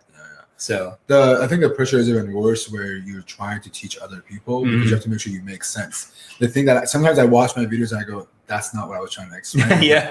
Too late. It's already out on the internet. What about you? Well, being somebody who's new, I had not held a professional IT job until less than a year ago. Damn. Okay. And then walked into pen testing. So I think if you ask Keith, anything about me with where I've gotten to where I'm at, he's going to say Joe hustled. We are faced right now with a hiring crisis with cybersecurity, where we have a ton of open jobs. We have a ton of people clamoring for jobs. And there's a disconnect. So you have to find a way to set yourself apart. And this is what I tell everybody I mentor or anybody who asks questions. We have to have a way to set yourself apart.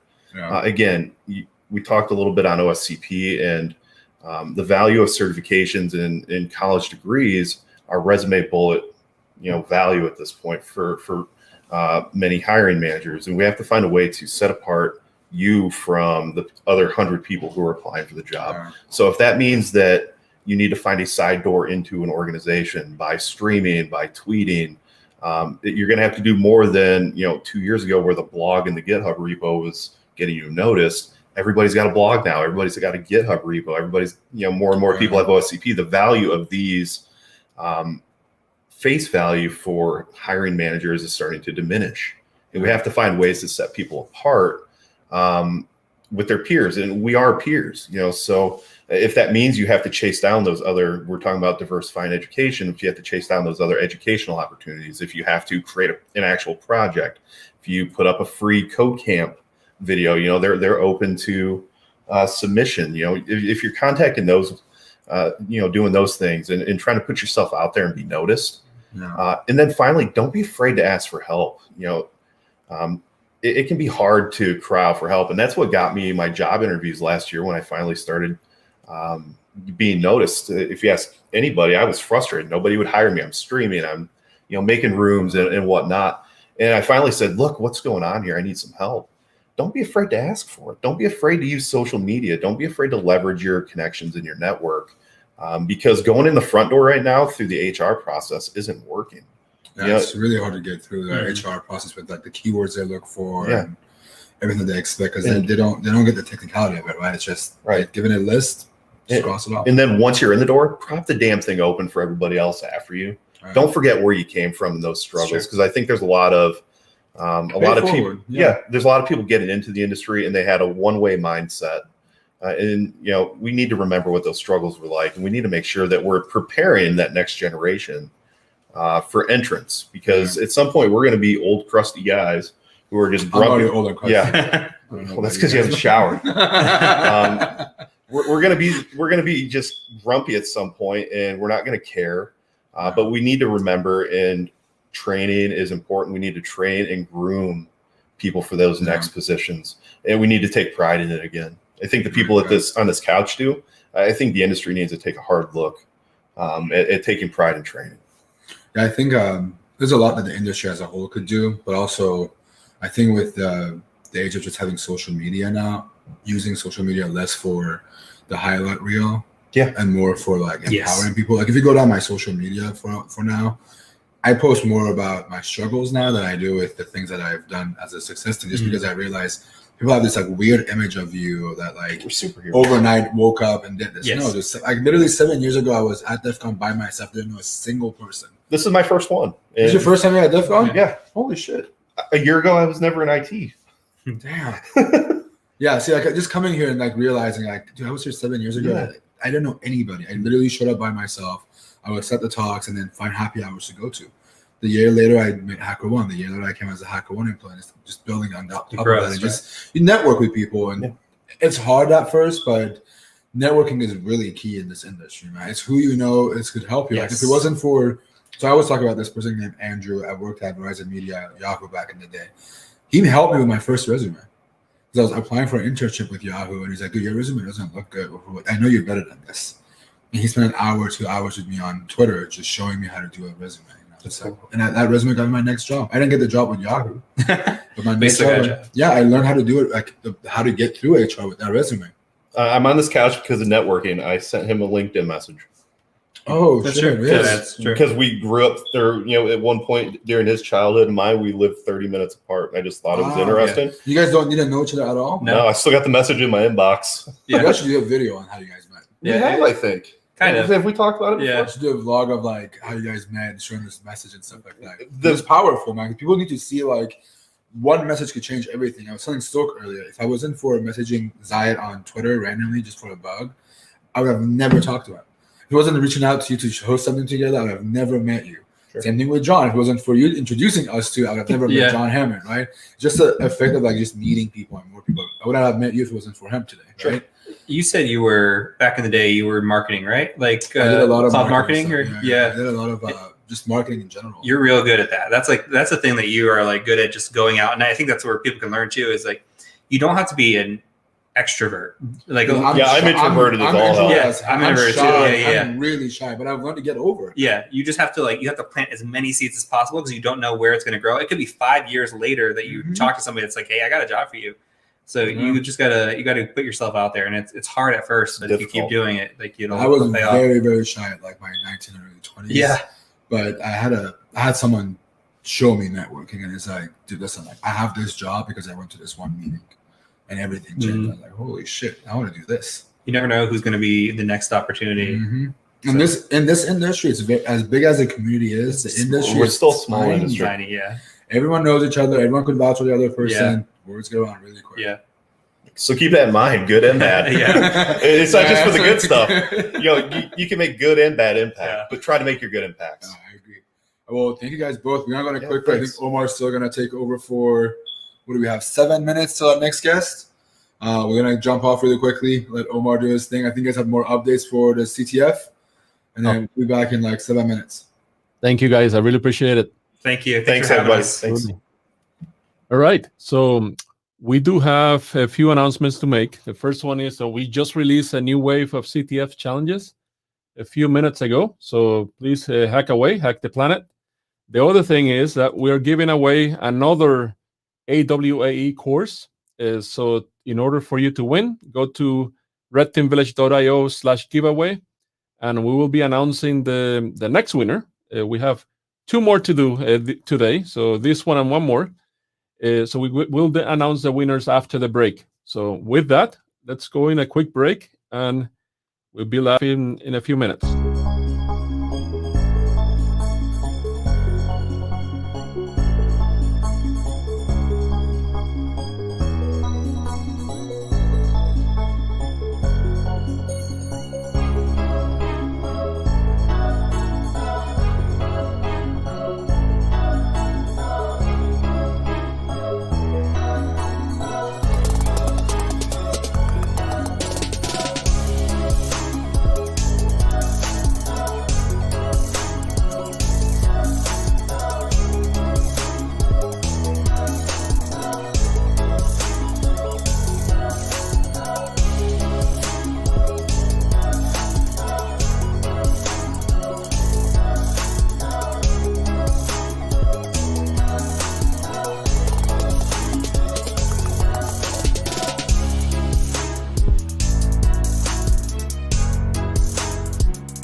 Knock, knock, who's there? This guy. What's up, Red Teamers? What's up, DEF CON? It's your favorite fake, brilliant billionaire investor. My little birdie's cheap, cheap, cheap, cheap, cheap, cheap, cheap, cheap, cheap. I like cheap things. That's why I'm rich. They let me know that Lunar Fire is under fire. But that is a Tres Comas company. And that's got so much smart shit in it. And so it's unhackable. Or is it? No, it isn't. Not even you boy and girl geniuses can do it. You would have to be the human equivalents of cars with doors that open like this or like this. Are you? Can you? Will you? Don't.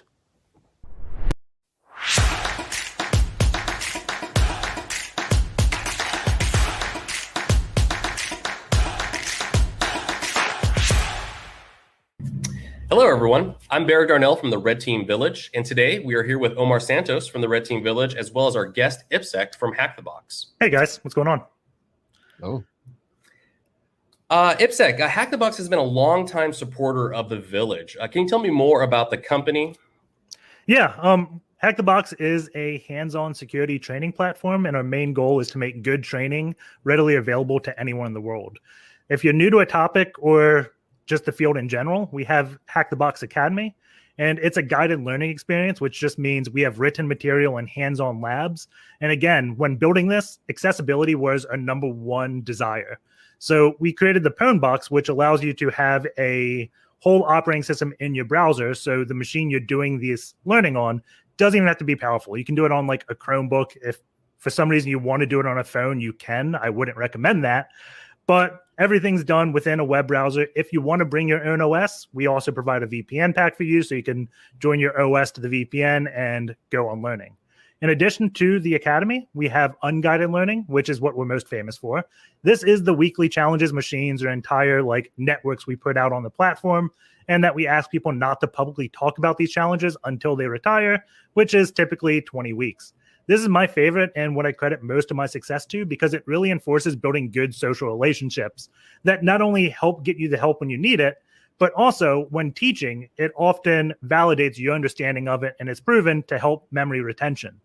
So I have a lot of friends in my social network that include Barry. I met him through another friend who met him at DerbyCon, which is a similar event of Red Team Village.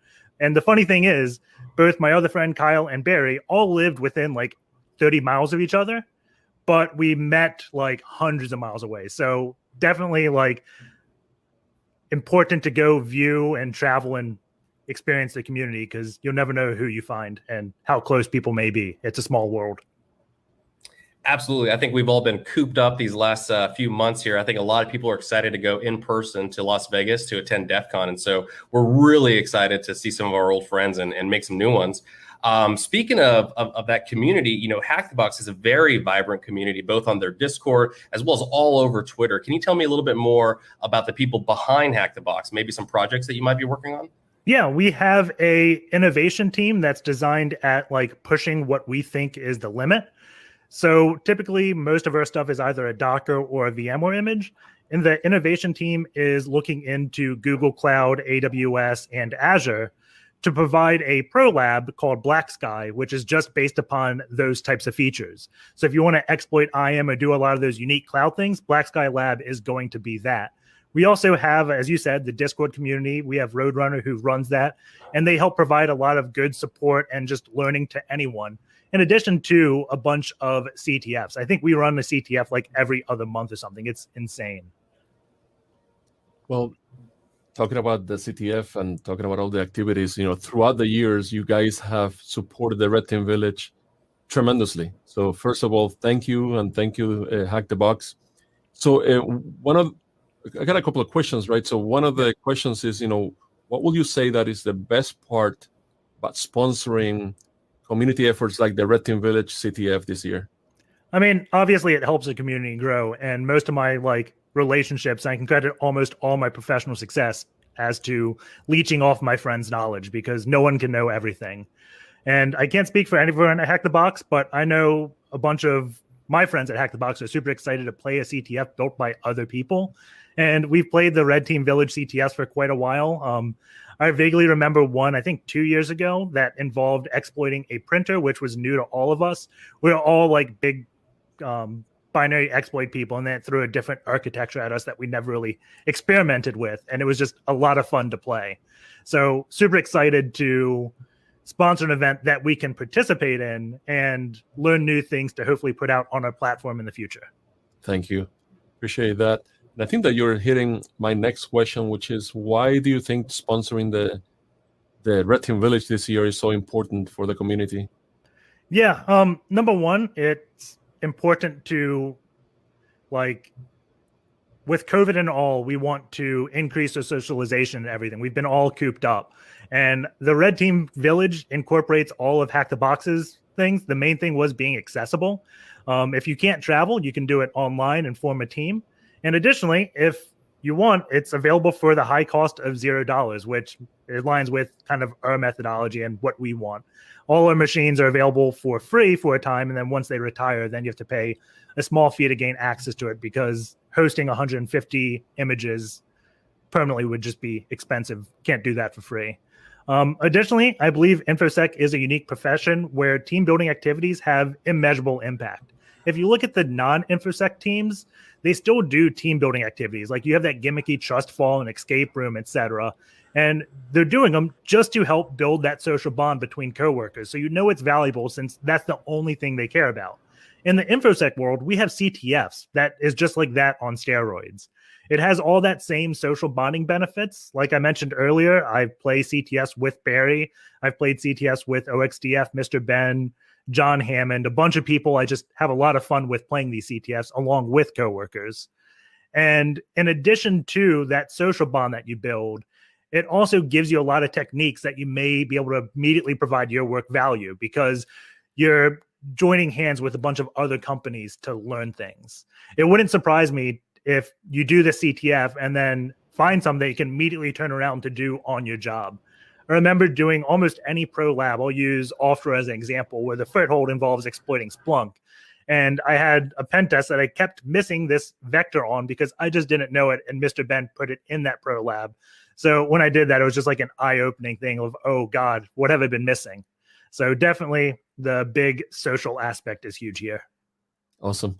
And I couldn't agree more. And once again, thank you. I have one more last question, and it's around the benefits that your team actually will receive by participating at the DEF CON Red Team Village CTF this year. Yeah, Hack the Box and Red Team Village are almost synonymous in what we provide and our methodologies. So the only unfortunate thing is the Red Team Village CTF is a yearly thing, while Hack the Box produces new things on a weekly basis. It's probably not to the scale that Red Team Village will be doing, just because it's constant. But if you're itching to do more after doing the CTF, definitely check out the platform if you haven't, and go over to Hack the Box, because I'm sure you'll love the challenges we put on the site. Awesome. So once again, thank you so much for supporting us. Thank you, Hack the Box, for sponsoring the Red Team Village, and I hope to see you at DEF CON. Yeah, take care.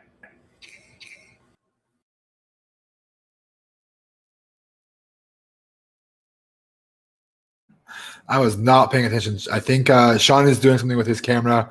I was not expecting you to switch back to me so quickly. I got to update Twitter a little bit. But thank you for having me back on here. I'm going to give Sean a few minutes to see if he can get his camera on, hopefully. And if not, we're going to do it without one. I think, Omar, you are on mute. I don't have your audio right now. Oh, perfect. Now I should be back. So we do have an announcement to make, which is congratulations to Cerebro 11. You're the winner of the AWA course that we just gave away. We have another one to give away probably within an hour or so, so stay tuned. Tons and tons of giveaways from today and tomorrow. So all of them are going to be announced here in the stream. We're not going to be tweeting, the forms, so we're going to be changing, these forms from time to time for you to sign up for these giveaways. And the other thing is, of course, we just released a new wave of CTF challenges, so please take advantage of that. Hack your way in. And with that, I'm actually going to be sharing the latest scoreboard. AI generated, still #1. So.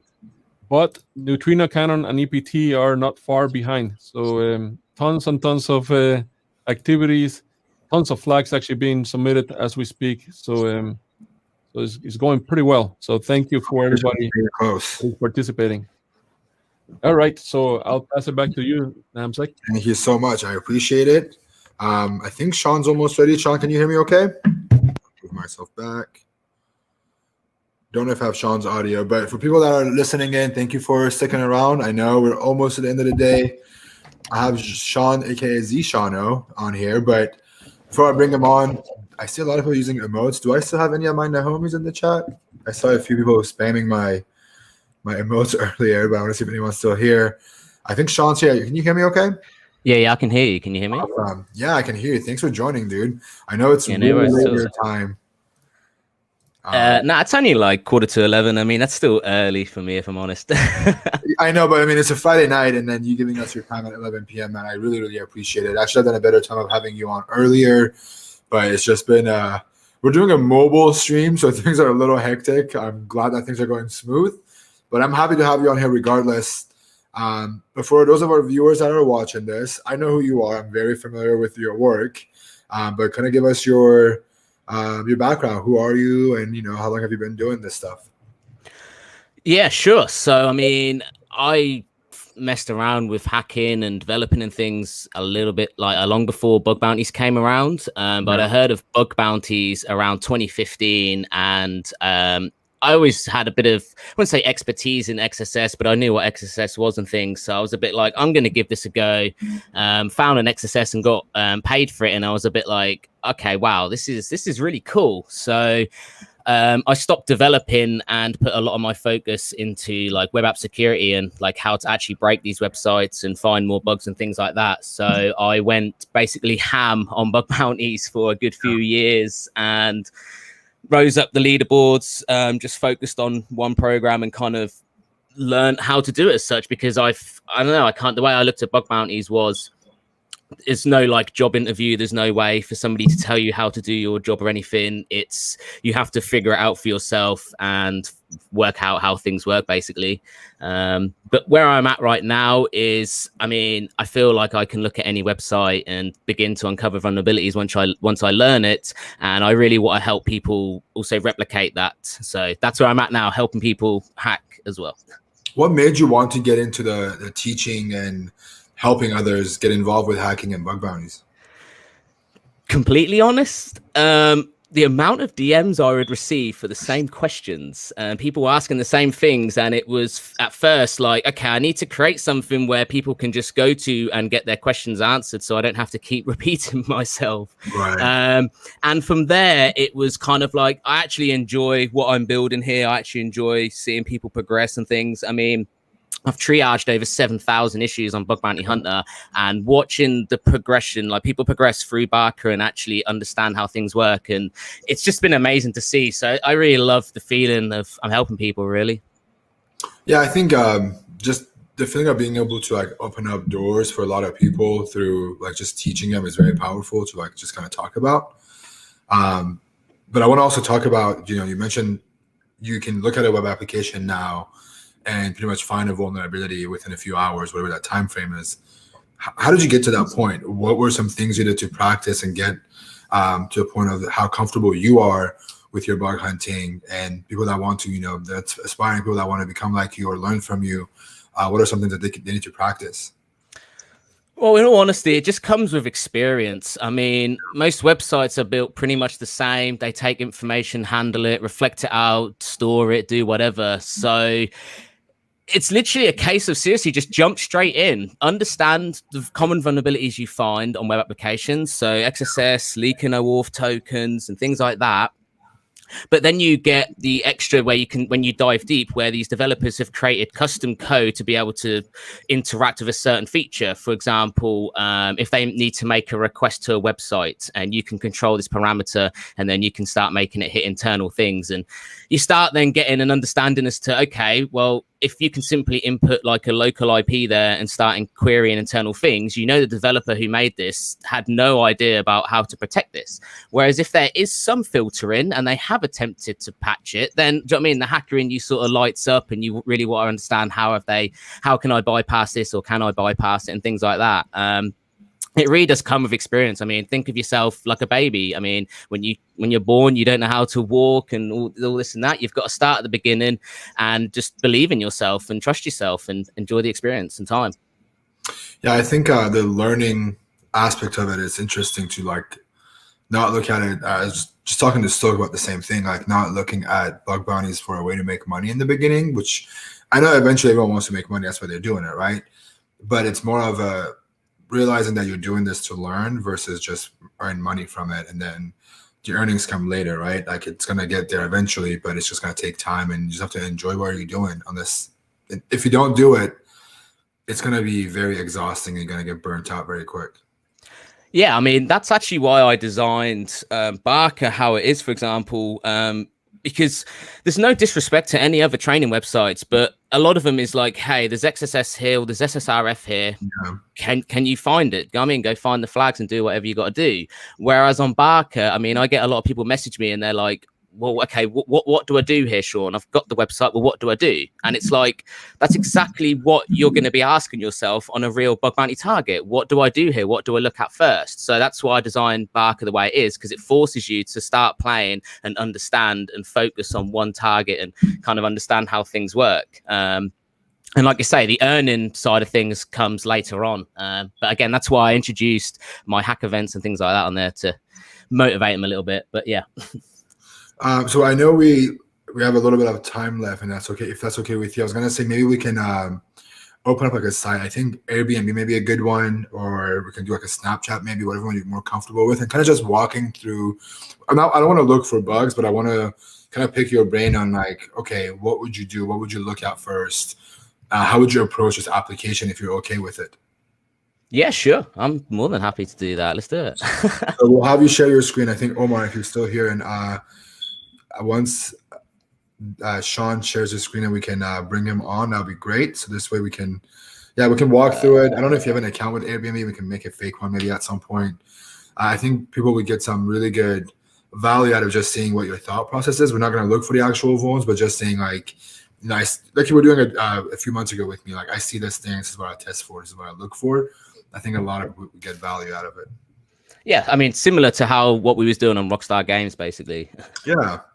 Omar, if you don't mind giving us, are you sharing your screen, Sean? Yeah, it's sharing now.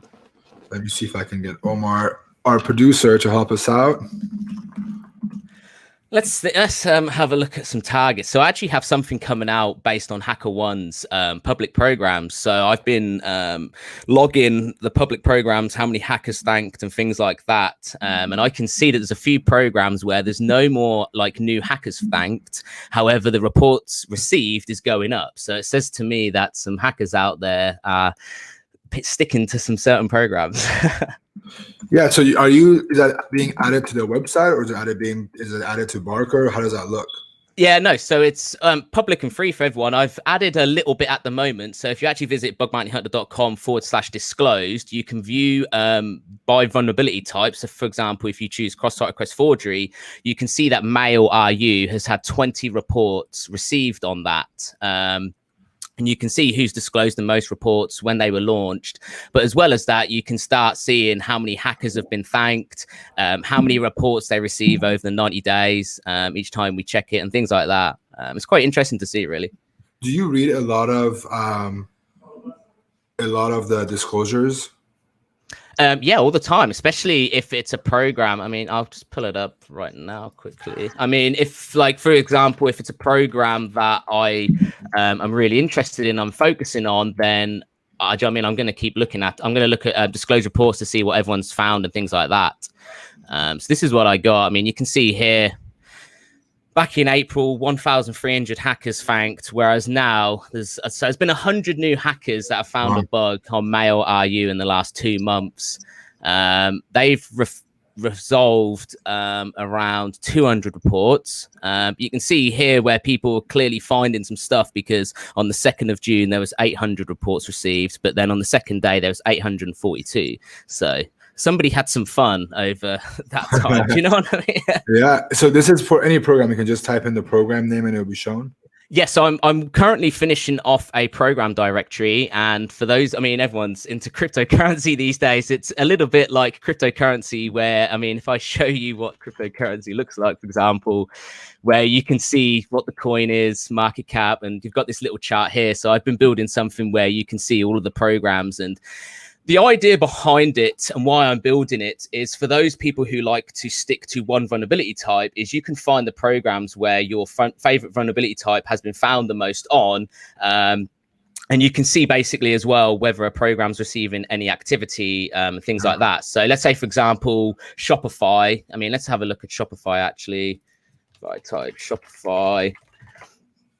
Do you know what I mean? Imagine if they're not receiving many reports now, it could be, okay, well, why is no one interested in this? Maybe I'll actually spend a bit of time here and find some stuff. So, yeah. I mean, for example, I mean, in April, they had 1,000 reports received. I mean, it's all the way down to 621. So it says to me that no one's actually really reporting much on Shopify. Maybe there's nothing to find, or maybe there's, I don't know why no one's testing on there. But I think it's good stats to have, so I can like pick a program based on activity. Yeah. You know, like, okay, this program hasn't had a lot of reports. Like Shopify, I wouldn't hack on them because it's Shopify. I know that they're not getting reports because their product is pretty locked down. But for some other programs, it would be helpful to be able to see that data in real time and picking and choosing if you want to hack on it or not. Can I just say one thing actually while we're here, and we will get on some hacking, just because you work for HackerOne, there are so many reports disclosed with no vulnerability type added at all. We should change that. Even though it's clearly obvious what the vulnerability type is. For example, this one, that is apparently some XXE bug. So yeah, it's XXE, however, no weakness. You know, man, I will bring that up. I'm also going to flag it with CDL and say, you know better, dude. Yeah, it's just useful for when people are wanting to look for vulnerabilities and things like that. Do you know what I mean? And to sort by vulnerability type, it's just helpful. There's a lot here that could be sorted into the correct places. Absolutely, I'll definitely bring that up with the team. I think it's good for us to have that data too. But you want to jump in on maybe we can do Airbnb? Yeah, sure. Let's do some Airbnb. Let me load up. We'll do like 15-20 minutes of it, just a walkthrough of like what you think you would want to do. Yeah, or sure. like what you would do as a hacker and kind of talk about it. All right. Well, I mean, let me just set up. So we got it all set up. So, something went wrong. What have we done to Bert? What have we done to Airbnb? It's back up. They're working. All right. No. What? Is it just me or is it Airbnb? So somebody messing with Airbnb right now. Let's see. Let me see if I can figure it out. Also on my side. I think it's on your side because things are loading okay on my end. Yeah, things are loading. Just a second here.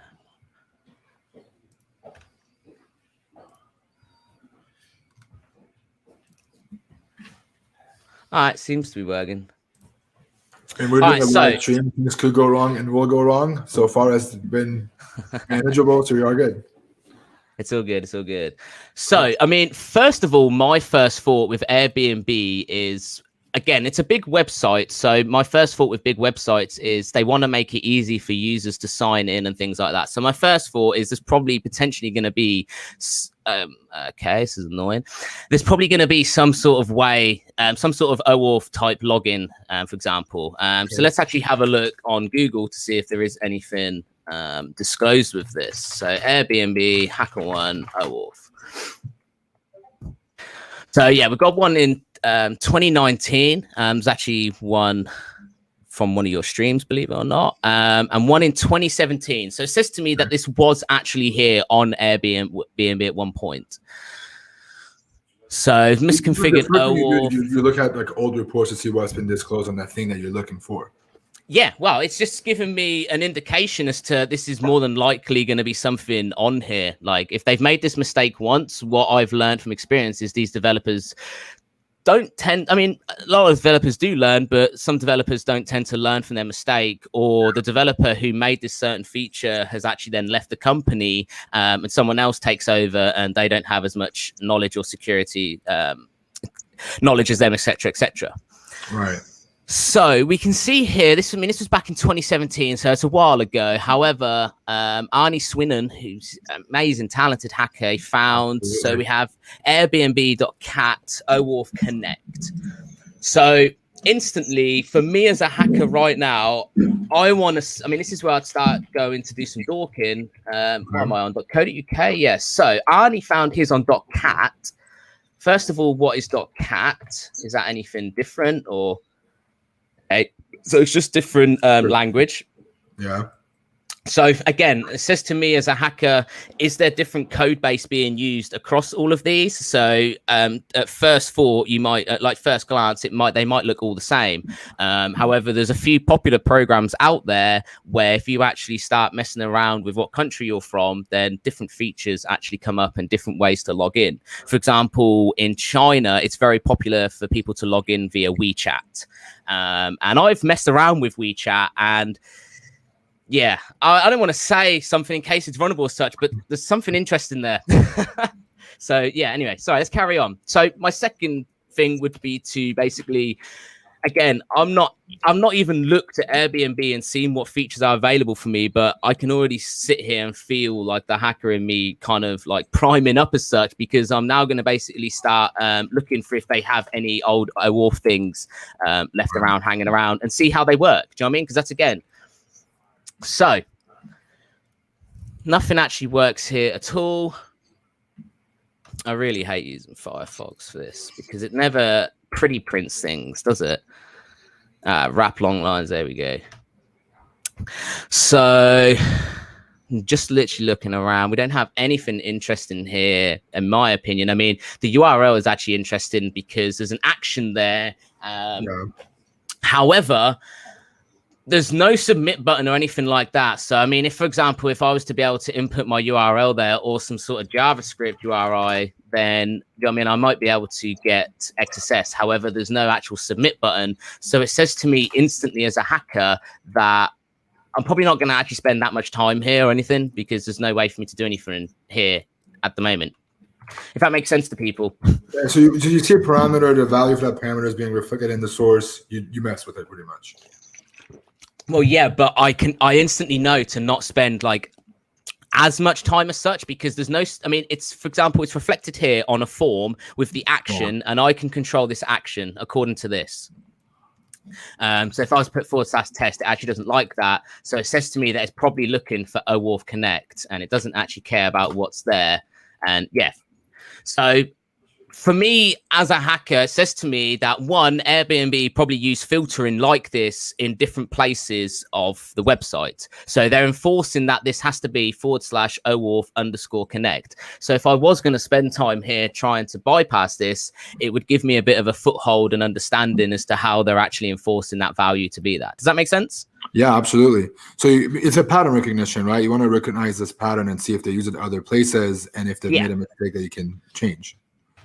Exactly. And do you know what I mean? Because, for example, are they going to use this parameter URL anywhere else and things like that? And is it going to be coming in handy with what I discover here? Do you know what I mean? So let's say we put a null byte there. So it doesn't care about the null byte. Let's try a different new line. It doesn't like that.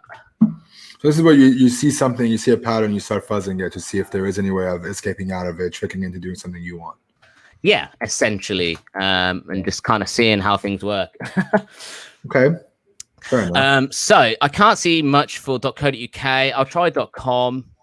Again, I clicked on that too quick, but for those of you who didn't see that, always, if you're dorking on Google, always go to the last page and click the URL to show all results, because they omit some results. So like, for example, these ones are exactly the same according to Google, right?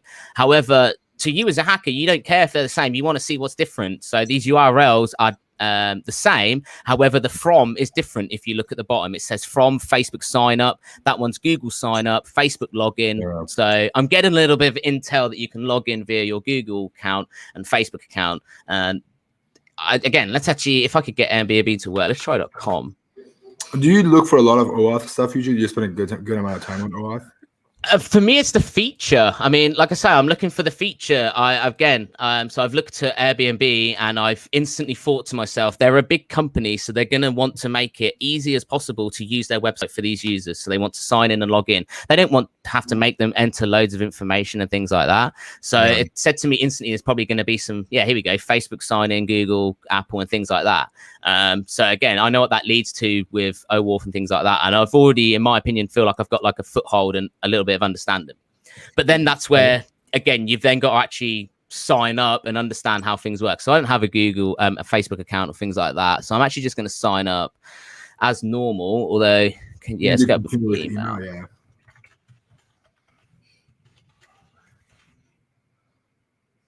The reason why I wanted to do Airbnb specifically was just mostly because they have so much functionality on their site, and it's also a huge application. I kind of want to see what you would do when you approach a big application. How do you prioritize things? How do you look at things before you even log in? We can shout out some different functionality that are out there that you would look at specifically. Yeah, so it's not a race. A lot of people ask me again, how much time do you spend on things? It's not a race. I might now spend till 4 a.m. simply creating accounts, seeing how things work, seeing what parameters are used and things like that, and going from there, really.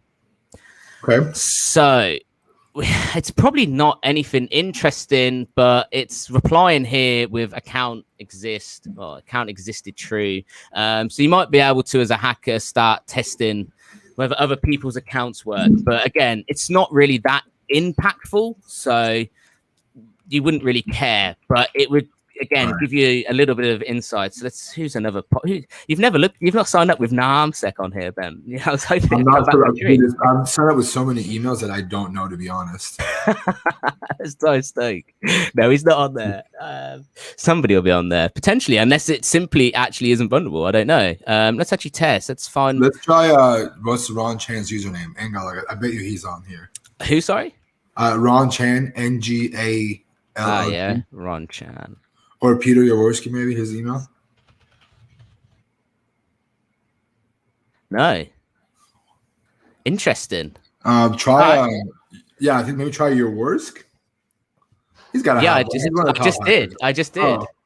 Says account existed false. So again, it might not actually be vulnerable. Nothing might be interesting there. Okay. So we'll see what parameters were sent when we actually created our account. So first name, last name, password, user profile. We have origin URL. Wonder what that actually does. I'm simply going to send it again and see what actually happens because I'm signing up with the exact same account. Yeah. So that URL controls where it redirects to. However, let's say, for example, we could input whatever URL there and it actually reflected that there. It wouldn't mean that you want to send this request as such to the user. So what it would say to me as a hacker is I would try origin URL on the sign up page. Do you know what I mean? So I'd put XSS there and see what actually happened. And it's actually given me as well. So literally by just trying to visit the login page with that parameter to test it, I've also now discovered redirect path as well. Yeah. So I'll open Notepad. So I've got a few things that I would dork for. We've got URL, redirect path, and origin URL. So redirect path is probably going to redirect me instantly after this. So I'm simply going to put NARMSEC and see if I can control this. I'm really usually I would literally just sit here and delete all of my requests, and that's again why I go through a lot of my I'm gonna actually replay that. That's why I go through my websites quite a lot, because I miss things, and it's just the way I hack.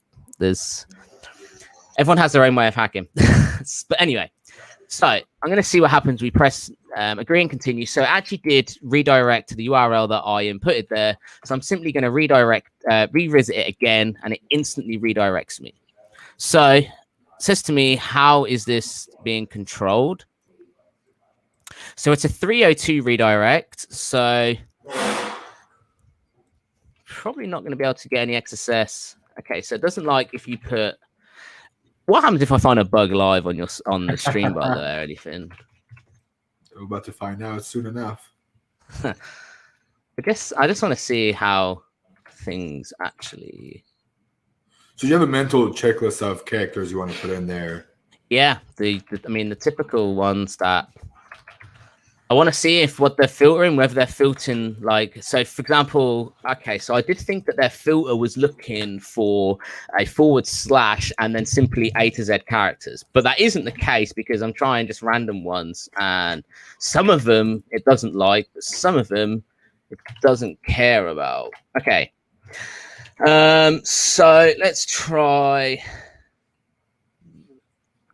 See, that's not going to work because it's uppercase there, and if I was to follow that, you can see it's actually going to class it as a directory. So that's probably going to be the same for that. That's annoying. It doesn't like null bytes, and it doesn't like anything else. So at this moment in time, because I'm just wanting, so it doesn't like it if it's just a single one. So if I was just like I said, I'm just trying to get a feel. I mentioned this in my methodology. I'm just trying to get a feel for how the website works. I would add this to my notes to most definitely come back to, and whether I see this being used anywhere else, for example.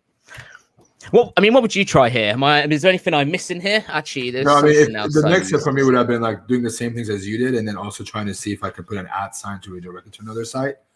But honestly, like just the special characters would be what I would look at. Okay, that one was a good one, right? I was gonna say, so I didn't. One thing I didn't test is I was just testing for relative redirects, but usually you got to test to see if they'll allow you to redirect to their domain, which they do, and they also allow me to put a period at the end. However, no, that's the only problem. Is let's see if we can. In this case, would be like a good place to make this a subdomain of your own domain, right? Like doing Airbnb.co.uk.mysite.com to see if it redirects to it. Only if we could add our own. I mean, we can't add anything after this, though. Right, I mean, but add our own content. The next step would be to see if that works as a subdomain, right? Yeah, exactly. Let me just open up my. I think filter evasions and like just the puzzle of solving these kinds of things to see what you can trick the application to doing is very interesting, and there's so many different things to check for. Just watching you go down your list of things you check for is just really fun to look at. It's all about breaking the parser as well as such. So, for example, if you start adding a trailing period there and things like that, I mean, how does it react to things?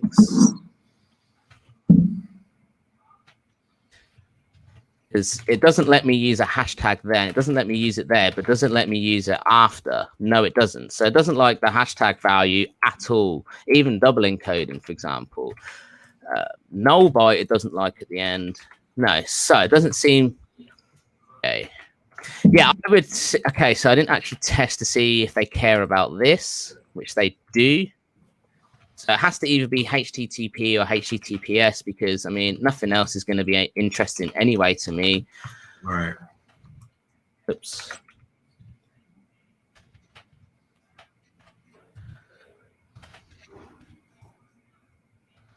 Yeah, I'm probably rushing through it really quickly for people, but to me, it is interesting that you can add a trailing period because let me just load up Bug Bounty Hunter and another tab to quickly grab a payload that I use. So let's actually see. So that character there to browsers is recognized as a period as well. So what I was hoping is it was going to allow me, and then because it's not seeing an A to Z character after this period, it would have allowed me to set my own A to Z, and in which case I would have been able to have a redirect to my own website. But in this case, sadly not. Okay. It also is saying to me that potentially somebody found something here. So again, let's have a little look on Google for HackerOne reports. So just while you do that, just so you know, nothing. To understand a little bit more, so just to save time, and we're almost out of time. I want to kind of understand what you would do in case of Airbnb. They have tons of functionality. How do you prioritize what to look at? If you don't mind going back to the account really quick and kind of just looking at some of the stuff that they offer as at a first glance for you, what are some things that you would look at? You know, they have your profiles, they have business Airbnb, they have the hosting, they have, you know, you can be a guest. How do you go through everything? Like, do you set up a flow to go through everything? Do you prioritize any functionality, for example? No, I mean, it's all explained in my methodology. I literally take the site at face value, how I literally have been doing now, and we'll just go through it step by step, because I don't know, for me, I'm able to get a complete understanding. So, I mean, if I was to carry on hacking now, I would start testing. One thing I'm be interested in is if you're updating your personal information, I expect this to be secure.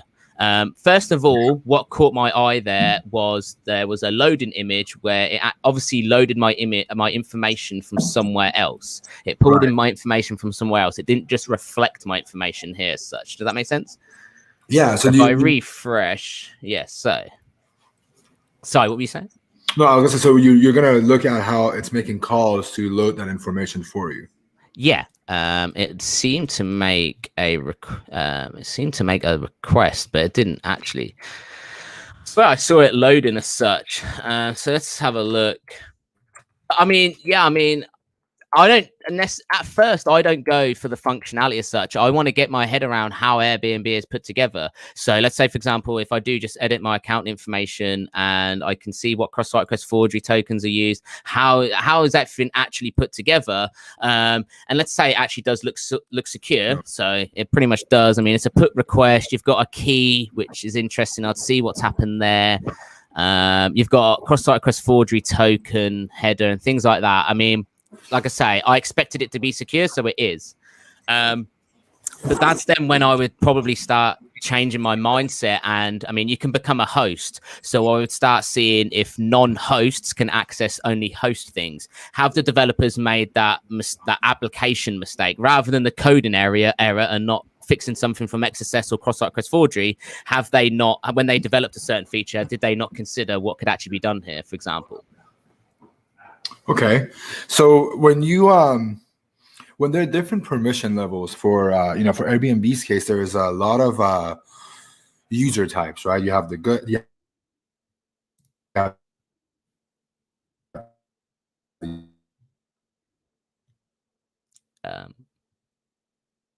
Is it me or is he just lagging?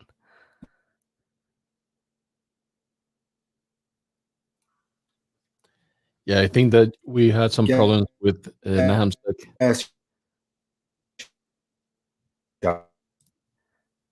I thought it was just me. I was like, wait, what? From their end. Yeah, what we'll do is, let me see if I can bring him in again. Naham's like, try one more time.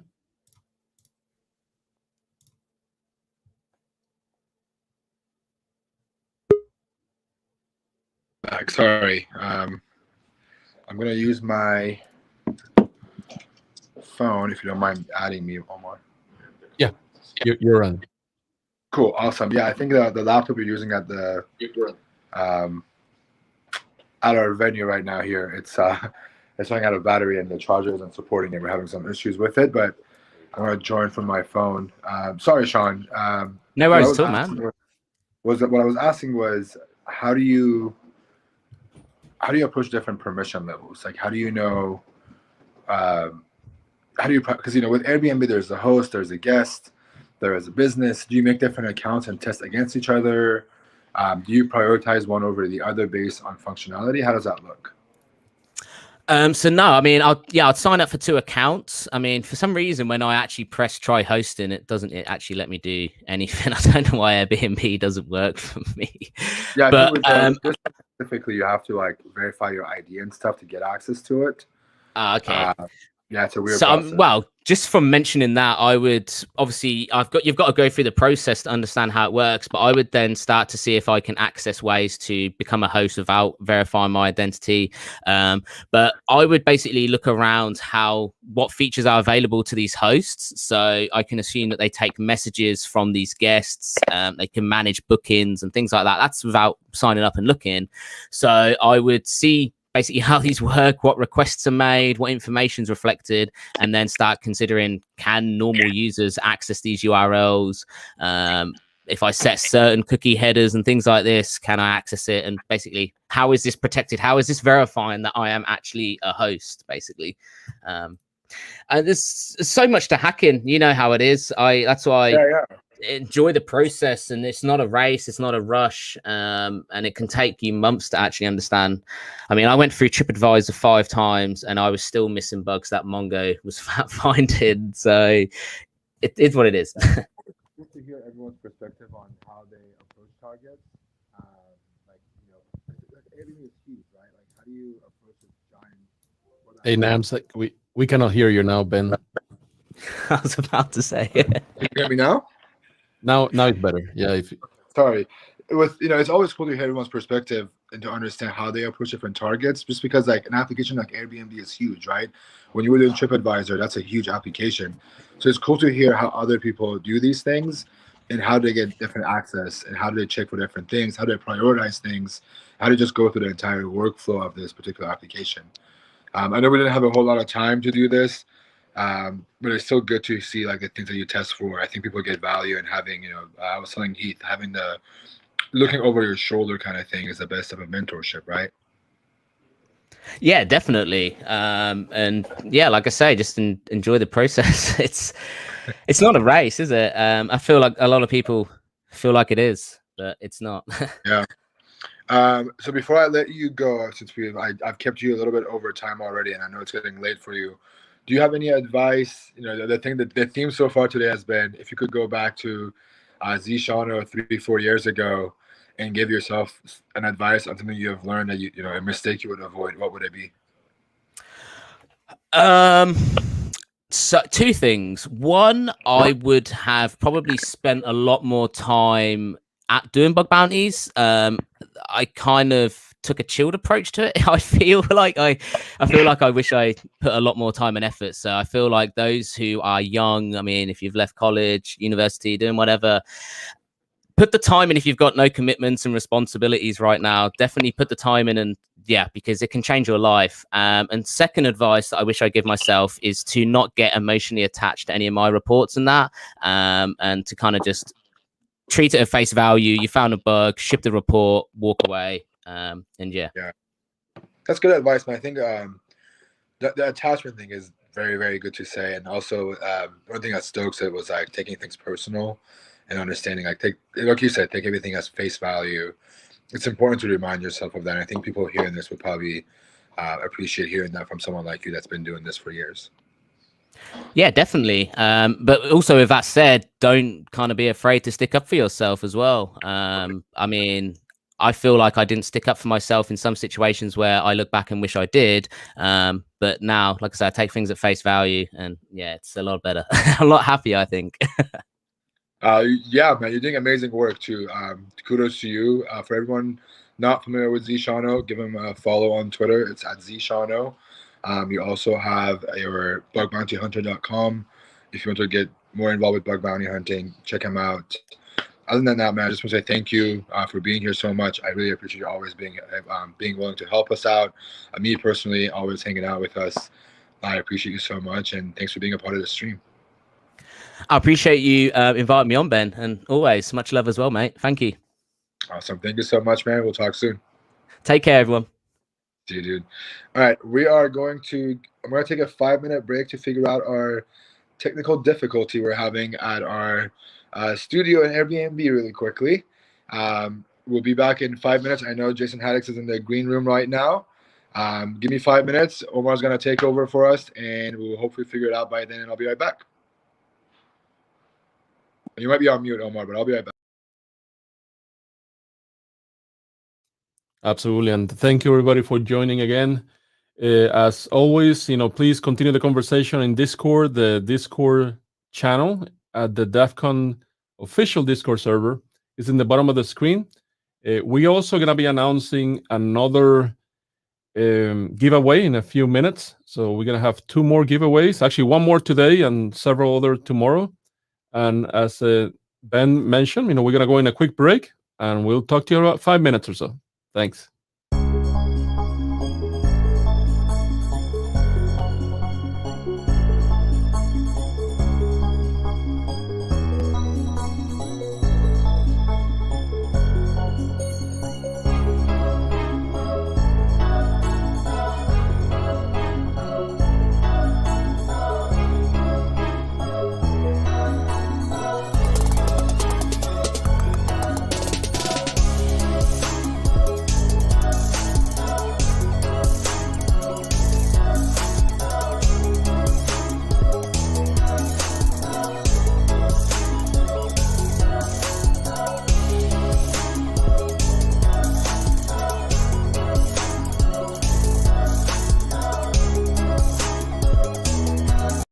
Knock, who's there? This guy. What's up, Red Teamers? What's up, DEF CON? It's your favorite fake, brilliant billionaire investor. My little birdie's cheap, cheap, cheap, cheap, cheap, cheap, cheap, cheap, cheap. I like cheap things, that's why I'm rich. They let me know that Lunar Fire is under fire, but that is a Tres Comas company.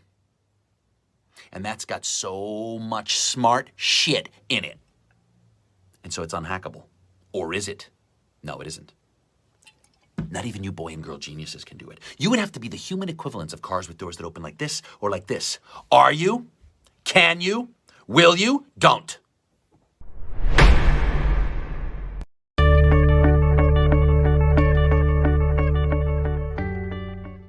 Welcome, everyone. I'm Barrett Darnell with the Red Team Village, and I'm here today with Ryan Dory and Matt Eidelberg from Optiv. Hey, everybody. Hello. How's it going?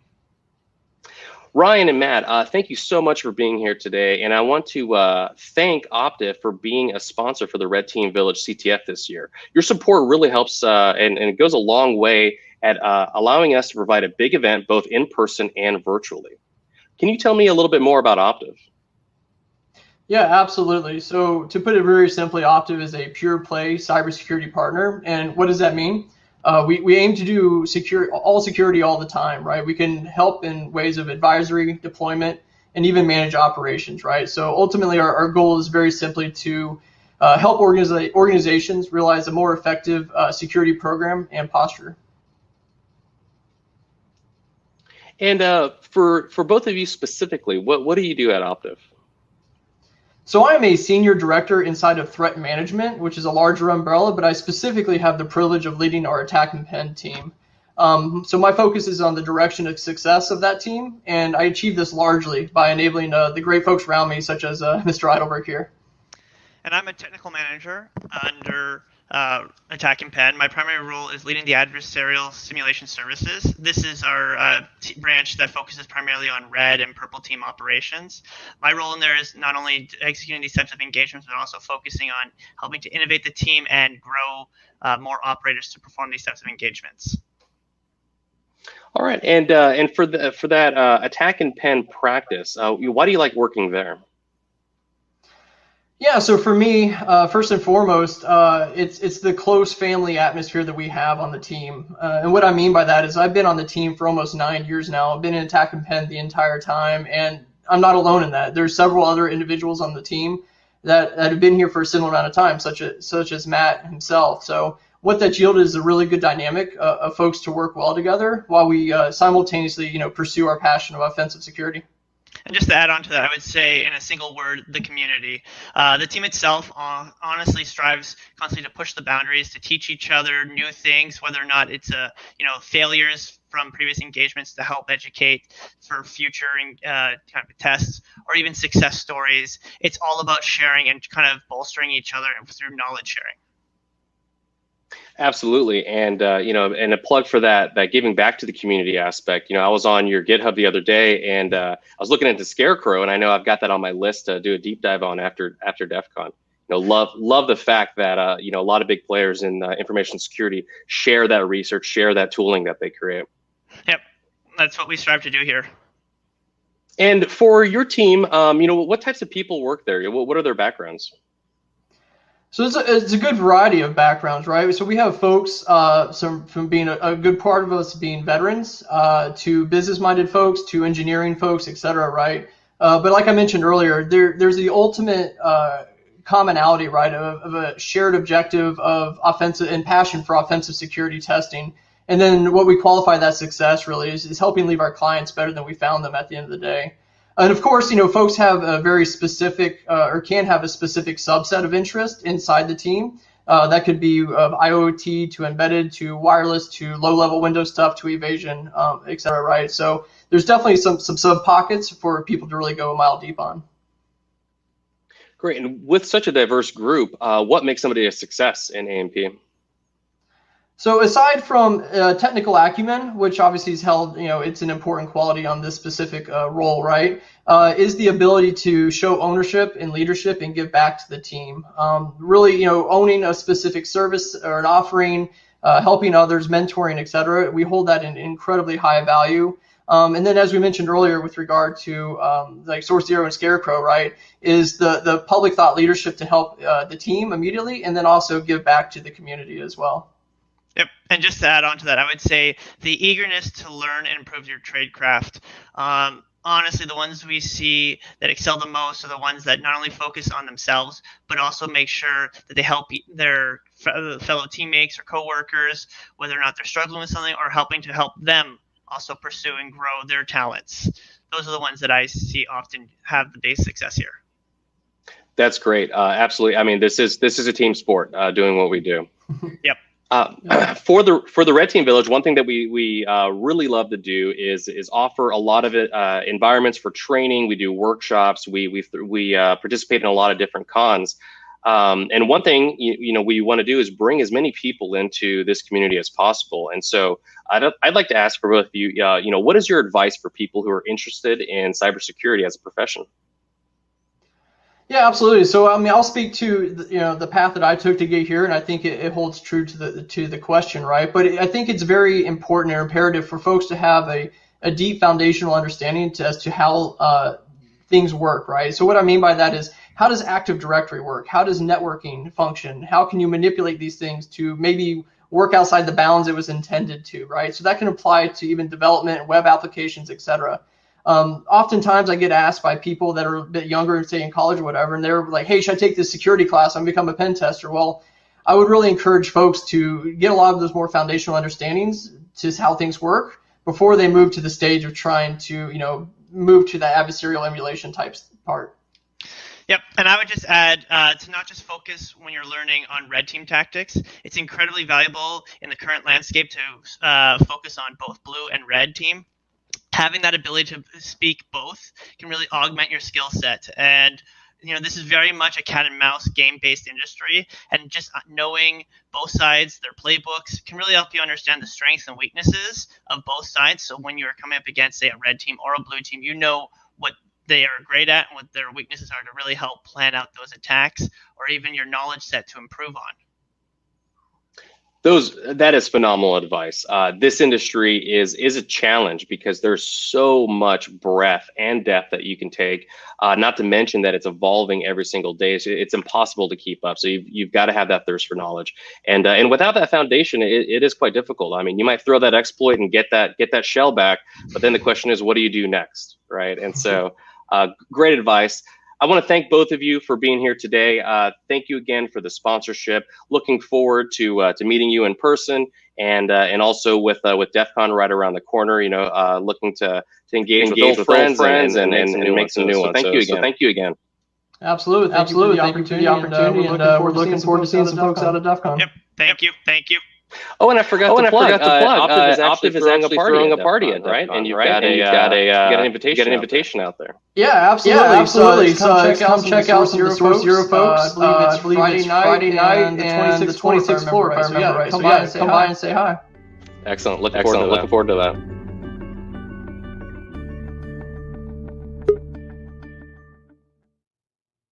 All right, we're back, and first, before I pass it back to Namsek, I want to do a quick review of the CTF quals scoreboard, and AI generated still in the record in the top lead, and Neutrina Cannon actually picked up from 4th place to 2nd. Now, Son of Anton was somewhere down below, and all of a sudden he's actually on the top 3. So amazing work there. Tons and tons of flags, as you can actually see. But the race is pretty close. So with that, I'm gonna bring in Namsek. So I'll bring you in right now, and also Jason. Hey, Jason, how are you? Hey, how you doing? Doing well. Hello. Yeah, sorry about the difficulties we were having earlier. Is Dan joining us, by the way? He's not. No, he's out of pocket. I tweeted about him being on here. Whoops. I'm sorry, man. I hit you up on Twitter and I was like, false alarm or false start. My bad. Ooh. Yeah. Sorry about that. If you're joining for Dan, no Dan here today, but I mean, I can pretend to be Dan, but I'm not a very close facsimile. So, well, unfortunately, we're having some issues with our gear. So I'm on my phone right now. So it's actually on my iPhone coming on, and then hopefully we can fix this in the next 10 minutes. I just got to give this laptop some time to figure things out. But thanks for joining me again, man. This is awesome to see you here. Thank you for taking the time on your Friday to join us this late. Yeah. For people that aren't familiar with you, can you tell me who you are, what you do, and how long you've been in the industry for? Yeah, sure. My name is Jason Haddix. I've been in the industry for around 20 years. No, 15 years. I'm sorry. Seems like forever. I've been doing pen testing most of my career, and then transitioned into security leadership. So I'm currently the head of security at a large gaming company. I basically, for the last 7 years, I've been doing bug bounty hunting on the platforms. I'm top 30 in Bugcrowd still, overall rank. I don't hunt much on HackerOne, just because my pedigree was Bugcrowd for a long time, so I don't do a ton on HackerOne, but I did some Synac way back in the day when they were super early. And I do talks about security and hacking and the bug bounty life and tools, and my big one is the bug hunters methodology that I did 6 years ago now at DEF CON 19 with you. On stage was the first one. It was called How to Shot Web back then, and it's an amalgamation of my research and my methodology, as well as tips and tricks, fresh tools, tool benchmarking, all the kind of stuff that I thought I would want to see in a talk about offensive security kind of stuff related to bounty or web testing. And I specialized in web and mobile for a lot of my career, but when I started, I was a penetration tester. So network pen tests, internal, external, some red team stuff, even did some physical stuff for banks. So I've been all over the place. Very cool. Well, speaking of tips and tricks, we were going to have a look at the bug bounty tips. Yeah. So if you don't mind sharing your screen, unfortunately, I can't share mine at the moment. Okay. I think Omar is going to have to. Our producer, Omar, in my ear, is going to bring us up in just a minute as soon as you share your screen. Yeah. Omar's doing God's work right now, man. He's been on this whole time with me. So he's just quarterbacking the whole thing? Dude, he is the producer. He is the man behind the camera right now, and he's hosting and co-hosting and making my life easier so I don't have to multitask. Big thank you to him. But as soon as you share your screen, you should be able to pop us back in. For people that don't know about the bug bounty tips hashtag, do you want to give it a quick background on what it is? Yeah, so bug bounty has been around for at least on the new federated platforms, it's been around for 6 years now, 6 or 7 years. Yeah. The infosec scene is very tied to Twitter. And so one of the first kind of hashtags that started to circulate around was this hashtag on Twitter called bug bounty tips, right? Where people are just tweeting out little bite-sized nuggets of tips and tricks about what they're doing. So we thought that we would go over some of the ones that, were the popular or new coming out of the community, and kind of give our opinion and riff on those things as well. Okay, so let's start with. I think we should start with because you can do top and you can also do the latest. Let's start with one, and let's see if we can just go through it and kind of like talk. I mean, we can just read them all and see where it goes. Or maybe we can agree with some, disagree with some. We'll see. Yeah. Cool. So let's just go through. You said you wanted to go through top or latest first? Let's do top first. Yeah, let's go to the top ones. I want to see what's on the top. Well, our friend Stoke is on top, and Omar is also on top. Omar's also on top. Yeah, so a lot of the really red team heavy, bug bounty heavy people are using the hashtag, and it's expanded past like tips as well into like cool tools, right? Yeah. This one's Omar talking about a new tool that just hit GitHub, which is called War Cannon.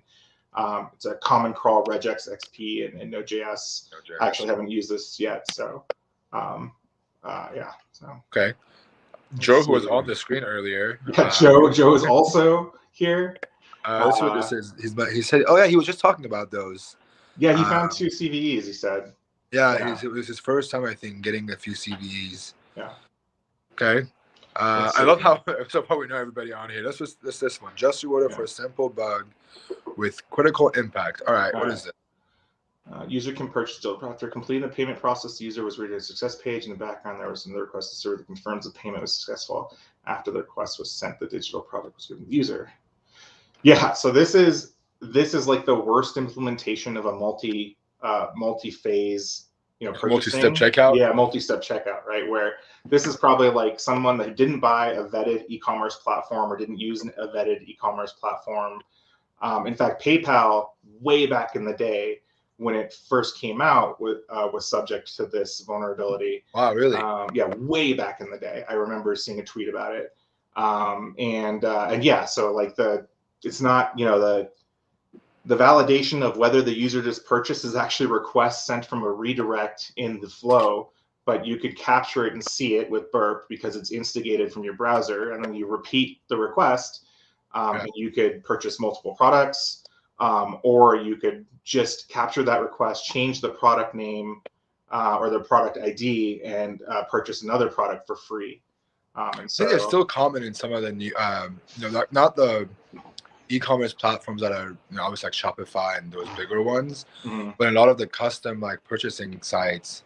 Yeah, it's very common to see that last step. You just refresh it and it gives you another one. It gives you another one. It's a really poor way of doing it. And kudos to them. 40 points. That's a P1 on BugCloud, right? P1 on BugCloud. P1 unresolved. I want to say that's $2,500. Not that I care about how much people get paid, but no, but I mean it's a good paying bug. You find the right endpoint, you get a good. It's. I think this is one of those examples of like paying attention to small details. Yeah. Yeah. And seeing like every call that's being made, every step that you take up to that point and how it makes a difference. Yeah, it's one of those examples too of like look at absolutely everything in Burp. Like I was watching, Zishano's tip, right? And one of the things that like I do a lot is I look at an application as a set of inputs, right? And he looks at it as like a holistic collection of requests. And it's so interesting to me because both are right, and both will find different things. Whereas like I could possibly miss a vulnerability like this if I'm just looking at a website, through the lens of like what input does it take, like like for injection or cross-site scripting or LFI or SSTI or whatever, like requests or validation, whatever. So yeah, it's really interesting to see how both can get you bones. Yeah, moral of the story is, first of all, I'm back on my old rig, so we're good now. But there we go. The story here is pay attention to small details, like what Zishano was showing with Burpsuite, where you can see all the logs of every request you make. Yeah. Every time you click something, clear it out, look at everything that's being done in the background, and just pay attention and see what the endpoint name always gives you information on what it's doing, the parameters sometimes, and repeating some of those requests. My favorite one I've seen people do is like price manipulation, when the price is being posted into the request and you just change it out. Yeah, those are fun to see. Yeah, price manipulation is old school too. Like these are old school bugs, but like, and they don't exist. Yeah, in a lot of new stuff, but they're still around. So let's look at the next one. It looks like so. This is oofjaw. So a lot of people. Sorry, my burp's going crazy on the screen right now. It's all good. I tried to update it, and now it's like I can't get rid of it. Okay, cool. Yeah. So oofjaw is he started off doing like these tweets using the bug bounty tips hashtag, and mostly what they are is kind of advanced tool chaining through bashfoo, right? And he has one-line bash lines, one-liners, yeah, one-liners basically, yeah. And so, so here he's using Gao and grep on any domain to pull out the JavaScript files with just a simple grep regex, right?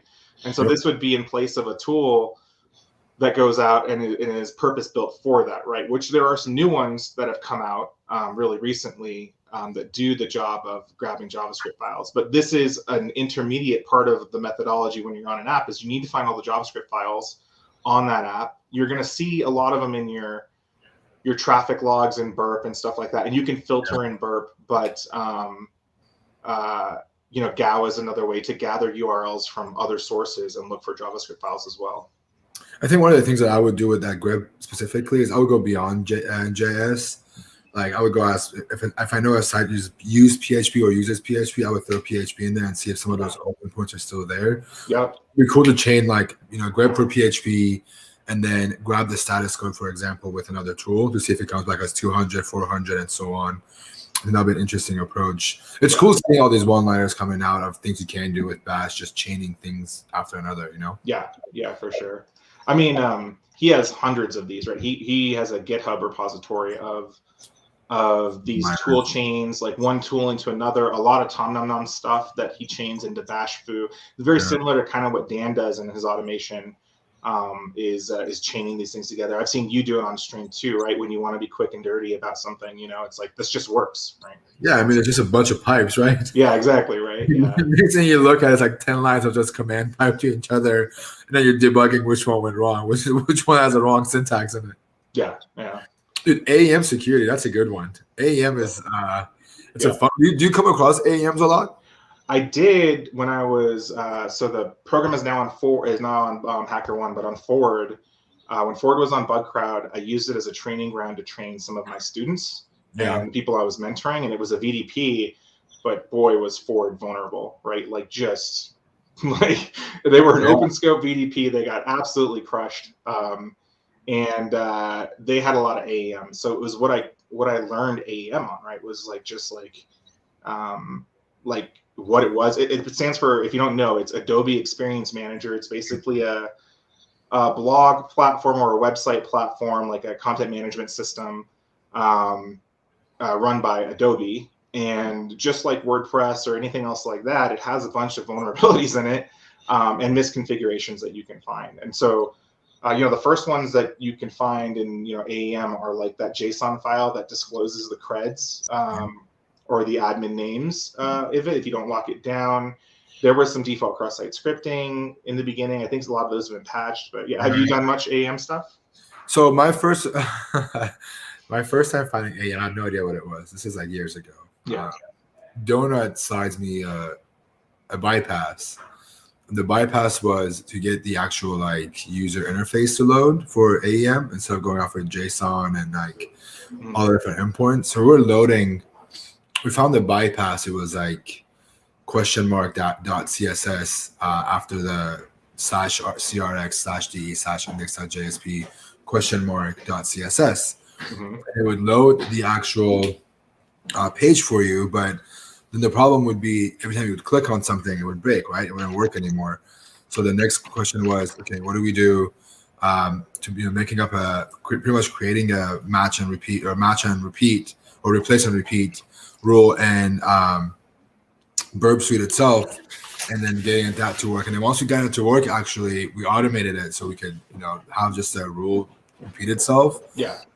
We ended up finding some crazy credential leaks through the UI. We had I'm pretty sure I pulled someone's PayPal account, like an executive account that they were using for their financial services for this company. I pulled FTP passwords. I had plain text username passwords. At one point, I had RCE because of I don't know what the backend AEM launched. It's like one of the Apache mods. When you get credentials to it, it's RCE up by default, pretty much by design. Just crazy stuff like that. And I really like the bypass of getting the UI open, because if you know how to use that UI, if you know how to use the search at the top, then not having authentication is easy. And then when you authenticate with it, it's even crazier, the stuff that you can see. There's code in there you can access and a lot of different things. Yeah. And I mean, there was a really great article. I can't remember who put it out, but it was a whole approach to AEM testing. I mean, the article or the presentation? It was a presentation. Was that Mikhail Egorov, Zero Angel? Yeah, I think so. There's two of them. There's another. I think one of the hackers out in India also did a presentation on this. Yeah. There is that AEM hacker tool that came out of their entire talk. Yep. There's some really good resources out there for it. Yeah. So AEM hacker was a burp extension. Oh no, it was a Python, and then it was a Python script, and they got turned into a burp extension. And the burp extension is now, I think, a couple years old, but it has all those default URLs to look for. It also has all of the the user info JSON file, the content the content directory that's vulnerable. And then it also has a whole bunch of checks for if they've enabled like the anonymous like file upload to do XFC through file upload.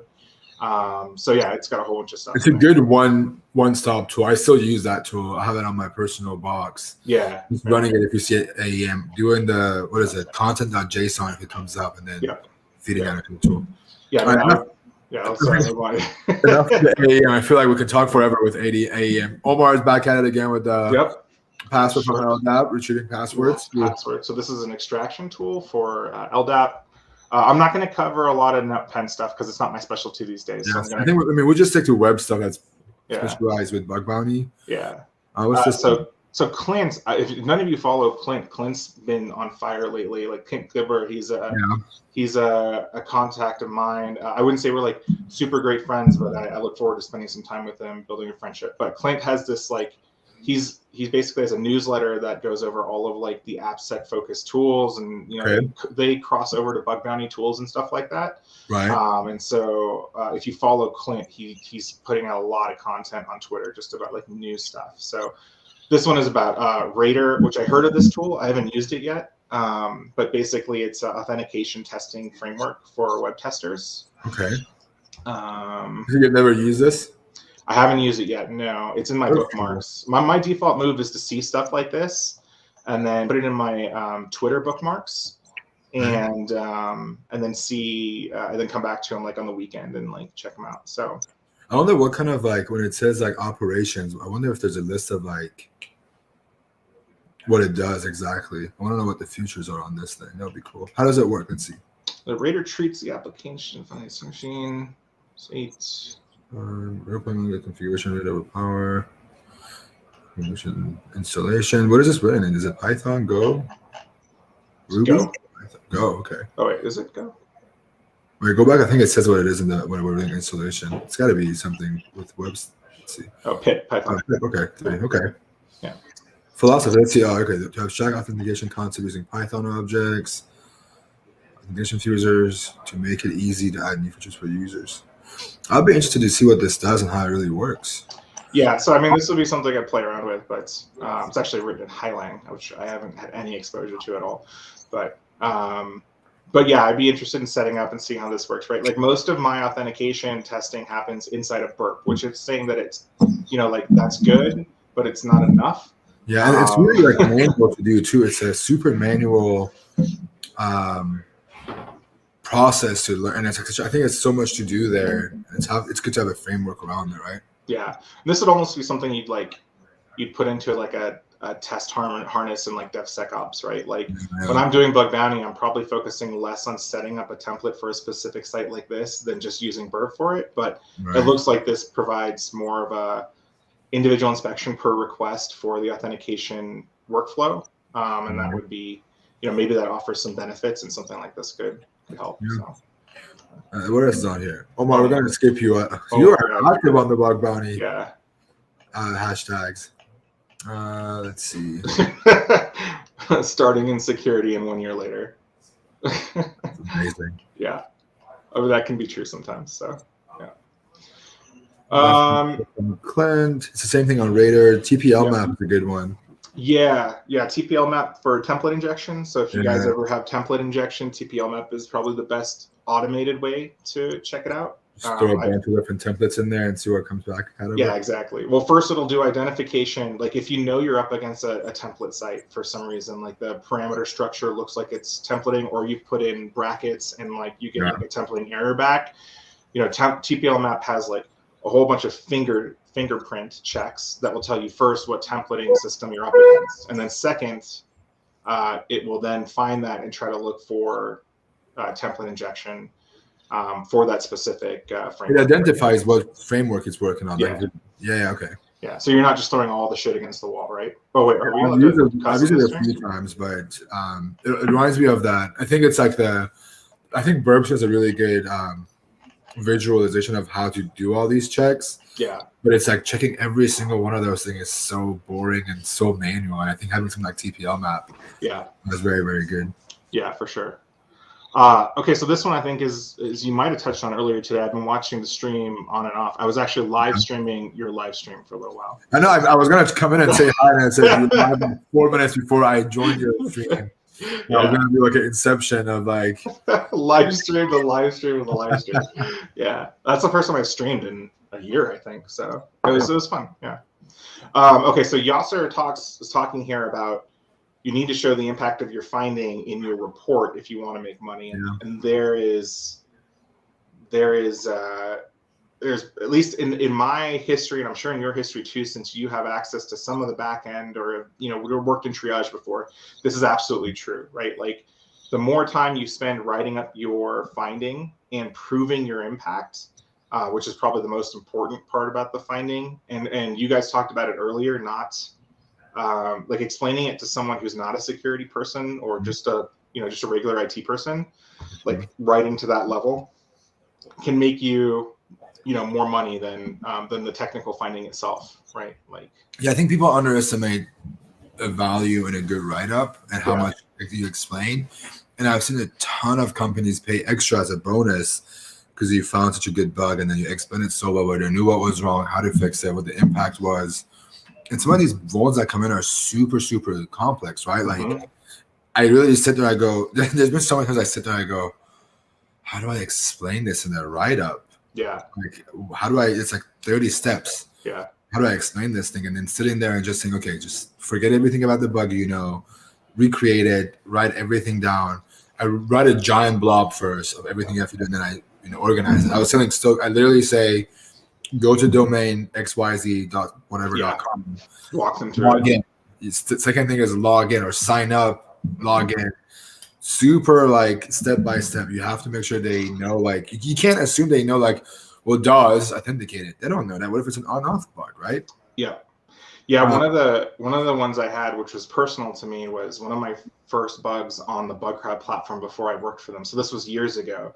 Yeah. They used Gravatar, which is an avatar bake-in for websites. So like you have this icon for Yasser here, right? Well, they probably manage all of the icons or that avatar themselves, right? But there are companies out there who handle that for you, and you bake in their software. And BugCrowd had used one and had baked it in and tied it to people's BugCrowd account, even if you weren't showing a picture of yourself. And so I wrote this finding where I said, hey, I can tie back looking at someone's user profile back to their Gravatar, which they have enabled their picture on other places, and unmask who they are, even though they're trying to be a private researcher on the BugCrowd platform. And a lot of them, the first reaction was like, well, why does that matter? Like, and then I was like, well, how would Bitquark, like, if I could tell everybody who he was, right? Yeah. How would any hacker that wants to be private, man? Yeah, any hacker that wants to be private, right? And I was like, I can do that to all, 20,000 people on the platform, right? Yeah. And I could script that up pretty easily. And so that was a way where I argued my impact, and I was able to explain it really well, even after I didn't initially. And then I got a P2 for that at the time. So that's awesome. Yeah. Yeah. All right. Video. Oh, Rogue SMG. He's really cool. He makes some really good videos, but since it's not really a tip, we'll skip it for now. Yeah. That's my course. We can skip that. That's your course. Nice. No, let's your course is entirely. All right. So let's say I got a user with ID null on a web app that allowed me to serve my profile page and more to unauthenticated users. Sadly, no access is there anymore, so it wasn't exploited, but it looks interesting. I don't know if this is a tip or not. I don't know how did you abuse that? So this I actually wrote down while we were while I was listening to some talks today, right? Like I'll drag this over, right? So this is just me mapping out my thought process, right? And inside of application profiling, when I'm looking at an app, I'm looking at two kinds of integration: URL inputs, which are usually, areas that behind your login for a web application, it's like, do you want to integrate your Twitter or your whatever, right? And we'll take all the information through OAuth and pull your Twitter in, and pull your Google name in, and that'll be your profile for this site, right? And so if you set, even though Google, sanitizes all of that stuff, what they're providing to the site you're working on is usually unencoded. output. And so like if I set my Google Gmail name to like, script alert 1 or whatever, and then I set that to integrate with this site I'm working with, if they haven't filtered the raw input from Google, then I could have an opportunity for XSS or something like that via an input that I normally wouldn't have had access to. It's kind of like a little hidden input. Yeah, it's it's crazy seeing the amounts of stuff like this. This is something that I've never thought, like finding a user ID with null. I would have never looked at something like that, to be honest. Yeah. But it'd be cool to see if we can take that further. Let's see what else do we have? That looks like a generic just misconfig. There's not much. Yeah. Reflected XSS. Payload for both the sample. Okay, that's just a payload for XSS. Yeah, I mean, that's just a simple encoding. That's cool. What's this one? That's a meme. You got some memes, right? Some meme. Continual chase for the bounty, right? Found in 5 minutes and got rewarded. Good for this guy. XHR request. So do you have a lot of experience with XHR at all? Mostly when it comes down to just doing stuff with PDF stuff. That's everything I've done, to be honest. Just do something else in XHR. But I hate generic stuff like that, like information disclosure was accepted. Like, what did you do with it? Yeah, I mean, look at yeah. I mean, this could be anything. It could be an IDOR, for example, right? It could be just a request that's being made in the back end, and you see it in the network tab instead of using Burp Suite. But yeah, this we'll never know. I mean, this is one of the things though that like when people set up their Burp Suite, they tend to do a lot of scoping in Burp Suite because they're used to being pen testers, and they will scope just the main domain, right? And so this is one reason to keep your scope open on bug bounty hunting. It's because you could have in the background a request firing off from the browser to a separate domain sending private data, right? And the one I can remember in this was, some people care about it, some people don't, and some people don't do it on purpose. But I've hit several sites where it's like a bank or like a financial institution or someone dealing with really private medical data, and they send off an XHR request with some of my personal information to an ad and analytics company, right? And the scope of tracking me through ad and analytics shouldn't contain certain types of data. And so I've reported it and been like, yo, like you shouldn't send this stuff to this person. That's like a breach of privacy that's kind of against your core app. And you probably just baked in this ad and analytics framework and didn't even think about it. That's probably what your web developers did, and it runs on the whole site, right? And so I've submitted it to them and gotten paid at a low level. Usually it's like a P4 or something like that, but it's still information disclosure. So the other thing is, like, you have to think about like limiting your scope is that sometimes we test on dev sites, right? It's a staging environment. Even with pen testing, you're hitting some dev sites that are given to you to test. A lot of times what I've realized is like, while you might be hacking on like evilcorp.com, the API could be on Amazon. Yeah. Right? So in order, some of the stuff is being loaded from Amazon. So I always just add Amazon as default to my scope from now on. Yeah. So I don't miss anything because I want to see what's being loaded from other resources too. I very rarely set scope anymore, honestly, for bug bounty projects. I used to a lot with pen testing to get rid of the noise, but I very rarely do that now. Yeah, I think a dedicated browser for bug bounty hunting, I think it's more essential than doing scoping. Yeah. It's an abbreviation guide for red team stuff or for offensive stuff. Good for them. All right, let's see what else. Happy coincidence, 2 accepted, blind SSRF. This is your baby, right? SSRF, right? SSRF. I've never been super successful with SSRF. I mean, I found I think 3 in my whole career or something like that.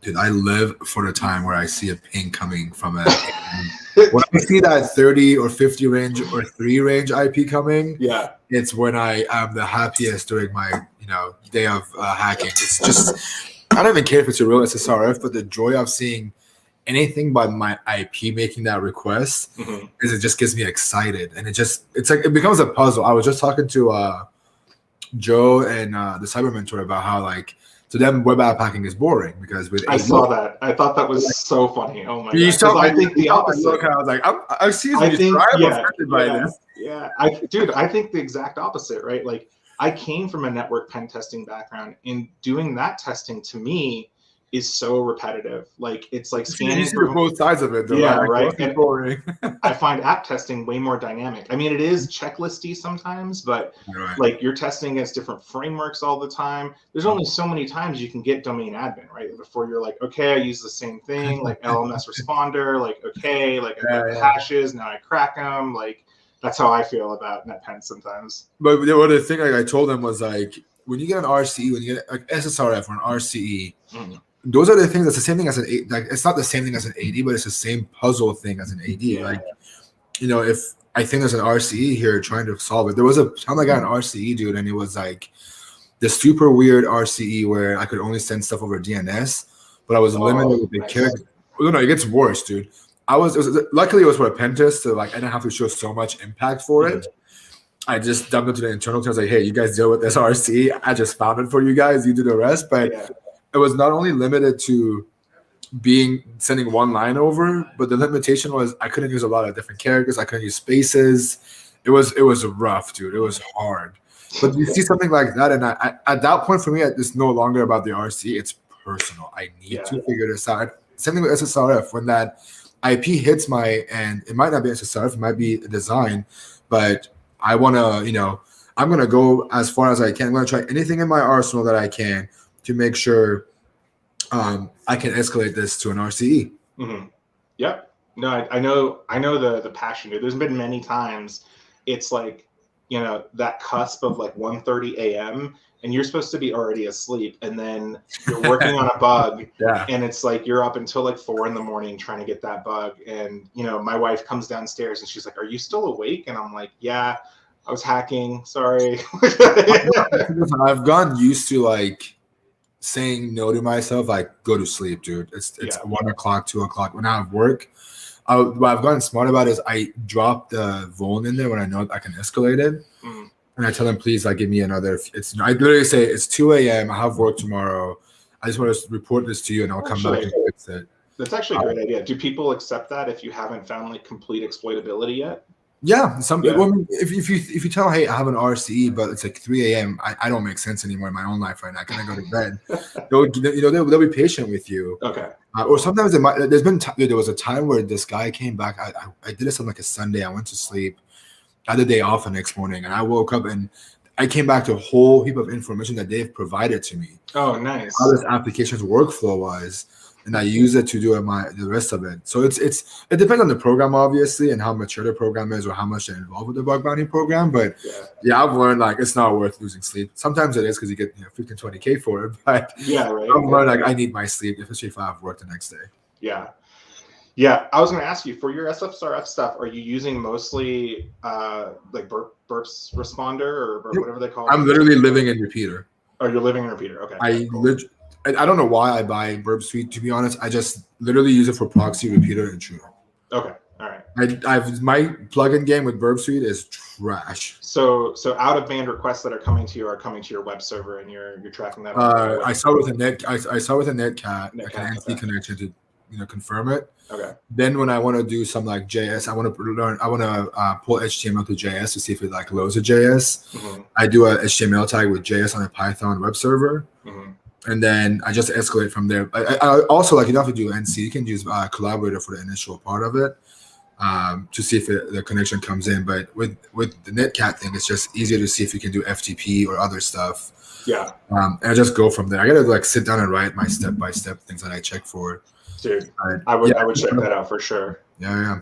All right, we have another like 10 minutes. Let's just see what else we can see on here. Sample IDOR. Yeah. I mean, so this is just looking for the ID parameter. Right. So this is something I do a lot, right? I key in on parameters that are most vulnerable based on vulnerability type, right? This has been research I did at BugCrowd, and it has led me to so many things. Yeah, my hunt project. Yeah. And so like, when I see anything with ID in it, I'm like, yeah, let's spend more time on that thing than other things. So yeah. All right, let's see what else is on here. It takes time, patience, consistency, and somehow luck due to unfair advantages. Okay. Let's get that one. Any advice for XSS automate? Why do people want to automate XSS? Do you automate XSS?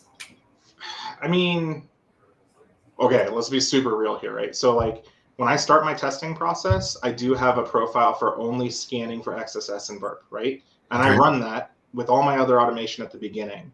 But like then I'm at the same time as I kick that off, I am walking the site myself, and I pretty much already know in 2 seconds in that they're encoding these characters, they're using this framework, and I'm probably not going to find XSS. But if it's an enterprise-based application, dude, sometimes those apps have, you know, hundreds or thousands of parameters, right, inside the site. Like I remember working in, you know, something like SAP, or I worked in this big medical app one time on a pen test, a web pen test, and the amount of parameters was staggering, and they weren't even like repeating parameters. It was just like this super huge app. And so for that, you know, for at least peace of mind, I'll run XSS automation. But there's no better, you know, scanner for XSS right now than burp. Right, for a little while it was NetSparker. You could use NetSparker, and NetSparker had the DOM engine that was really, really good. But I think at this point, I think they're pretty on par, and burp does a good job, you know, fuzzing with, you know, everything, with all of the bypasses, with all of the, you know, tricks, you know, all the encodings and everything. So. Yeah, I mean, there's ways of automating stuff. Like you can automate pulling parameters, seeing if it reflect text. Yeah. But it's just you're gonna miss. Like, how are you gonna automate stored XSS? Yeah, no, you can't do stored XSS. Yeah, it's mostly you're looking for reflective. I think the number one question I get is like, how do you automate for XSS? I'm like, dude, I don't automate my testing. I automate my asset information, like asset gathering stuff, asset discovery. But that's about it. I don't automate anything else. Yeah. I like doing. I mean, it's exhausting, but I like doing manual stuff. Oh yeah, I'm all on board with some manual stuff, right? Like, there's a reason I haven't completely finished ever my own hunt script, right? Because it's just like some of that stuff I just prefer doing by hand, right? Right. Like, I just get a better feel. So. Of course. All right. What else Go ahead. Sorry. I was gonna say, let's see what else we have on here. OAuth misconfiguration. Blog post. Yeah, I haven't done a ton with OAuth. Have you? No, I was just asking Zishona about some of this stuff. He does a lot of it. I know a lot of bug bounty hunters that are making a lot of money doing OAuth testing. I'm not good at it, honestly.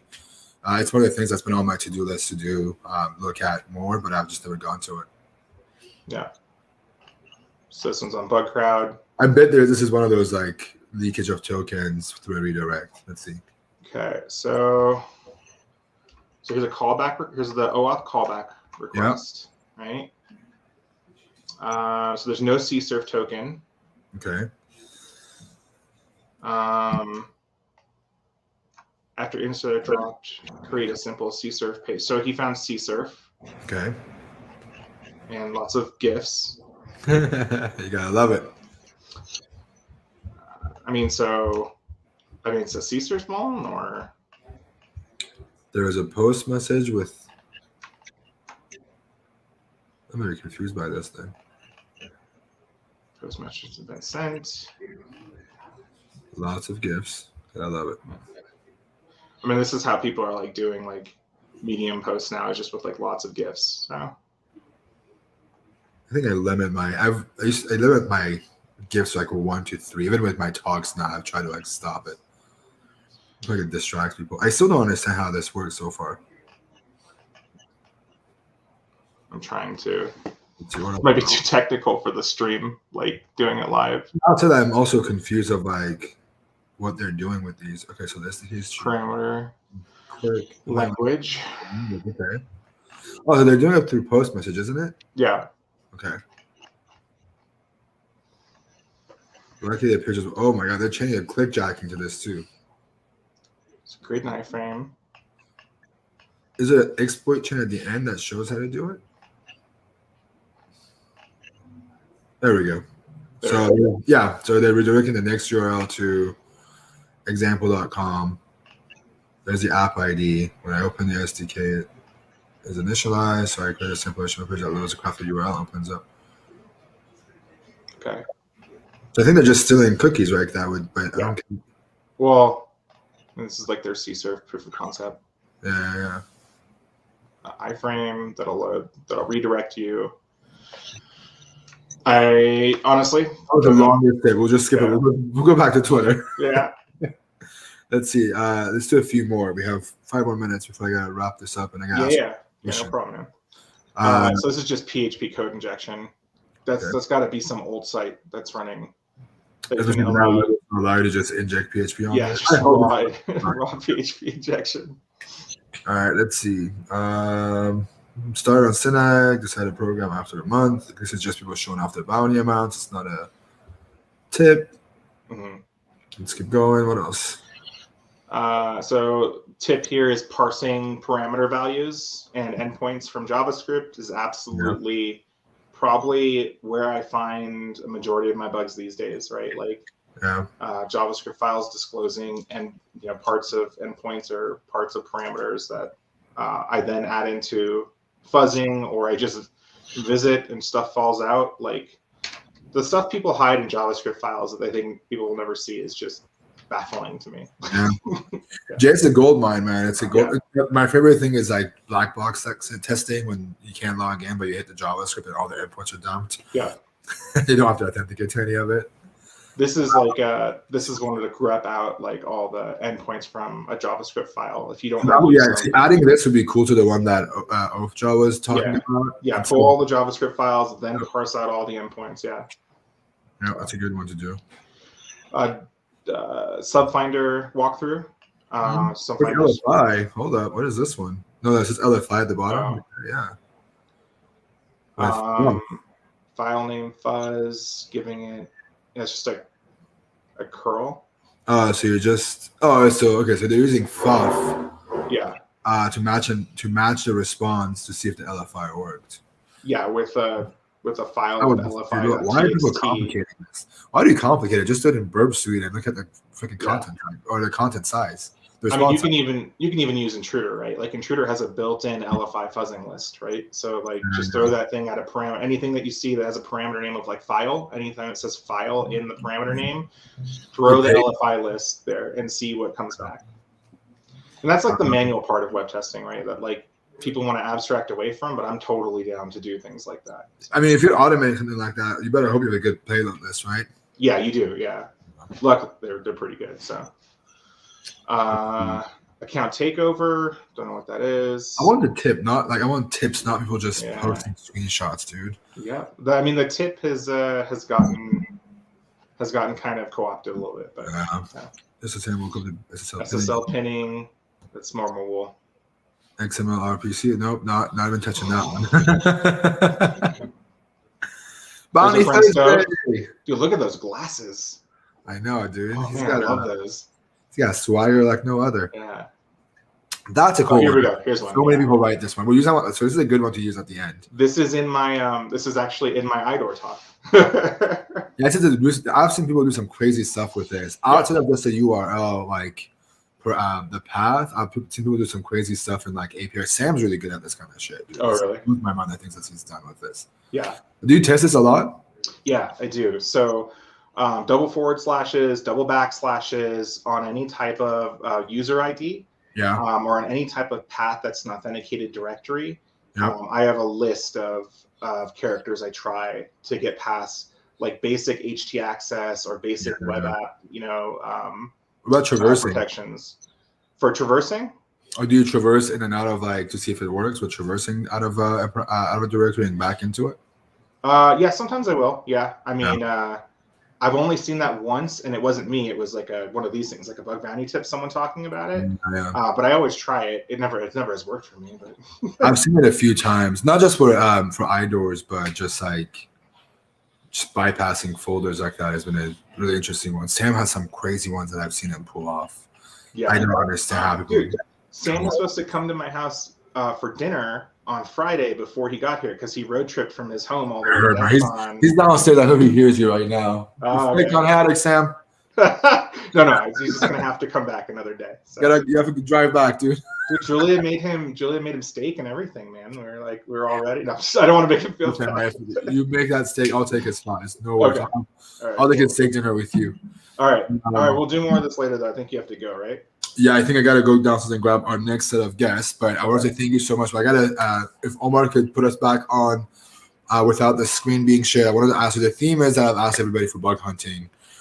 Is I asked him at the end if you could go back to the Jason Haddix I was doing bug bounties 6-7 years ago and give yourself one advice the mistake to avoid, something to do better at, what would it be?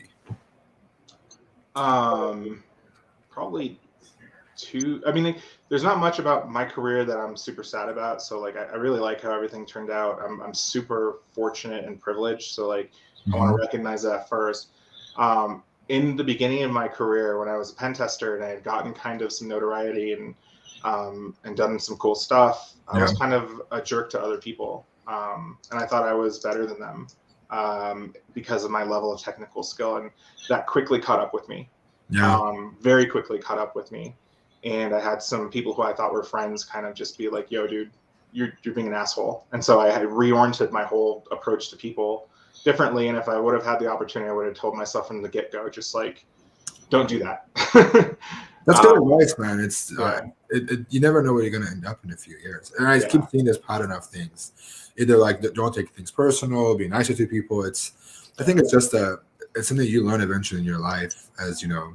It's so easy. It's so easy because you're doing this field that you kind of feel like a wizard, right? Or like a ninja. And we even propagate this in our kind of like media, like the ninja and the pirate, and like, you're doing something magical and something that other people can't do, and it can go to your head really easily. And so, people starting out, just be humble, like make friends, not enemies, like always try to over-explain, work on your communication, don't throw anybody under the bus. Those are all things. And then the other thing I would tell myself is I probably would have collaborated a lot more. I have a really big hard time collaborating. Even with you, you've asked me before to collaborate, and like I'll say yes, but then I'll get real scared that I'm not as good as someone else, which you talked about early on in the stream, and be like, nah, I don't want to collaborate because they're gonna see like I'm not as good as like whatever my social media makes me to be, right? But the truth is we're all good. Like we all have something to add. You can see it in the teams, right? Like when when the group teamed up for Apple, right? The power in having a team of people come together and hack is tremendous, and I think it's very powerful. Yeah, I think that's the next phase in hunting, right? Is teams, right? HackerOne needs to get on that team thing. The collaboration itself, man, is just a big part of it. You learn so much. Like outside of like the aspect of bounties, it's just you see the approach and whatever else. Yeah. But yeah, man, Omar's gonna take over the stream for everyone watching live. Omar's gonna take over. We're gonna say bye to Haddix real quick. Thank you so much for being here, Jason. I appreciate you for hopping on with me and being a guest. So thank you so much for being here. I'm going to take a quick few minute breaks. I think we're going to be back in like 4 minutes. Maybe you can, Omar, I think you have a giveaway to announce again. We can talk about that maybe and look at these leaderboard, and I'll be right back. We do, absolutely. And we actually have Jason. Thank you, Jason. Thanks, guys. Absolutely. So let me try this. I'm going to bring Savannah from the contest floor. Let's see if this actually works well. Hey, you guys can hear me? Hey, everyone. You have to go to the We are live from the contest area at DEFCON 29. Don't do that. Don't do that. Red Team Village CTF, so you can see the stream up here. We got it set up over here. A few of the other people who have created some of the machines right here. Some volunteers over there. We're just really excited to be here. Participants? No, don't do the participants.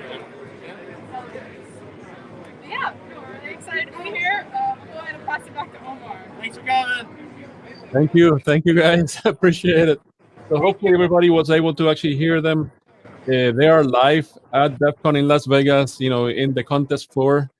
So we actually have people rotating, around the area. And, thanks again. It has been amazing today. So we have the third giveaway for today. And as a matter of fact, before I do that, what I'm going to do is I'm going to share my screen here with the leaderboard. And AI generated, you guys are kicking butt. You're still in the lead. And Son of Anton was actually, from third place. Now he's in second. And then Neutrino Cannon is actually holding the place on third. But not far away, actually by just a few points. Hack Street Boys are there. All right, so what I'm going to do is I'm going to announce the winner. And bear with me just 1 second. what I'm having here is a Python script that is actually going to pick, for me, the actual winner of the third AAWE or AWAE course, and that actually includes a 60-day lab access as well by Offensive Security. And thank you, Offensive Security, for sponsoring the Red Team Village as usual. And all right, so the winner is Scorpio. So let me create a little banner here for you. So Scorpio, you are the winner. So congratulations. So once again, this is for an AWAE course by Offensive Security, including a 60-day lab. So with that, let me actually go in a quick break, and we'll be back with NahamSec and a few other folks live from Vegas as well. So we'll be right back.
All right, so once again, please check our scoreboard. That was the last giveaway of the day. Right now, I'm going to bring back NahamSec. So, hey guys, you're live again. Hello, we're back. You are back. Very cool. I think we have everybody in the screen. I'm going to try and fix this. So there we go. Show us on the screen. All right. Again, we're doing everything live. This is now pre-recorded. We're coming live from Vegas. I have Sam, ZLZ. Shell, I'm going to dox her real name. I'm going to keep that in mind. Before we jump into it, I'm going to have you do an introduction first, and then we'll jump up to you, and then we'll talk about web hacking. And I know you guys have done some cool research together. I got lucky to work with you not too long ago and do some crazy stuff. We'll talk about that a little bit. But Sam, who are you? Yeah, so my name is Sam Curry. I've been doing bug bounty hunting for 5 years now, on and off. But damn, it's been a while. Yeah, it's been too long. 4 years? I don't know. But something like that, some arbitrary date. But yeah, started a company called Palisade. We do cryptocurrency web stuff, consulting. I work with these guys a lot. So yeah. What about you, Shell? Shell, Justin. Work at Bishop Fox. Can I represent? On the CAST team. You can use attack service testing. So a lot of my day to day is just doing a lot of recon, a lot of kind of tracking down, trying to get all the disparate assets and put them all together. And for people that don't know about the CAST team at Bishop Fox, that's the continuous automation attack service testing. Yeah. Almost had it right. Yeah. Almost had it. I don't work at Bishop Fox. I just know it. I just know of the service because I've heard from Barrett last night, and then Robbie works with you, right? Yeah. I see him posting a lot of crazy stuff. How do you two know each other? How did this friendship happen? It's been. I think we met at the Facebook event. Yeah, for Bug Crowd. Yeah. And you guys remember? That was in Miami, I think, in 2018 or 2019. Yeah, something like that. Yeah, we both got matching backpacks. But yeah. So you just got met at a random event and became friends? Yeah. I think it was funny because we went to B-side San Francisco and we didn't know each other, and there was a photo. And we were both in different corners of the photo. Yeah. And then this last one? No, it was 2018. Yep, 2018. Okay. And then you guys have been friends since? Yeah. Lots of mutual friends. So yeah. Lots of time spent in Rust. Yeah, too many video games. Yeah, video games. You also do a lot of game hacking for Yeah. fun. How did you get into that? It's fun.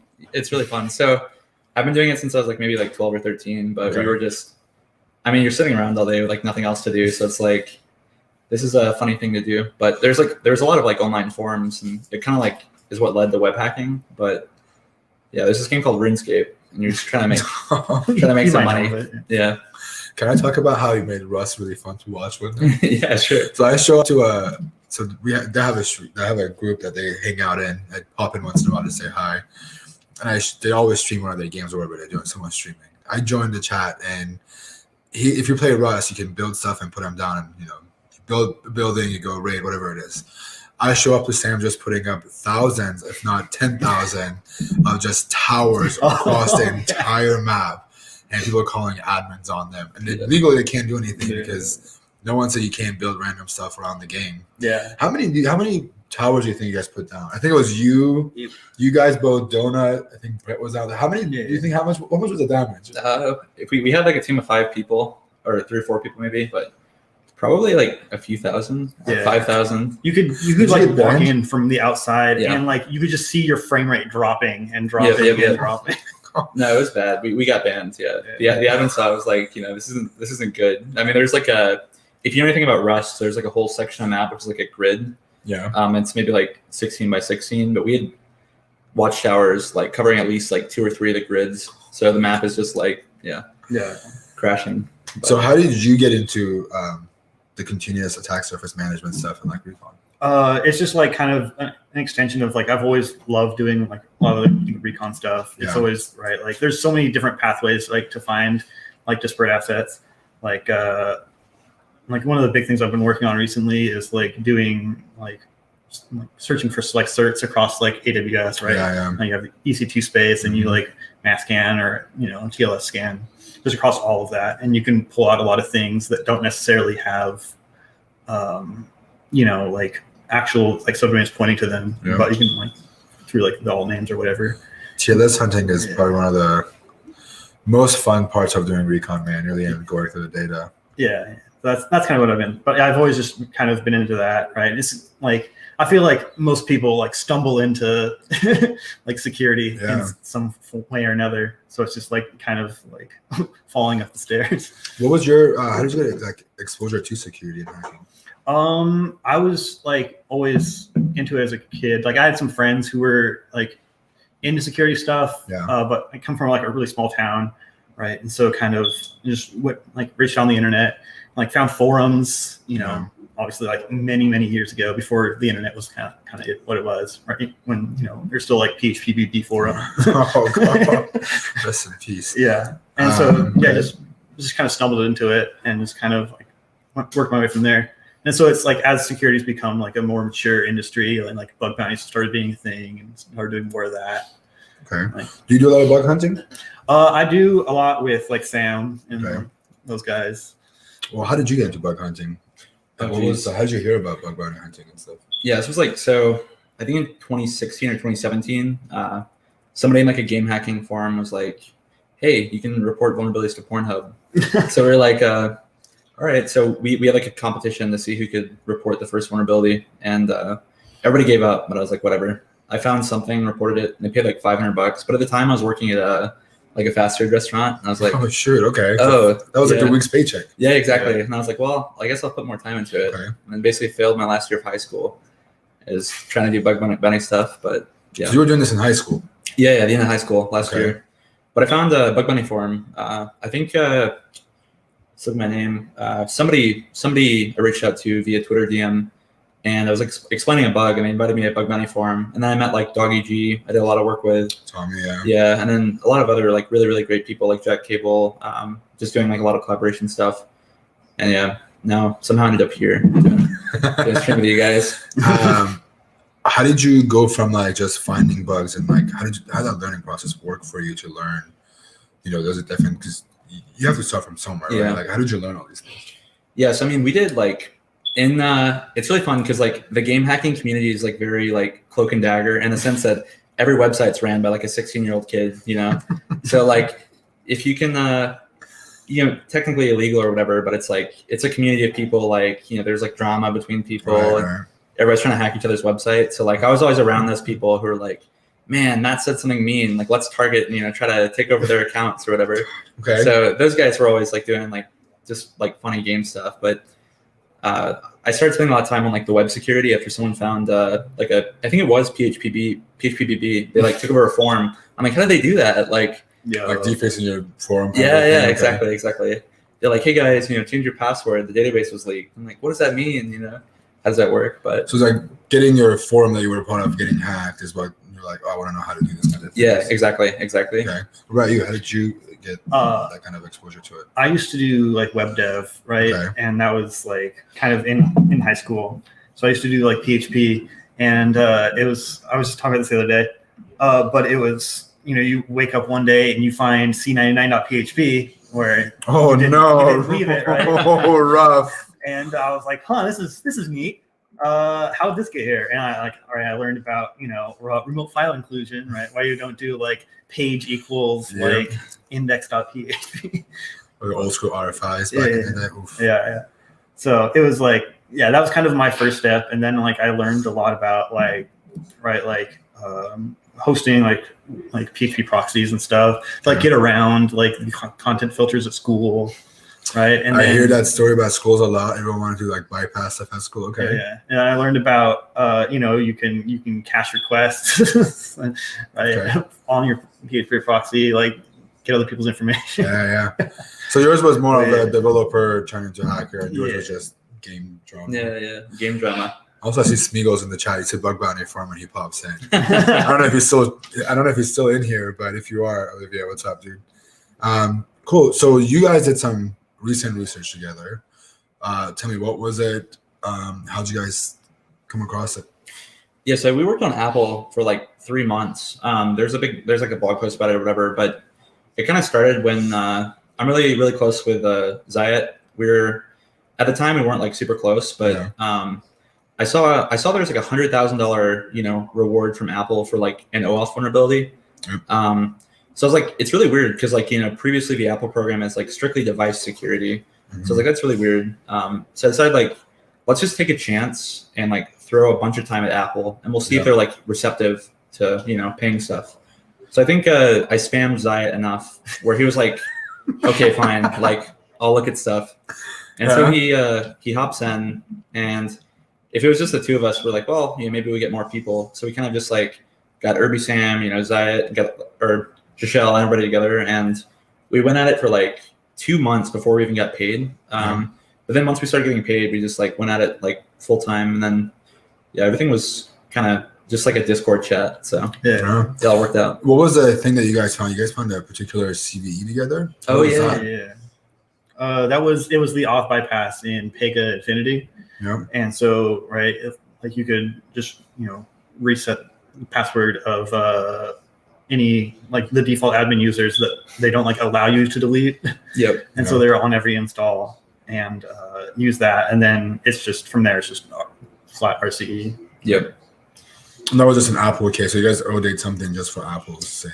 Yeah, there's a couple ODAs I think we found like vulnerabilities in like a couple particular softwares that were like kind of cool, but they all led to like RCE. But it was really fun. But it was interesting to kind of approach it in the sense of like, let's just find a bug on Apple, and we don't really care if it's like a software or whatever. But with Pega specifically, it was kind of neat because like we really, I don't know, that's the owning the trial talk. That's fun. Yeah. That was a good one. You guys talked at, what did you guys present that? Was it Activity? No. Yeah. Dude, there's been too many cons. You've done a lot of cons lately. Yeah. So that was a research that you guys did together, was based on the Apple stuff. And it's fun seeing like how companies take a product and then try to customize it, and then they mess it up even more. Oh yeah. Well, it's funny because like there was the first round of like the Apple research, and there was the big blog that Sam posted, and then there was a huge blog. Yeah, it's a good book. And then there was someone who took inspiration from that and to start hacking on Apple, and then they OD'd something that Apple was using. Yeah. And then we went and read that blog and got that the was Harsh and all them, right? Where they found something like, okay, they found like an RC at some point. Yeah. And so we were like, that sounds like it'd be fun, and that's what we did. owning something just to get a bounty from Apple. Yeah, it's super funny because like we have the original blog post. We're like, yeah, we hacked Apple. And then Harsh and them were like, oh, we thought that was cool. They hacked Apple, so we hacked Apple too. And then you guys went back to it. Yeah, and we're like, we thought that was really cool that they owed something, so we owed something too. So we're hoping the chain keeps going. Yeah. It's their turn technically now, right? Exactly. Ping pong volley. So with the collaboration between the two of you guys, between the group with the Apple thing that you did, what did you guys learn from that? What was collaboration so important in all that? Oh, geez. I think like honestly, like there's a lot of times I feel like there's like two modes, right? You've got like you're looking for stuff to hack, or you're actually like hacking stuff, and like you're either in like one of the modes where you really just want to be like going at something or like finding something. And so like Shishel and Donut, like those are two guys who they love like wide recon stuff. Well, I hate it. You know, it's not my thing. So like they'll like find something, like start a thread where it's like this is interesting, and then it's like people can just like chime in and like really like go at it, and then like it helps just create like momentum, you know? Yeah. But weren't you on a beach reporting stuff? Yeah. So so like the way we had it set up is I was like the interface for talking to Apple because we had all the emails in like one email inbox. But I was on vacation in California and I was on my phone and I'm just reading and scrolling through and I see like the uname-a output of an Apple box. Yep. And they're like at ZLZ report, please. So I was copy pasting stuff. Yeah. I'm copy pasting from the Discord, like trying to submit the report and then go swim. But yeah, the funny thing is I see you guys as chats once in a while. You guys are really active. It's hard to keep up. I was gone for some personal stuff. Yeah. And like just checking in, I'm like trying to keep up with everything, and I just see Sam like, I'm at the beach. Do I need to go get my laptop? And then they're like, no, the report's coming, and like someone drops a report. Yeah. How messy was your inbox? It was like I've never made a Gmail filter before that, but after that. I now have my little like red, green, blue tabs, and like it was. Wow, you're organized. Yeah. I love spreadsheets. So we made like a little spreadsheet. Yeah, that spreadsheet it's gold. Yeah. The memes you guys have. Yeah. What about you with like collaborating and getting like to work with a group setting like that? How was it beneficial to you? Oh yeah, I love it because like after like a while, right? Like you just get a sense for like what looks vulnerable. Yeah. And so like I like just parsing through like all the large amounts of data, like trying to pull out like meaningful stuff. Mm-hmm. Then you're like, this looks vulnerable. And then there's nothing better than like passing it off. And then like 5 minutes later, he's like, oh yeah, I popped it. Like, right? Yeah. So you just like see something and you're like, okay, this looks interesting. And like before I can even start digging into it, right? Like I'm kind of like searching through my results and he's like, oh yeah, here it is. And I was like, okay. What was your favorite thing about the whole 3 months of hacking Apple? I think like I love seeing we popped something which had to do with like warehouse management and like it was really, really, really cool to like see that like, oh, if you click this button, like it ships like Apple parts from, you know, like this state to this state. So it's like seeing kind of how like the company works, but like you feel like you're like learning about, there was one thing we hacked, right? Where you basically could proxy to an internal host and like download internal files that are like work related. And like some of the files were like early, like we started from ID1, right? Because you could enumerate the files. Yeah. And it was like emails from Steve Jobs and like really weird stuff. So we felt like we were like deep in the company. Yeah, I think the funniest thing was, I think it was a running joke. I was just telling you guys I wanted to see that iPhone leaks. Yeah. I was really hoping we'll find those, but seeing you guys do all that, seeing like the internal Apple stuff, even like the HR sites. And having access to that was fun. What about you? What was the highlight for you with the Apple stuff? Oh, some of the stuff you see internally, like pivoting around, you're like, oh, that's like, right? Like you're trying to like see like where you are, what you can reach, right? And you're like, oh wow, like that's wild. Like having like sometimes even like some like quick recon wins result in like like just catching like password reset emails and sandboxes. Yeah. And like all of a sudden you're like literally dropped into like a VPN profile. That was a wild bug, the password reset thing. There's basically like Exili, someone else we worked with, basically saw they're like doing a lot of like URL scan stuff. They're like, hey, this invitation key hasn't been used yet. And it was for like a corporate Apple sign up. And so we go to consume it and we create a password for the account. And it's like, okay, please pair your 2FA. So it hadn't been set up at all, but it was like a corporate, either like a reseller or it was a bank. It was a bank. Yeah. So, and it's like, click here to install your Apple VPN profile, or click here to install like the Apple employee macOS application. So like this is really wild, but it, all from just a leaked URL. Yeah. How big was what big of a so Apple is a huge infrastructure, right? Yeah. Yeah, they have the 17 dot. Yeah, so Yeah. they have just outside the. I mean, let's forget about the ASN, right? Just there is Apple.com, there's iCloud, there is all these different apps they own. You guys just focus on Apple mostly, right? Yeah. So I think we really didn't know like what was in scope at first, but we pretty much focused on Apple and iCloud. Yeah. And there's like a lot of other things like FileMaker, I think is the name of it. Beats. Beats by Dre. Yeah, beatsbydre.com. We found some bugs there, like cross-site scripting and stuff, but we never really committed to it. And I've seen like a lot of on like the Apple server notifications for, giving credit to the researchers. Yeah. There's a lot of various stuff. So I think there's still a lot more that people can explore there. It's crazy seeing like from you guys or you seeing that 100K bug and then doing all this research and people are going wild on Apple and they're still finding stuff. Oh yeah. Yeah. You can see like the like response times get slower as more people pile in after the blog post. Yeah. Is there any like fun vulns that you really like was a highlight for you?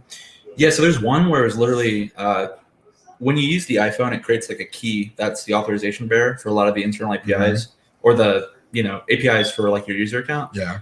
But if you like generated it in a certain way, it was basically like a God token, right? And so we were testing it, and I like tried an IDOR, and I was like, oh my god, like it works. And I tried to reproduce it, and I couldn't figure it out because I hadn't figured out like how to create the key in the right way. So I had to like go back and figure it out. But once I figured out how I could do it, you could pretty much just like, it's called a DSID, is the Apple ID. And if you just incremented it, it would say full user info, attached credit card, last 4 digits, full addresses. Shit. Yeah. So it was like, I don't know, like you kind of just like pull back away from your chair and you're like, that's like a billion people or whatever. But it's a lot of users. Yeah. It's really Apple. Super wild. What about you? Did you have any like favorite bugs? There was, of course, like the Pega one was like my hands down favorite. But like the other one that I really liked was there were a few where they weren't handling right. It was just like some IDORs to get into things. Like you can do like before you signed in, just right. It would redirect you to a sign in page, but like you could pull the JavaScript files, which I know something you and Zayat like use tools for. But yeah, just doing like using that kind of stuff to find like endpoints, and you hit all the endpoints, and then all of a sudden one of the endpoints you randomly like threw burp just gave us access.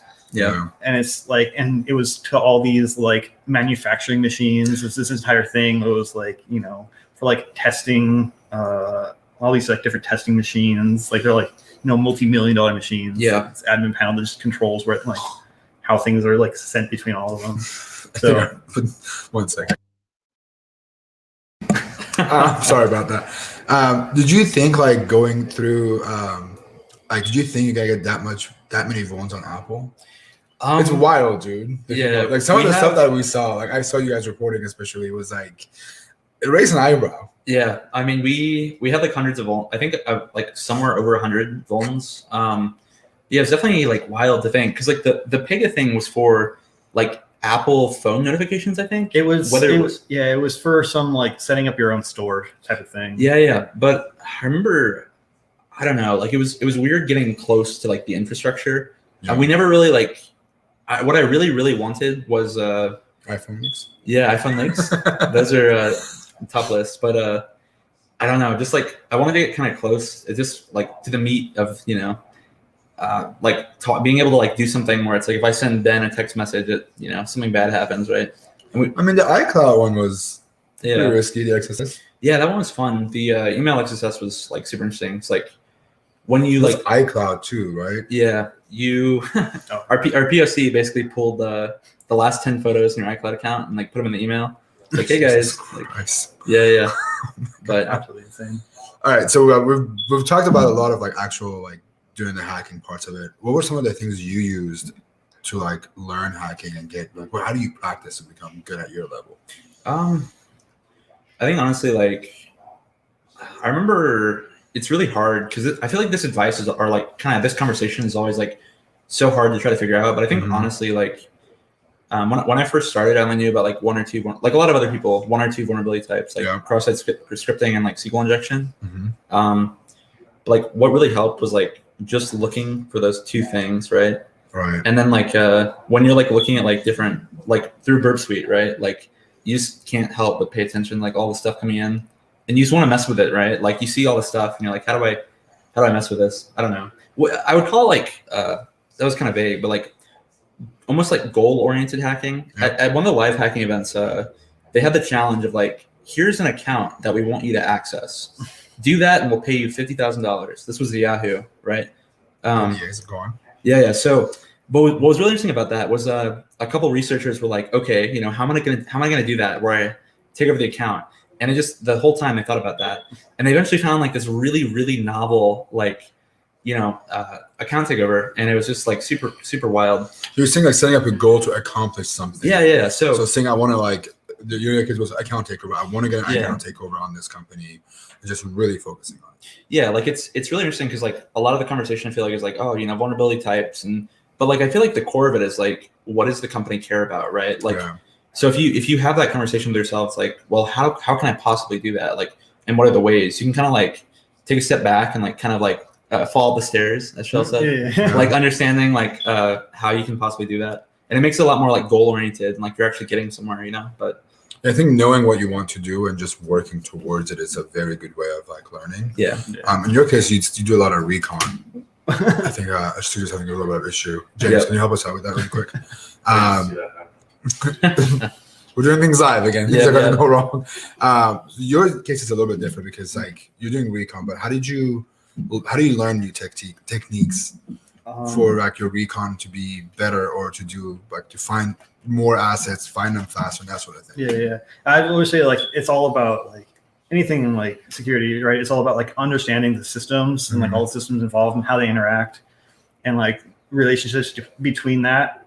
And it's like some of the stuff like that I know that Donut's doing right now, right? Like the graph databases, and it's like it's a neat way like you can see how things interact, right? And anytime that there's something interacting with something else, right? Like, you know, subdomain pointing to an IP, and then like you know having that same subdomain name like in a cert, right? Like you have like these kind of like complicated relationships, and then like a lot of services like GitHub, you can get emails from GitHub, and then emails from GitHub, you know, associated company names, and like I don't know. I just really like trying to figure out all the way different ways, like different companies use different services and how to get information out of those services, like beyond even just like the actual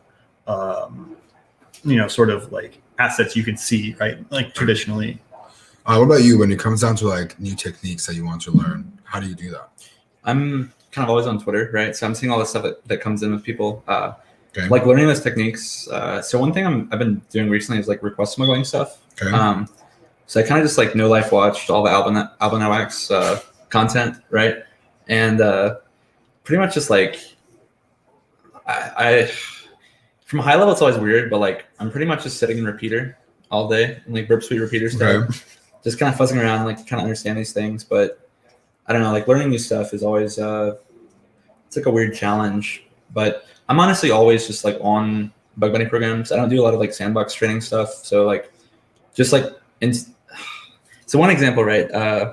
When we were doing a lot of directory traversal stuff, like if you were watching me hacking, it'd be really boring because I'm trying it every field, everywhere until I get like a tiny little bite, right? So we had a couple bugs recently on Tesla, and for 1,000 requests, I'm like trying to do it. What are you testing? Are you just literally putting in like different patterns and different places of the site, like parameters, URL path, and that kind of stuff? Very slowly manually fuzzing. Very slowly manually fuzzing. Like if an automation person were to watch me hack, they'd be really frustrated because they'd be like, "You've done the same thing, keyboard and mouse, like 100 different times." But to me, it's just more engaging. There's a tab on when you go to repeat. I don't do this myself.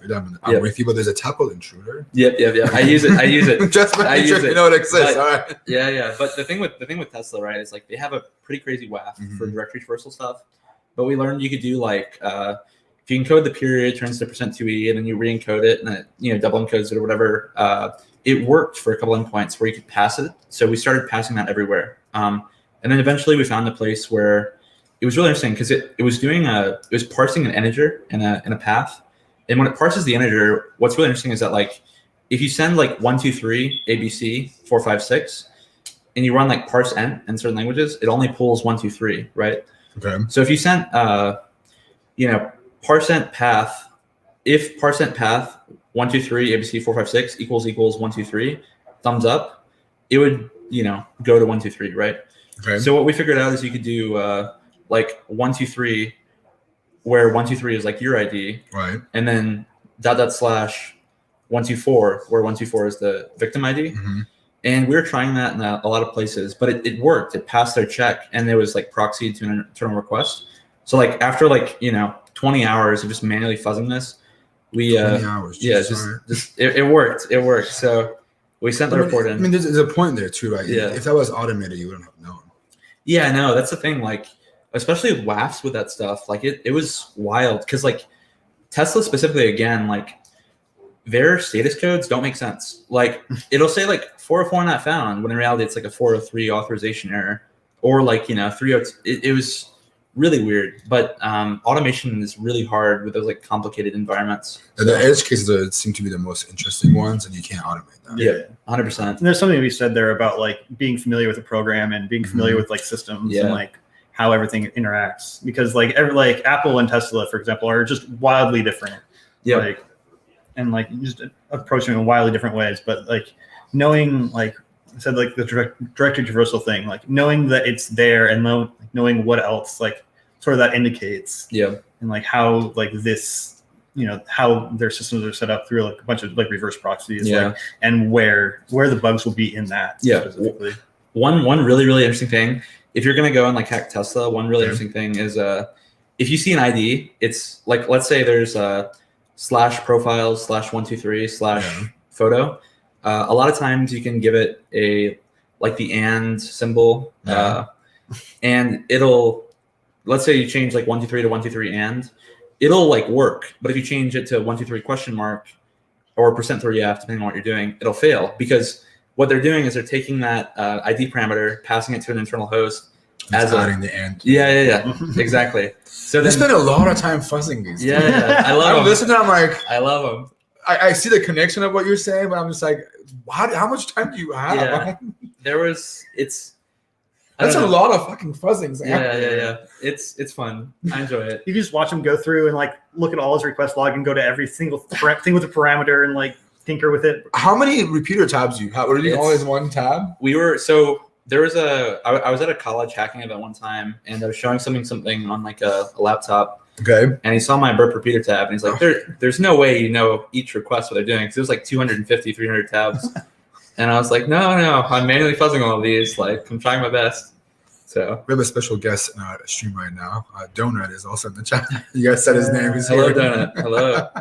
But no, it says something really powerful about the whole manual fuzzing thing, because you're one of the people that I know is really good at the traversing stuff and how you fuzz URLs, because you understand the logic of like what you see in the address bar is being passed somewhere else, or proxy, or internal service, whatever, right? And if you're good at these things, you can find some really good bugs. Yeah, I mean, a lot of people, it's going beyond finding an IDOR with just changing an integer now at this point. Yeah, because you can really find some weird shit. I mean, yeah, there was literally. I'll talk about this more. I think we may do a talk about it. But there was a bug recently. Hopefully, yeah. Okay. There's literally a vulnerability, which was a post request, which it was sending a post request to an endpoint. And normally you're like, wow, this is like very limited. But you could traverse, and then you could guess a directory called users, and then we guess that there's an ID parameter, and then we guess that there's /update. And what did you guys update? Yeah. So and then you notice you could pass in the email parameter, and then it was full account takeover. But so you spend a lot of time. How did you get good at this traversal stuff? Just countless hours of sitting there. There's a lot of really, really good content on it. I think it was Zero Sun, maybe. There's a talk at like Zero Sun, I think it's the name of it, or Midnight's. Okay. I forget the name, but Franz Rosen does a lot of. He's had like maybe multiple talks on this. There's a lot of content online for attacking reverse proxies, and then lastly, just like how these things. I feel like it's really not explored as much as it should be. I mean, I had someone DM me recently, and they're like, "Hey, I found a way where I can leak people's credit card numbers via like the same thing for the Starbucks thing, where it's // and then they're exploring an entire microservice API internally because they did a traversal. Yeah.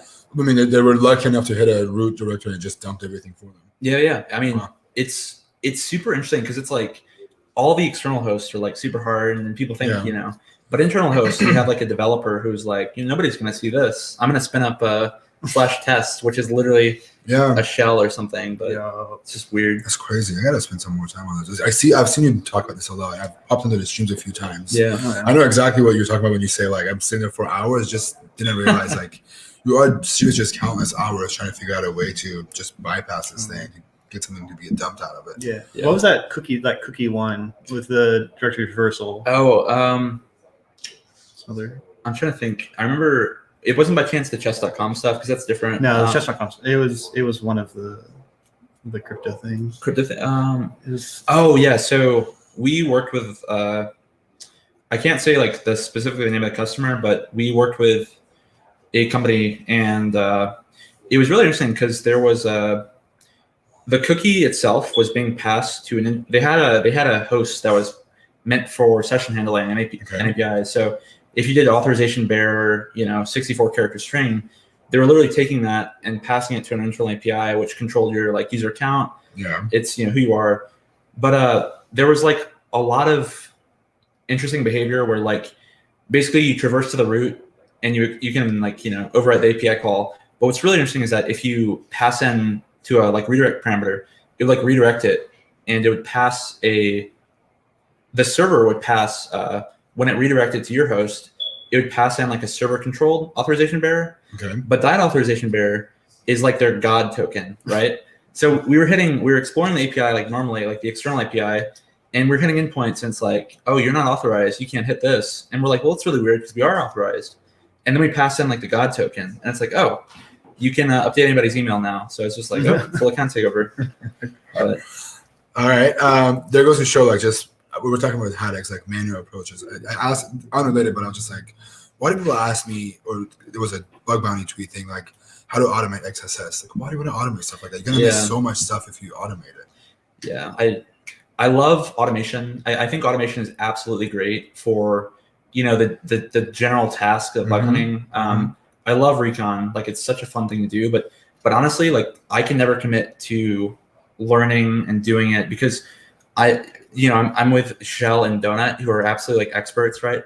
So it's like if these people, know how to do it, and like it's honestly kind of cheesy in a way, kind of cheeking off these guys. But I mean, it's a group thing, though. Yeah, right? You rely on them to find you the asset, and then they feed it to you, and you break it, and you find that account takeover. Yeah, there's so many insane like things you can never think of. Like with Donut's project specifically, like the speeds he's hitting for like DNS enumeration and stuff. It's just like, okay, like, if I were to do this, I would write a bash script or a Python script. That's going to do like 100 requests a second. So no thanks.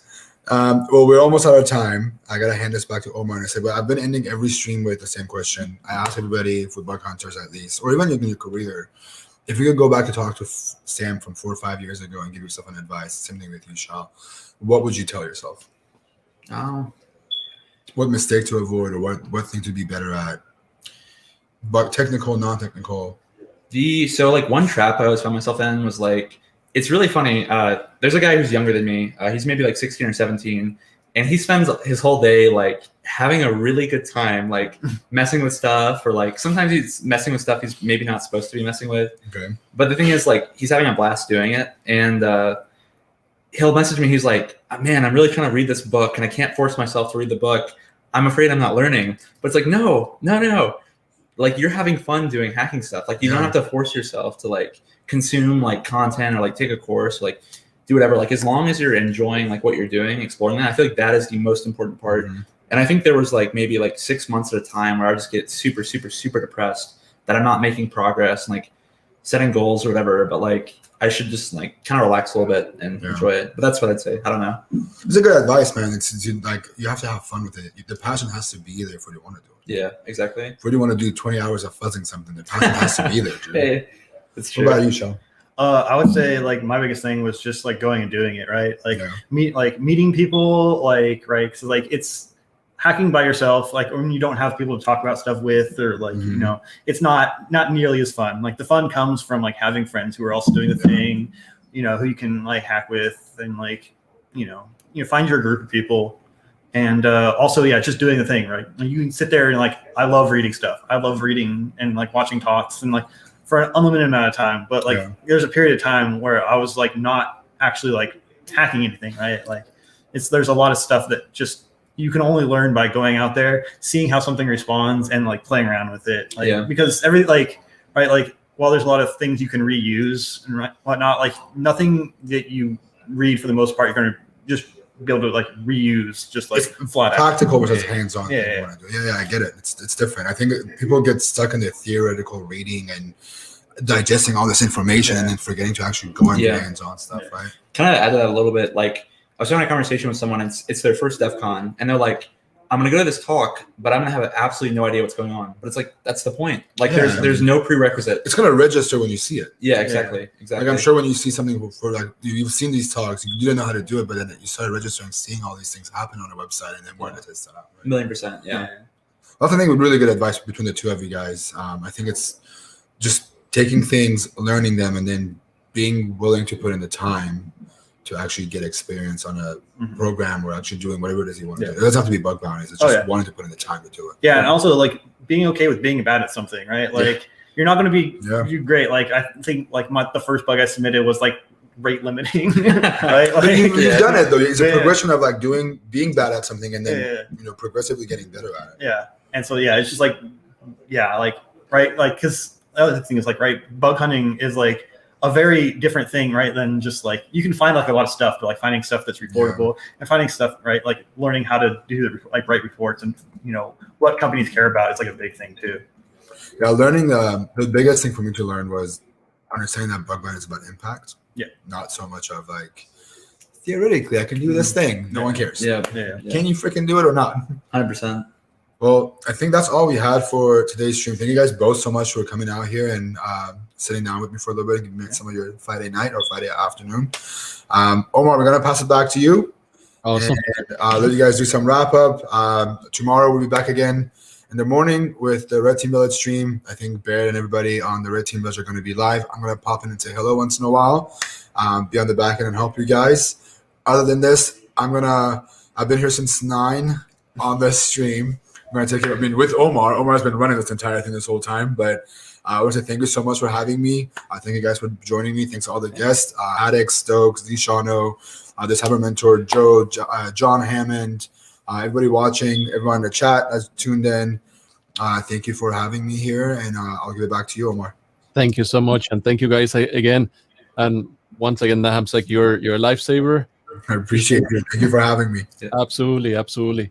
So one quick thing, we're going to go in a quick break, and then we're going to be announcing the 3 winners of the contest or the AWA courses.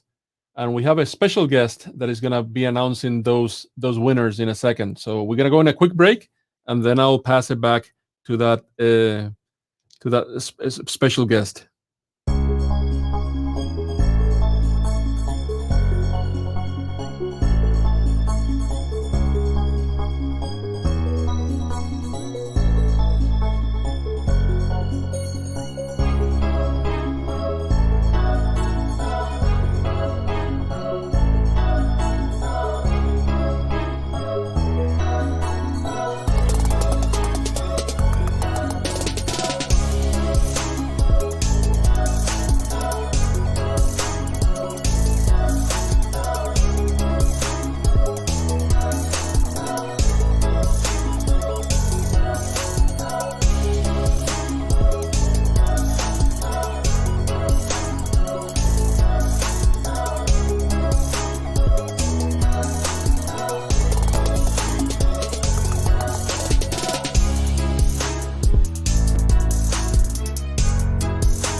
All right, we are back, and just a recap on the scoreboard right now. In the CTF quals, first place still AI generated.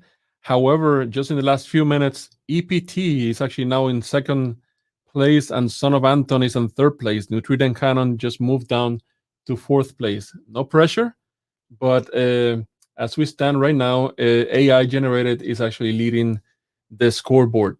Now, with that, what I'm going to do is I'm going to pass it to a couple of friends live from Vegas, and they're going to congratulate the 3 winners of the AWAE course here today. So with that, I'll pass it back to them. Hi everyone, my name is Savannah from Red Team Village. We also have Siren from Offensive Security. Hello.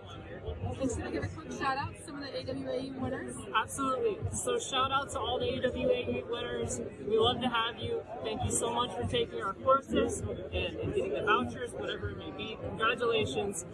We always encourage you to come back. And we have many more certifications in offensive security. We just launched 365.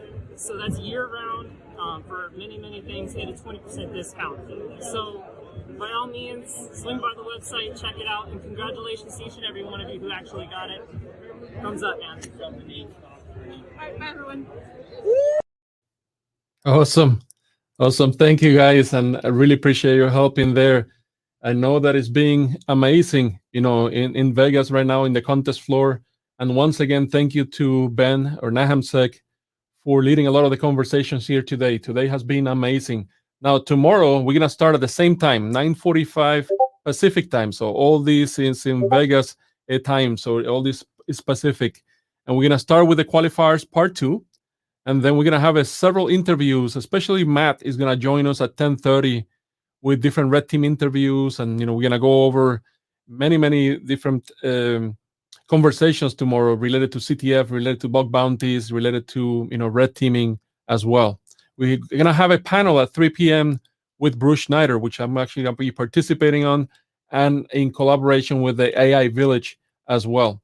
So with that, thank you again for all your time today and for participating. And once again, thank you to our sponsors. Without you, this was not going to be possible. And with that, I'll see you guys tomorrow. Have fun.